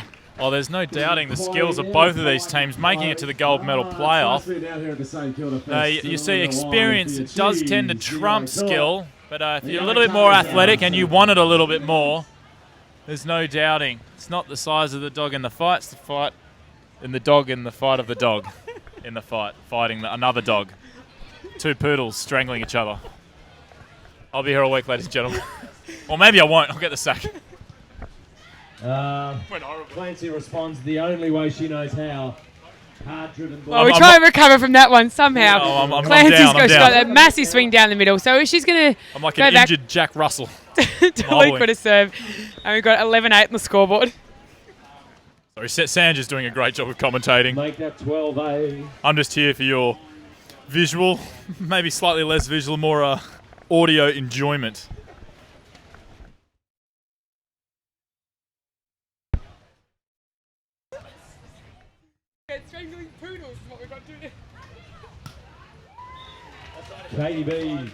Katie Bartoli, massive cross-court smacking. That's going to bring up a technical timeout. 12-9. Currently being led by a number one seed, Taliqua Clancy from Queensland. Well, Sanj, while we have a little break, I suppose it's a nice chance for us to talk a little bit of dribble about ourselves, really, and, you know, what's been going on. I hear there's a fantastic new academy started up in Victoria. Could you tell me a little bit more about that? Yeah, absolutely. So we hit the Victorian Volleyball Academy. So it's going to be based down at South Melbourne Beach, and it's going to be covering all levels of volleyball. So we've got the beginners, we've got intermediates, we've got elite level, and we've got juniors. So South Melbourne on Saturday is going to be just absolutely buzzing buzzing with Volleyball Victoria Academy coaches, athletes, and I think it's just going to make this tour down in Victoria just absolutely massive. I think it's pretty much going to take over the world. It's heading that way. They've actually joined forces with Vic Beach quite recently, which just gets the whole Vic Beach community involved, and there is a community feel here in Victoria about the beach volleyball, and it's going to make the state tour here in Melbourne one of the strongest in Australia. Yeah, there's an absolute buzz going around with Victorian beach volleyball at the moment, and you can see that with the support we've got here today. I can look out and I can see a number of players from all different levels out here watching the top level players in the country, and they're all aspiring to get there themselves. So the Victorian Volleyball Academy, we're going to do everything to get them here. All right, we're back to it. We'll strangle some more poodles. Beautiful little 13-9. shot there by T, just elevating and cracking it down. 13 points to 9 now. Now, I don't know if it annoys the viewers as much as it annoys me, but Taliqua's tag on the back of her playing bottoms is just hanging out, and I feel like running onto court, just poking it back down. Yeah, just maybe not, nice. Josh. You might keep you just behind here, or you might be out of a job, mate. Jail's not where I want to be at this point. Oh, no, you're far too good at beach volleyball for that. And pretty. Oh, and they keep that ball alive, but too good by Pip and Katie there, and they bring up another point, closing that gap, and they're going to fight to the absolute death here. There might be a bloodbath. It was an amazing reach by Taliqua. You just see her arms from time to time. They just keep extending out across the whole court. She could be 8 metres long, I reckon. Actually, probably not far off it. And there you go. You see that high reach up over the block of Pip, just getting a little bit of touch on the way through, which keeps it out of Katie's range in the defensive part of the court. Clean winner off the hands. 13-10. Another point goes on the board. Our number 1 seeds. 14. A lot of our players out here today wearing Bolle sunglasses, just protecting their retinas from the UV rays, which is extremely important in beach volleyball because we spend a lot of time in the sun, and we like to see things with our eyes. It's not often you see things without them or when they're closed, but Bolles just give you a little bit of sun protection in the harshest of conditions. I know it's not in our favour, Josh, sitting here in the commentary, but the winners of the event today do score themselves a brand new pair of Bollets to go along with their National Tour trophy and the massive big Victorian Open trophy we've got. So they were absolutely clean up today. A little one ball there by KB. A little one ball back. Oh, a little dig fest out there on centre court. It is not pretty beach volleyball, but they will win however they need to. They don't care if it doesn't look pretty. They want to win. Can only be described as jungle ball at the moment with that breeze. Close this gap.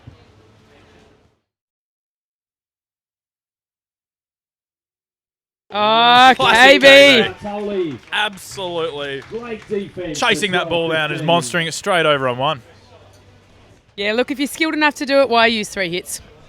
Because you don't have to. You can use 1, 2, or 3. You can't use 4. It's illegal.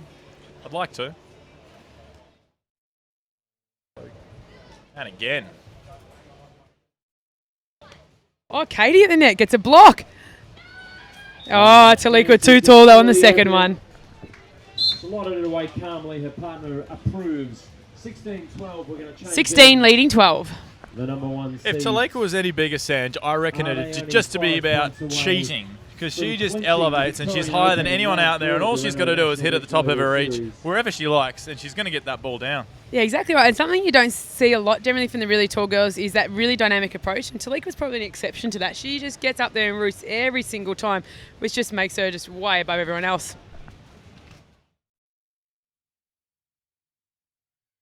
Oh, tries for a sneaky little cutty there, and unfortunately the ball just drops under the top of the tape there.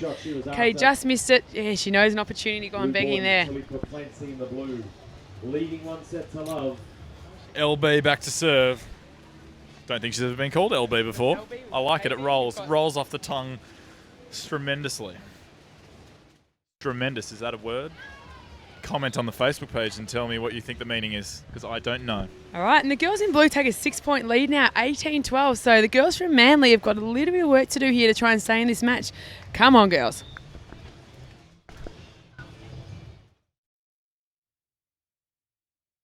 Red Hot serving to continue things on, folks. This dominant Australian team flexing their muscle, kicking it into overdrive here, looking to claim another title. Getting to the very, very business end of this second set.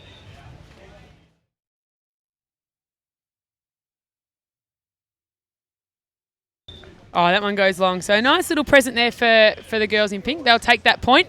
And Katie back to serve 13-19. 13-19.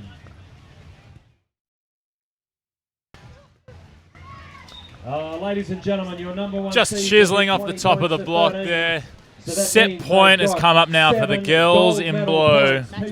Match point. So we are in the second set. It is match point. Taliqua back to serve. Will she send down a bullet? Oh, there it is. Louise Borden, Taliqua Clancy, champions for the Victorian League of National Tour and the Victorian Open champions. Well done to Katie Bartoli and Pip Soulsby. Great fight, ladies. Way to get there for a silver medal in your first event this season. But if you're listening and watching, do not go anywhere. We've got Bo Soderberg and Michael Van Dorsten, the international powerhouse, taking on Australia's number one at the moment. We've got Chris McHugh and Isaac Kappa. All right, stand by. We're going to have the man, Mr. Jonathan Fogarty, interviewing the winning gold medal winning teams as well as their medal presentation. Stay tuned. We'll catch you soon. Who wants a free ice cream? Somebody make some noise. Now, Damien is a stellar beach volleyballer, but let's see how he goes with Frisbee. Oh. So if you catch one of these guys, you'll head over there and grab yourself a free Mervyn Pick ice cream. There's one for the cheap seats. Take out a small child walking past. An ice cream will make you feel better. Thanks, Damo. And a big thank you to Mervyn Pick, ladies and gentlemen. Make sure you head on over there and check out their ice creams. A big thank you as well, ladies and gentlemen, to you for sticking around. We've got the presentation on the way, the silverware. Looks like we've got some amazing bollets as well, ladies and gentlemen. Bollet down here with us today. Fantastic to have them involved. Big thank you to Bollet and of course our amazing other supporters and sponsors. Renault, Mervyn Pick, Project Clothing, all the crew from Volleyball Australia, the Australian Sports Commission, and of course our local supporters and sponsors.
Well, ladies and gentlemen, we're down here at St Kilda Beach for the official presentation ceremony. The women's gold medal has been run and won. Firstly, I'd like to thank all of the corporate supporters that have made this possible. Mervyn Pick, Renault, Project Clothing, Bollet, Be The Influence, and also other local sponsors, Bobble, and our good friends at VVA for all their help and support. We wouldn't have been able to do this event without them, so can I please ask you folks, put your hands together for all of our supporters that have helped us make this event possible. Joining me here for the official presentation ceremony, I'd like to welcome our dignitaries. Firstly, I've got Chris Schott on behalf of the Board of Volleyball Australia. I've got Judy Flanagan, CEO of Australian Volleyball. I've also got Graham from Project Clothing and Fiona Marty from Bollet. So can you please welcome all of our dignitaries for this presentation ceremony. Particularly great to have Bollet back on board, so thank you, Fiona, for coming down. A wonderful tournament, difficult conditions, a team that's done very well to get all the way through, but they couldn't quite get it done. Please congratulate them on their silver medal, Pip Soulsby and Katie Bartoli.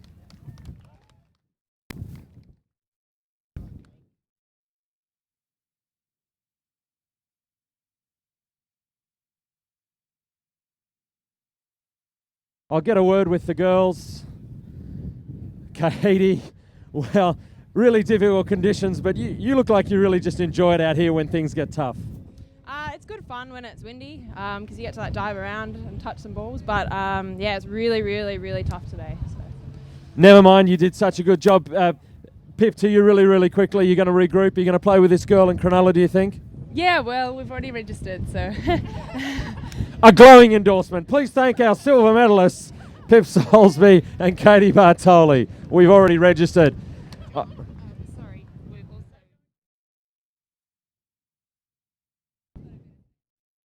All right, thank you, Judy. There could only be one winner. Australia's #1 team back in the gold medal match, and they've won it. They couldn't get it done last time. They've won it this time. Please congratulate Taliqua Clancy and the local girl, Lou Borden.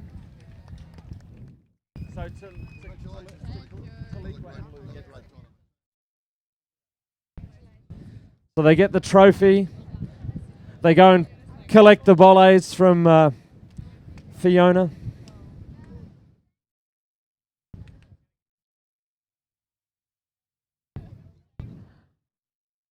Okay, show the trophy to the crowd. Hold it up. There it is, the Victorian Open Championships. Give it up. I'll grab a word with both these girls. Let me jump in the middle here, sorry.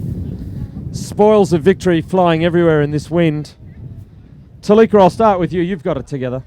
There you go, the bollos. Taliqua, you couldn't get it done in Scarborough Beach, but you've come back. You're pleased to get back on the winners' podium? Yeah, of course. Everyone loves winning. That's why we're all playing this tournament. So it feels really good that me and Lou, in this really tough condition, could keep our side out up. It was really special. Good work.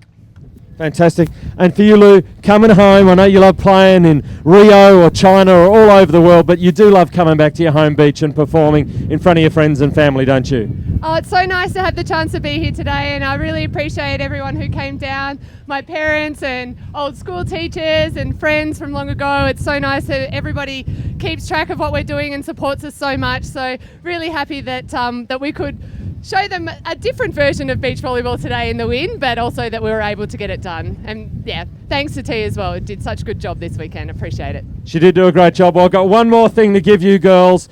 Graham from Project Clothing has got something special here, because after this, you are the new tour leaders. The gold jerseys are yours, thanks to Project Clothing. There they are. Ladies and gentlemen, that's the end of the presentation ceremony. Coming up shortly, the men's gold medal match. Stick around, it's going to be massive.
Welcome back to the National Beach Volleyball Series presented by Renault. We are up to the gold medal men's match. Again, we've got some windy conditions here in St Kilda Beach, round 4 of the tour. We'll be bringing the players out shortly. We've got the referees fixing the lines, making sure that the playing surface and arena is safe, good to play. And we've got a repeat of our gold medal match from WA last weekend. So in that case, it was the Aussie boys that took the medals. So we'll see what happens today. We'll get to see Mr. Van Dorsten on our courts. So on behalf of the entire volleyball community, Big Michael, it's been an absolute privilege to have you on the beaches this summer. So I'm again here joined by Joshua Court from the Victorian Volleyball Academy from Melbourne. How you going, Josh? What's your pick for this game here? Yeah, look, I am very excited to be back. Not that I haven't been gone for long, but well, this is going to be a really exciting match. Bo always gets up and about for a final, no matter who he's playing, what the conditions are. So he's an excitement machine. But Chris and Kappa, men's tour leaders for a reason. They are solid, they are strong, they are big, bad. I was going to say ugly, but Kappa's not the worst looking person you'll ever see. And they're going to bring the heat today. It should be a great final.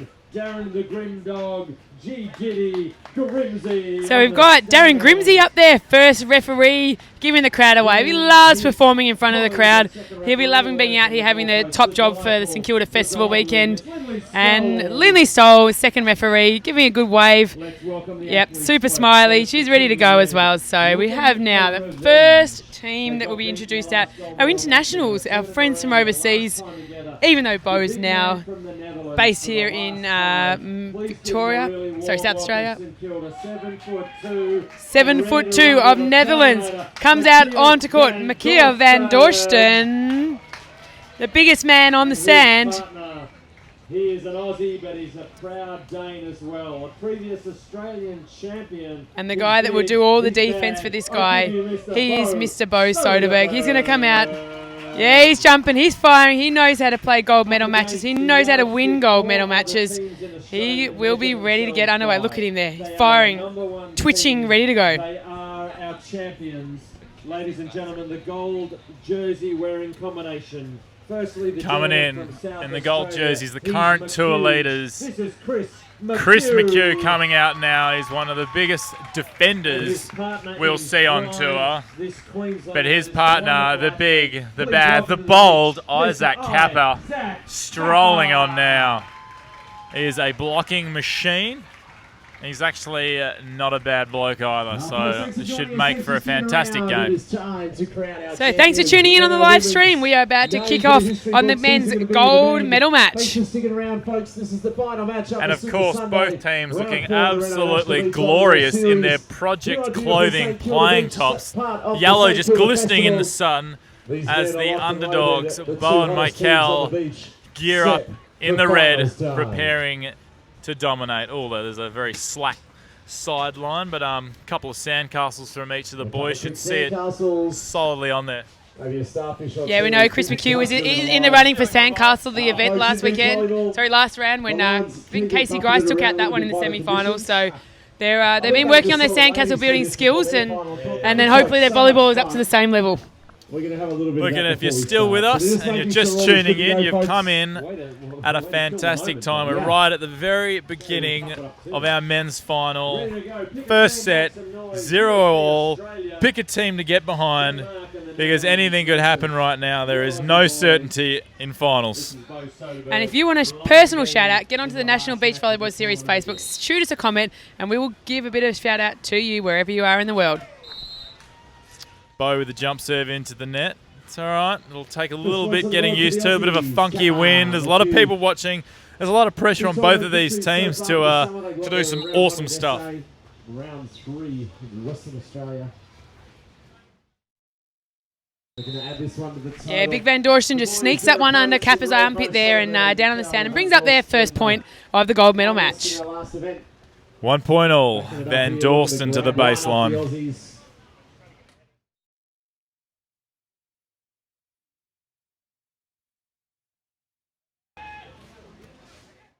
And the boys are going to be loving these conditions out there. The wind at the moment is probably around about 30, 35k an hour. In the semi-final for both these guys, they probably kicked up past 80k's an hour. So the boys will be feeling like they're almost playing in still conditions out there compared to what they had this morning with their underarm serving. Boys in running. Oh, there we go. Just a bit of a funky area there from Bo. You rarely see that. It's a little bit nervy maybe at the start of this game, Josh, but he'll settle down pretty quickly. Yeah, I think so. Bo's played a lot of finals in his time, and he'll just take a couple of points to get into it. He'll get the crowd behind him, and then it's anyone's game. Van Dorsten. Yeah, finesse there from Van Dorsten. Just sneaks it past him. No, shows that you don't just have to smack that ball down into the sand. You still just got to get it down there for the point. Let's put it into a bit of perspective here, Sanj. When you see Van Dorsten standing next to Bo, he towers over Bo. You've got to take into account that Bo's at least 6'5" already, so Van Dorsten stands at a massive 210 centimetres, I believe. Yeah, well, a little bit more than that, I think. And I think Bo's actually the shortest player out on court. So we've got 6'7" to his day. He's the shortest player out on the court at the moment. So we've got these guys are doing some super hard work getting around the court because they're not small, agile guys, but they're working super, super hard. Here we go, Chris in the net. A little bit uncharacteristic of him there. But, you know, a couple of shaky ends to start, as always happens in the gold medal playoffs. And if you've got any questions, if you see something that you didn't quite understand, shoot it through on the Facebook page. We'd love to talk to you. I'd like to talk to you. There's probably a lot of people out there listening that I've never spoken to that I'd like to talk to. So shoot your questions, shoot through some comments, shoot through a funny picture. I'd like to see them all.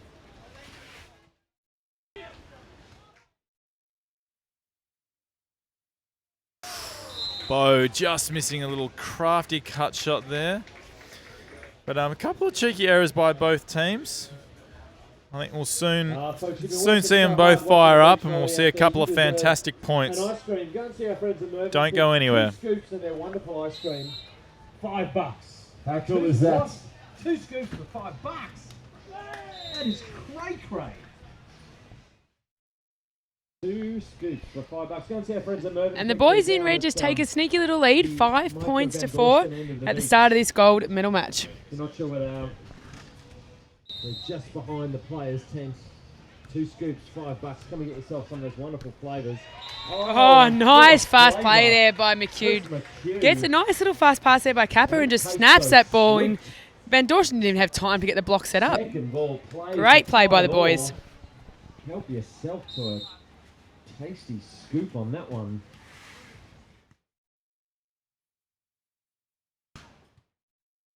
Oh, and Bo responds saying, yeah, I'm pretty good at that fast snap into the angle as well. So I'll keep that handy little lead we had, and I'm going to go back and send the ball down again. Holding the trophies aloft. Some brand new bollets as well. Fantastic.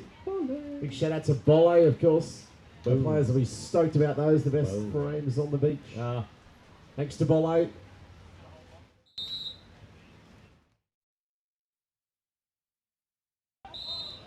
Tiny double. So just a little handling error there from Chris McHugh. It's pretty tough in these conditions, but took the risk of trying to make the handset and unfortunately didn't come up with the skill necessary.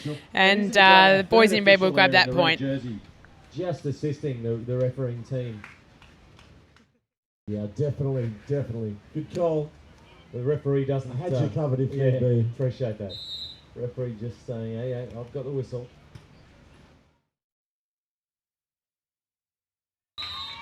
Kappa using the breeze. Yeah, a little change up there from Kappa. Didn't go hard, just snuck that ball up and over and just let the ball just dip it back into the backcourt and grab themselves point number 6. Let's work on your technique a little bit there. Maybe jumping. Not sure if you hit that so well. Yeah, you never see that. So the referees don't like being told what calls to make. Soderberg simply super down the line. Really good vision of... Yeah, classic Soderberg. High down the line, over the block. Too fast for them to get them from the defence. And brings them up a little lead, 8-6. You can see Soderberg just perking up a little bit now. He's let rip on a couple and his control's kind of just getting into it. He's shot a couple of nice lines. I think we'll see this game's pick up just a little bit. Beautiful little floats over there, just moving away from Chris, dropping short. You get that in the breeze. It'll push that serve around quite a lot. Just unable to control it. We'll go back to the baseline, go again. No, a little timeout. Kappa's called a timeout. They're just going to find their heads. Little squizzle of water and a quick chat. Bo's looking for high fives of anyone he can possibly get as he's running back. He's happy. He's pumped up. He's ready for finals volleyball, that's for sure. Yeah, that's Bo for you. He feeds off the crowd. He feeds off anyone he can get some energy from. He's a little leech, young Bo, or should I say old Bo, as he ages quite gracefully. Yeah, and what a pretty good crowd we've got here, Josh. They're starting to pack in. We've probably sitting about 10 deep in the grandstand, or the boardwalk, we could probably say. And Renault beanbag down there, there's none of them left over, so it's full house. It's fantastic. It's great to see the St Kilda community getting around it. And I haven't been perving on any of the females at all yet.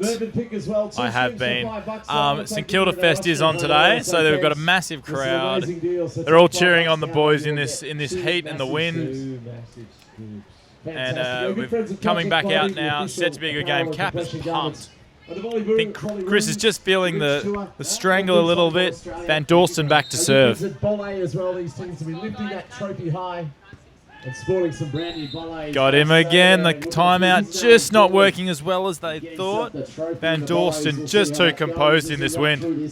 So the boys in the red Project Clothing singlets take a lead, 10 points to 6.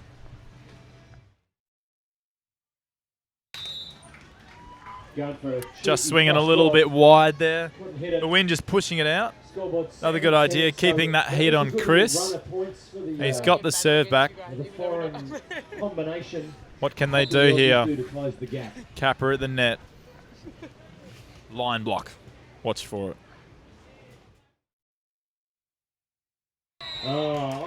Just delayed it beautifully there. He thought it was going to get the hard hit, and Cap just delayed his jump then. Saw the slightly off-pace hit. Jumped up there, threw it back down and said, nah, going to have to be better than that. Can't see through ya. A little serve into the net there. That's not going to help you get anywhere, Chris. You are tough conditions. We've got to be putting these balls over. You've got to make the other team earn the points. In conditions like this, and even just this sport, it's not the team that is necessarily the best. It's the team that makes the least amount of errors. And there you go, an unforced error per se with that ball dropping in the wind. Kappa not quite getting to it. Yeah, and Kappa not happy there. He knows he can pass a lot better than that, so he'll get back in and make sure he gets a point. So 12-8 to the boys in red here. Handy little break in this first set. So well. You can say it's okay.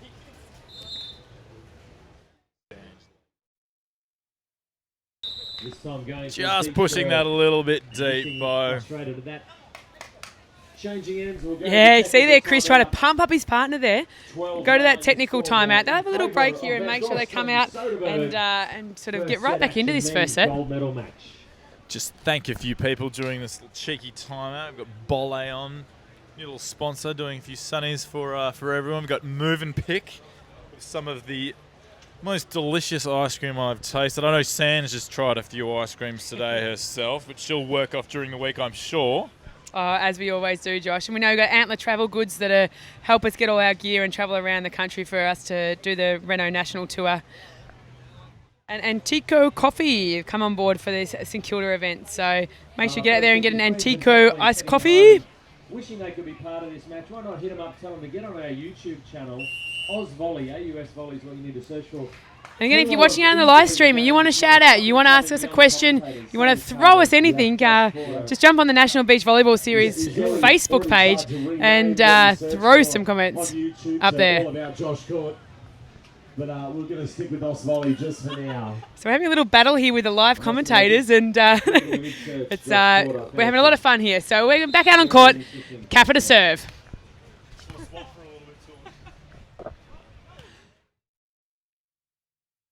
We're still serving our apprenticeship. They won't let us go live yet. Yeah. We need that button.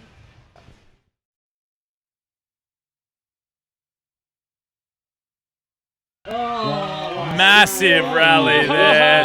Ball just sitting up on the net, and Kappa just out-muscling Van Dorsten on the net, just forcing it back down his throat. Point of the match so far. Absolutely massive. And then That's just raw talent in the win there. Bo, the sneaky little one-ball dig over. Doesn't matter how you get it there, it still gives you a point. They all count. 13-10. Bo. The Bo daddy absolutely loves it. Doesn't matter how you get a point, as long as you get it. It's all that matters. Who's going to take it out this time?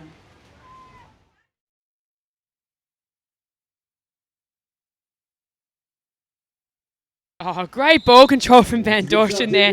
He may be the biggest guy out on court, but his footwork there, just lift that ball, keep it nice and low for Bo to make that play. Yeah, that's why he's out there in the gold medal match. Give yourself an opportunity to put it in a place that's going to be hard to bring it back, and that's what he did, Bo.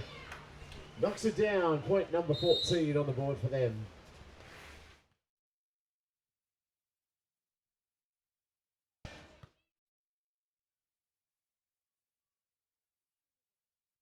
Kappa just chasing his tail a little bit. Van Dorsten having a little read of Bo's book, tearing a page out and just throwing it back over on one into that back corner. This guy is a quick learner, hey. He's an indoor volleyball player, come onto the sand. Bo's teaching him a few tricks and he's like, oh, well, I'll just copy my partner. Works for him.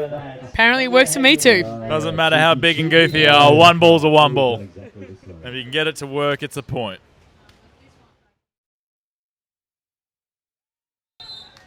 The momentum definitely in the hands of the guys in the red Project Clothing singlets at the moment. They put on a handy little lead coming up. 6-point lead in this first set. Van Dorsten to serve. In control of the first set.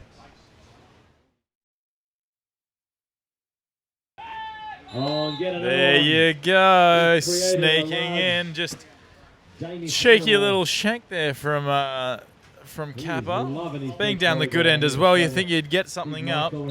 Michael back to serve again. Can he bring up another one? Escaping that European winter. And it's long. Yeah, they're not happy with that one. And we grab an end change here, 17-11. Being the Australian v international team, if we've got any listeners from another state, another suburb, another country, we'd love to know.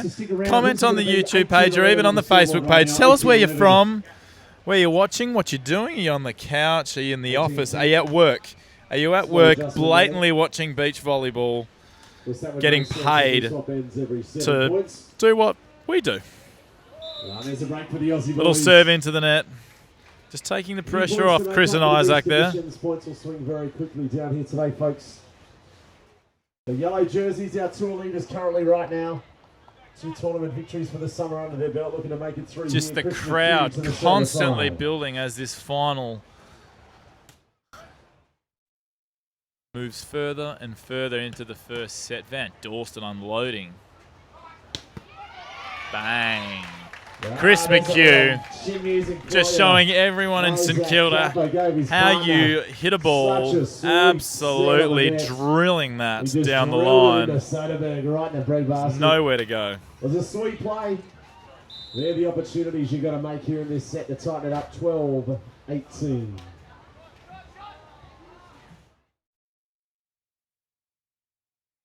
And out of bounds. Just poking it wide around the block. Nice little pick up off that net dribble. Right to the short corner and out of bounds. Exactly what these guys want. Number 1 seeds here. Just to grab a little bit of momentum here and close that gap now. We're only a 5-point deficit.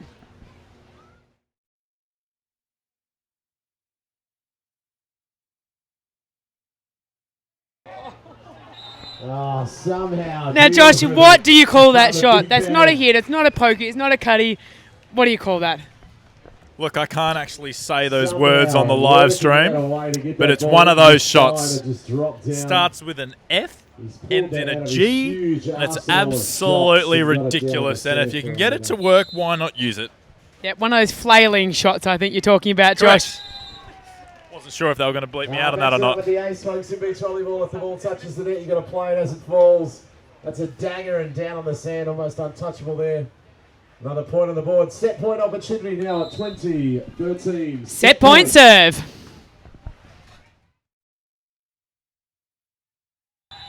That one's out of bounds, folks. Oh, it's grabbed a bit of antenna, which you cannot do so. Bo and Mikhail grab the first set. The guys in red, internationals, set number 1 in the gold medal match.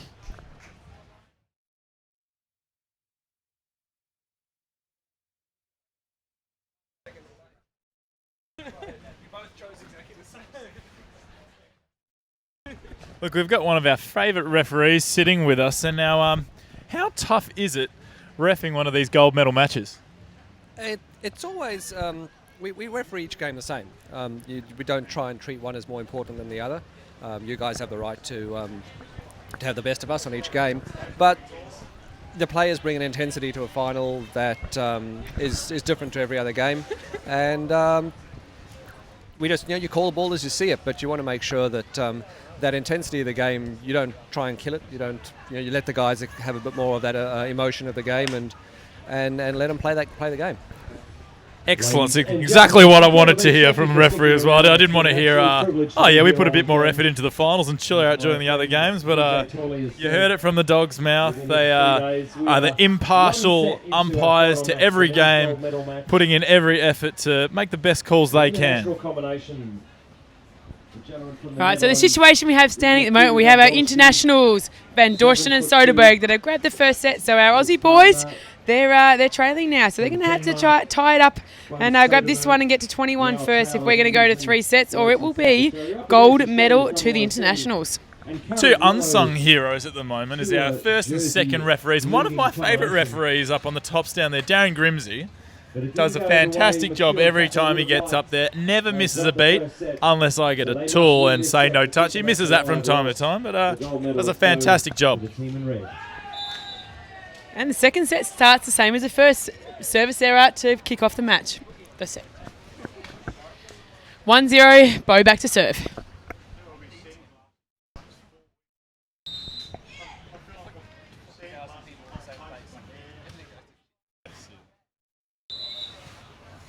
Yeah, first referee Darren Grimsey saying it's going to have to be a little bit tighter than that for a gold medal match, and we're going to give the second point also back to Bo and Mikhail. Now, if you're wondering what actually happened there on the live stream, you can't actually double contact the ball when you're setting it above your head. A handset has to come out clean, and you can't carry it. A little bit Chowder-like. Just shooting it wide there. I think the pressure of the finals, just getting these boys just a little bit. Couple of uncharacteristic errors from the guys in yellow, you know. They're usually extremely strong in these conditions. They win the set. You've got to win 2 sets to win the match.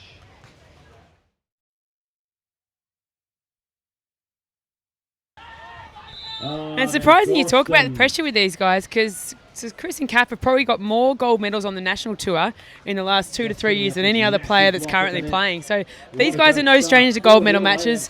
So, yeah, it's a little bit jittery, but I'm sure they're going to come out and fight. Look, without a doubt, these boys are the 2 leaders, Sanj, but they did lose one up in Queensland. Could you tell us what happened there? Yeah, they had a tough draw in their pool, and they ended up coming through and meeting the Victorian combination of Court and Schumann. You probably know those guys. I've never heard of them. In their quarterfinals. So, yeah, they got knocked out in the quarterfinal, but since then they've been super, super strong since they've come back from that defeat. So, yeah, it'll be interesting to see if they can come back and level this up at 1 set all.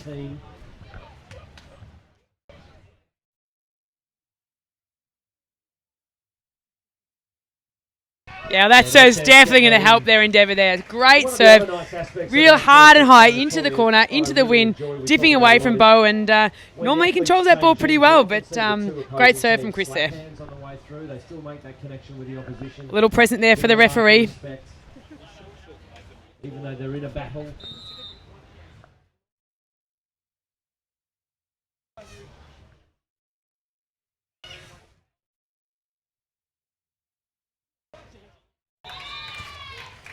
Bo just shooting it long there. A slightly difficult set to get a good snap on, but what have we changed? Ends there with 4-3.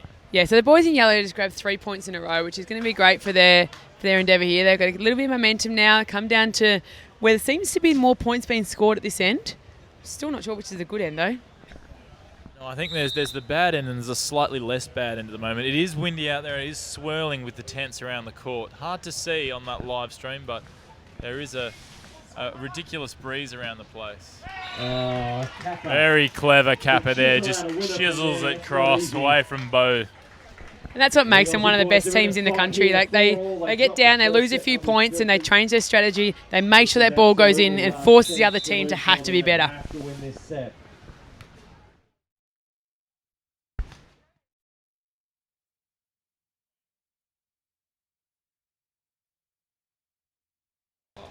Oh, straight for the commentary booth, that one on the dig. Thanks, Chris, for sending that one over here, but that will not get you a point this time. Instead, the boys in red grab that point. As much as I'd love to help you and set you up a couple of avocados, there's not much I can do from here. I am comfortably eating a sandwich and having a drink. I'll let you guys do the hard work today. I'll relax and enjoy the fruits of your labour. All our other great supporters. Yeah, that's huge by Kappa. So Chris doing super hard work there to make sure that set was on the net for him. And Kappa said, thanks very much, mate. I'll grab us a point there.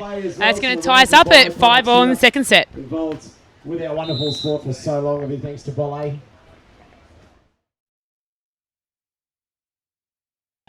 Oh, that one, the Euro Terminator, bouncing it off the net, getting it down. Wow, just sneaking it in the line there. 6-5.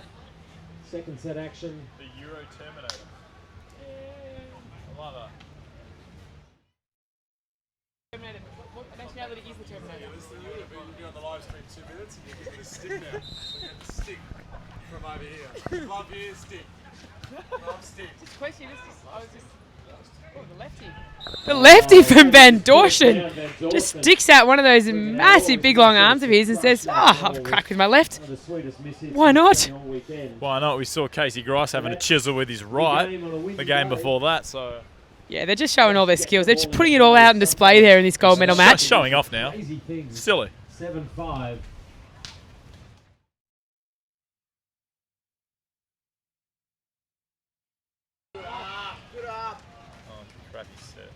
Oh, and the work there from Chris McHugh. Breaker McHugh, such a great up. The boys just couldn't convert.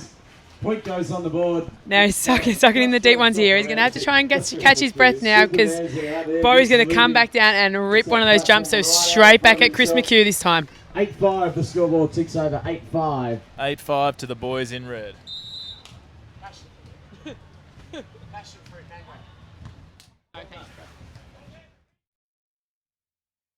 One for the tournament. Fade away again. Over the tournament.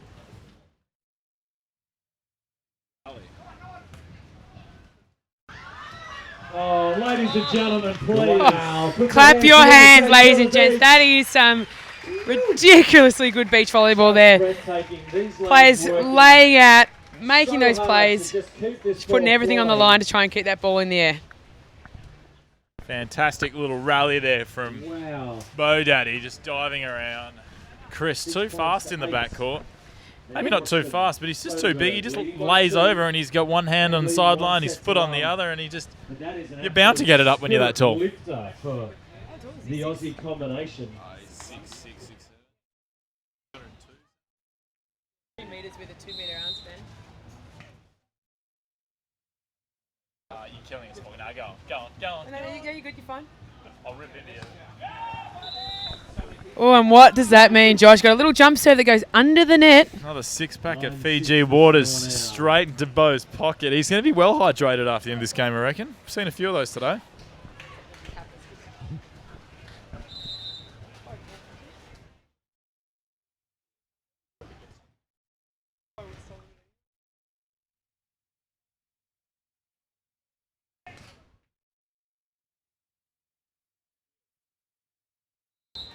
Great efforts, Bo.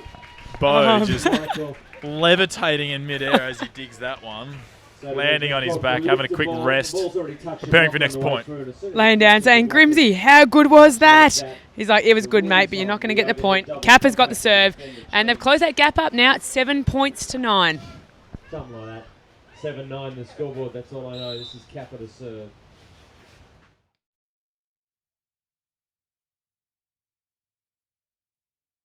Wonderful drop. Oh, the little fadeaway jump shot, cut shot.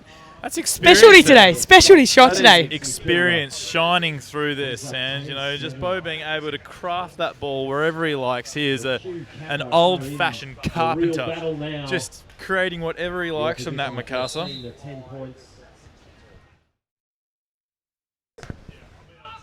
Oh, and grabs the tag on the baseline. Yeah, Chris is getting pumped. Their boys are in for a fight here. They want this second set. They want this gold medal. They're working hard. Inch perfect. 8 points to 10. Chris McHugh back to serve. See if Chris McHugh can get a couple of serves going. Potentially 4 billion people.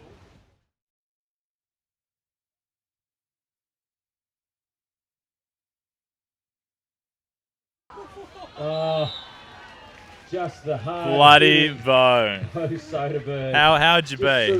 Just doing a silly one ball, getting it back, chiseled up off the net, and just finessing it, willing it back over to court. And then finishes off showing his dancing skills. Certainly a trademark move. You're a hack, Bo. He's looking right at me. You're a hack. He's giving us a smile. But I love you. I love you. He's giving us a nod. He's going, yeah, it was pretty good, hey. Everyone out in the live stream, he's like, it was good. He'll teach us some of that later. He's played a bit of volleyball in his time, old Bo. He's got some skill.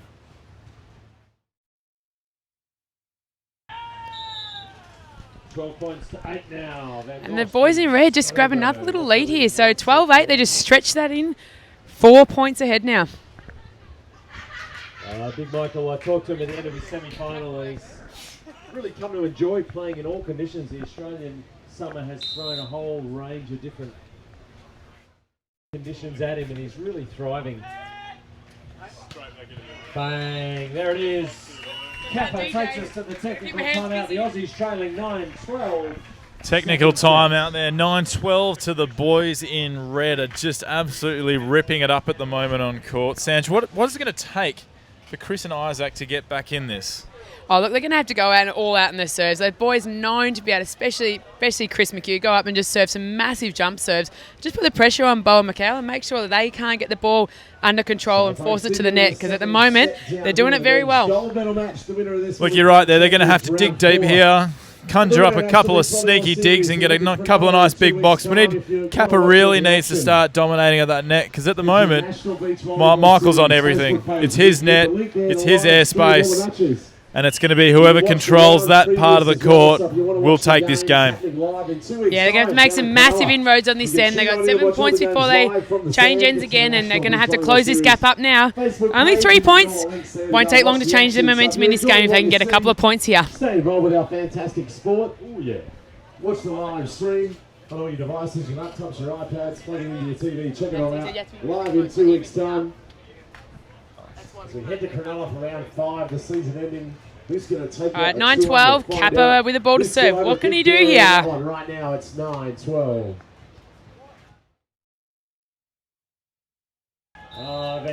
Too big, just banging it inside that block. Nice little cross-court swing. With a beautiful little buttery set there from Bo Soderberg. That ball just about hits itself. Just perfect. So as a blocker, Josh, like how hard is it when you've got two guys like Bo and Mikhail who are completely different sizes when they're hitting? Does it change your blocking much that Cap's got to face here? Massively. You get drawn. You get drawn straight up and down. You stop protecting the angles because he's just so much higher above you, so you really kind of launch up into his airspace. But you remember, it doesn't matter how big you are. People still only hit it an inch or two above the pane of the net. So you've just got to reach down into those angles, push those hands over, get those blocks. Oh, let's see if they can get a few more here. So Soderberg and Van Dorsten leading 14-10 and one set in their pocket. $20 in my pocket.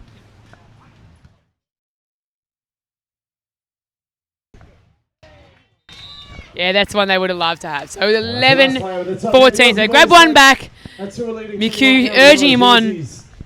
Indicating the highest ranked team on points throughout the summer so far, and that's them. We've got a little work to do here. They must win this second set or this tournament will go the way of our European friends. 11 serving 14. and he just sneaks one down. Kappa ready to make the big block on the right hand, and Mikhail just switches it and said, I'll just sneak it down with my left hand and outsmart you on this one. Sneaks it past the block, 15. And grab point number 15. Bo Soderberg back to serve. Folks, if they win this set, the tournament, the championship round 4 of the Renault National Beach Volleyball Series will be theirs.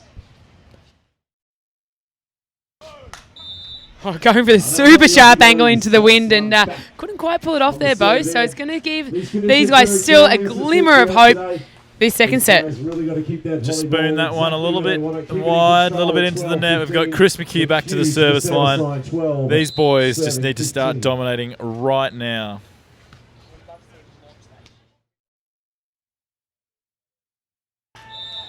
Van Dawson, just too handy at the moment. He's just hitting every angle and he's just untouchable.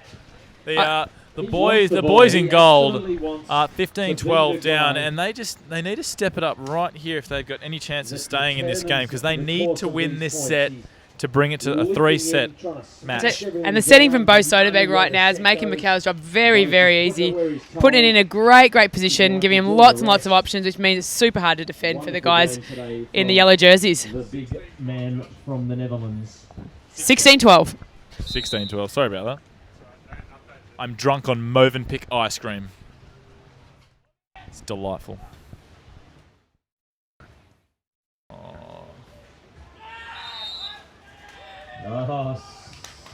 Soderberg. Jeez, Bo's claiming a little cheeky tool over there with the Cobra. Did you see that? Pokes those fingers over the top. Takes a little bit of Kappa finger action. Straight over the top and out the back. And brings up point number 17 for the guys in the red Project clothing singlets. He can't be just paintbrushed. But what Bo did there was at the very ends of his fingers, he poked the ball. And timeout from the guys in yellow. So you notice they're the only ones in this tournament wearing the yellow jerseys, which is given to the team with a leading number of points on tour. So Kappa McHugh at the moment is our number 1 leading team with the yellow jerseys. But these guys in red down the other end are trying to grab this gold medal off them.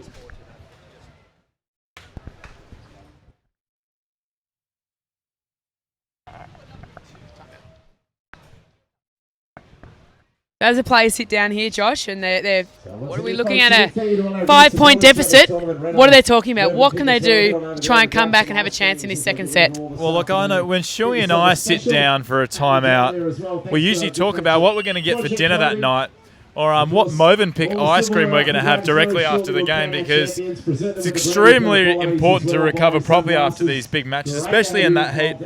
And a Movenpick gets me back to 100%. Oh, Bo just trying to encourage the referee to give him another point, but not going to be the case. Guys in yellow have got the point, and that's 1 point that they want back. So 4 points away. Kappa back to serve here. Let's see if we can send down a couple of aces and try and level this match up. 13-17 to the big boys in red. Van Dawson just missing one now. Is that the smell of comeback?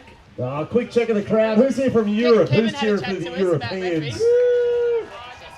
What about the Aussies? Who's here for the Aussies? There they are. And that's the point the boys needed. That's exactly what Kappa and Chris will be loving to have. A couple of points in a row now. 15-17, only trailing by 2. Can they close this up? Back to 2 points, the margin now. If Shawnee Nelson's still watching, I've just had your little comment there.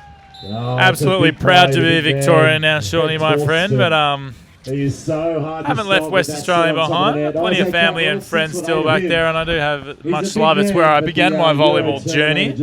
But Victoria is where I'm at now, watching the gold medal match in round 4 of the Renault National Beach Volleyball Series. Thanks, Josh. Great to have you out there watching, and anyone else that's watching, feel free to send through your comments. Tags the line. So there we go. 16-18. 2 points of difference, and we've got McHugh come back to serve here. So let's see if we can let one rip right into the angle here. He's into the win. He's in a great position to serve. Probably the best spot for McHugh to serve in this end. McHugh to the service line.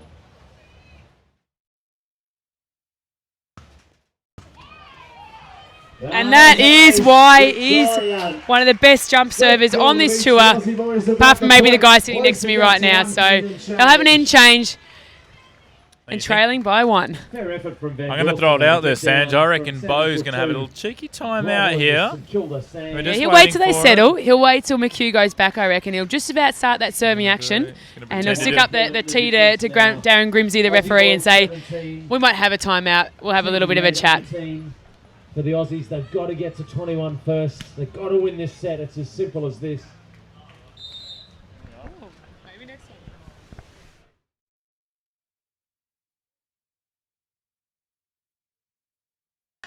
No need. Van Dorsten said, no, mate, I don't need a timeout. I'm just going to hit a winner. We'll take that 2-point lead again, and we're going to go down the end, 19-17. Ladies and gentlemen, we are closing in a very comfortable spot here, Michael. If your team in red wins this set, mouthful of sandwich. The Aussies Love must win this set.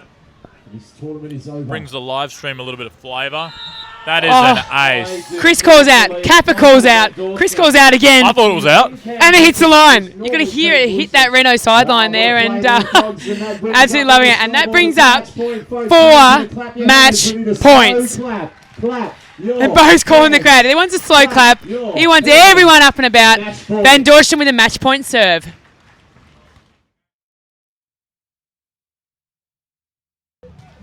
Saved. All right, the scenario, folks.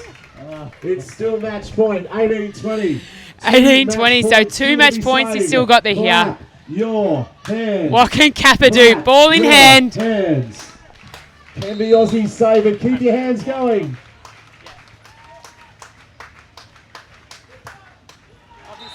And through the big arm to Kappa, and there it is. Both teams, Soderberg and Van Dorsten, Renault Beach Volleyball Series St Kilda winners, Victorian Open winners, and their first win on the series this season. I've had a great time here with you, Sanj, this afternoon. I hope all the people on the live stream have enjoyed some of what I've had to say. But as a fantastic final, the two leaders going down, 2 very close sets, but a fantastic match to watch nonetheless. Yeah, thanks Josh, and thanks for everyone watching. We're going to head out to the Honorary Jonathan Fogarty for the presentation ceremonies and for some interviews. Thanks very much, guys. See you in Cronulla. We'll be just a couple of moments away.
to present the presentation ceremony for the men's gold medal match. Before I do get underway, a big thank you to all of our corporate supporters. A big thank you to our friends at Renault, of course, Movenpick for their support. Bolle, wonderful to have them back on board. Project Clothing, fantastic to have them. Also our local supporters, VVA, Vic Beach and all of their supporters. Bobble as well have been absolutely outstanding. Be the Influence, the Australian Sports Commission, we couldn't have done it without you. And all the staff and assistants of Volleyball Australia has been magnificent. Joining me today for the presentation ceremony, Fiona Marty from Bolle. We've got Judy Flanagan, the CEO of Volleyball Australia. I've got Mr. Chris Schott on behalf of the board of Volleyball Australia. And I've got the delightful Alistair Lyne, who is going to present the trophies. Please welcome all of our dignitaries at the ceremony today. Well, there could only be, unfortunately, one winner. The silver medalists, they've won already this summer. Couldn't get it done in difficult conditions. Please congratulate them on their position in the final. Isaac Kappa, Chris McHugh, silver medalists today.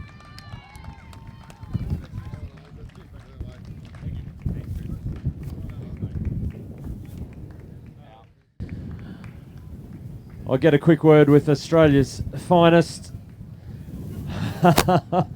Oh, Isaac, buddy, it just wasn't your day. You just threw everything at these guys. They just seem to have something special, but you're not too downhearted. I hope you guys had a great tournament. Oh, yeah, look, yeah, it's always tough to lose. But, you know, congratulations to Bo and Mikhail. They played really well today. They played the conditions really well. And, yeah, look, for us, it's about getting back to the drawing board and ironing out a few kinks. Now, for you guys, it was now a 2-week break before we go to Cronulla. You guys have been working so hard in the weights room and everywhere else. A little bit of downtime, I hope, and freshen up before you get into the next round of this Renault National Beach Volleyball Series?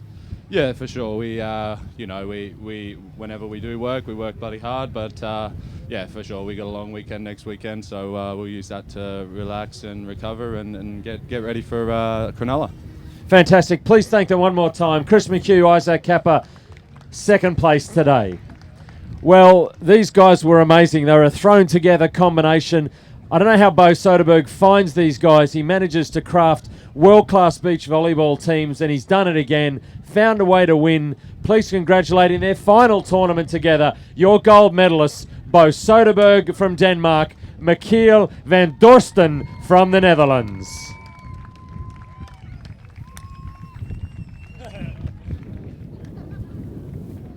They get their medals, Victorian Open champions. They get the trophies. They get their bolles. Fiona Marty's got a set of bolles to give you. Thank you, Fiona.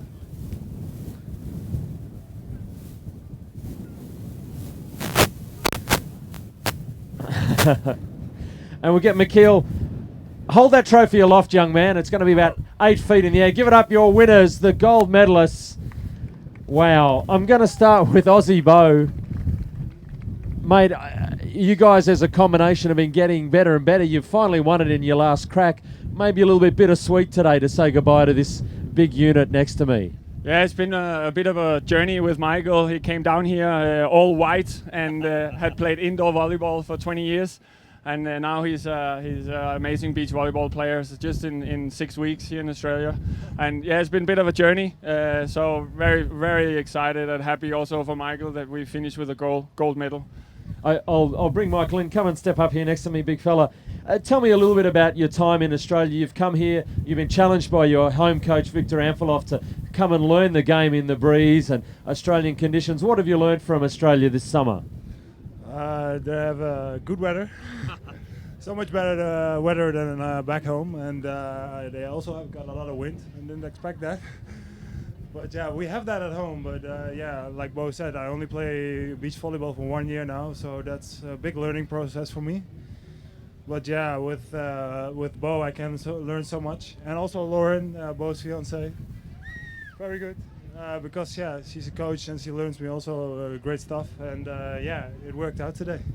Fantastic. Well, to you guys, the spoils, can you please congratulate the champions of round 4 of the Rano National Beach Volleyball Series, Bo Soderberg, Michiel van Dorsten. They get all the spoils. We'll see you back on the live stream in 2 weeks' time. Cronulla Beach, the 5th and final round of the Rano National Beach Volleyball Series. But for now, it's goodbye from St Kilda Beach. Thanks for having you wherever you are in the world. We'll see you in a couple of weeks at Cronulla.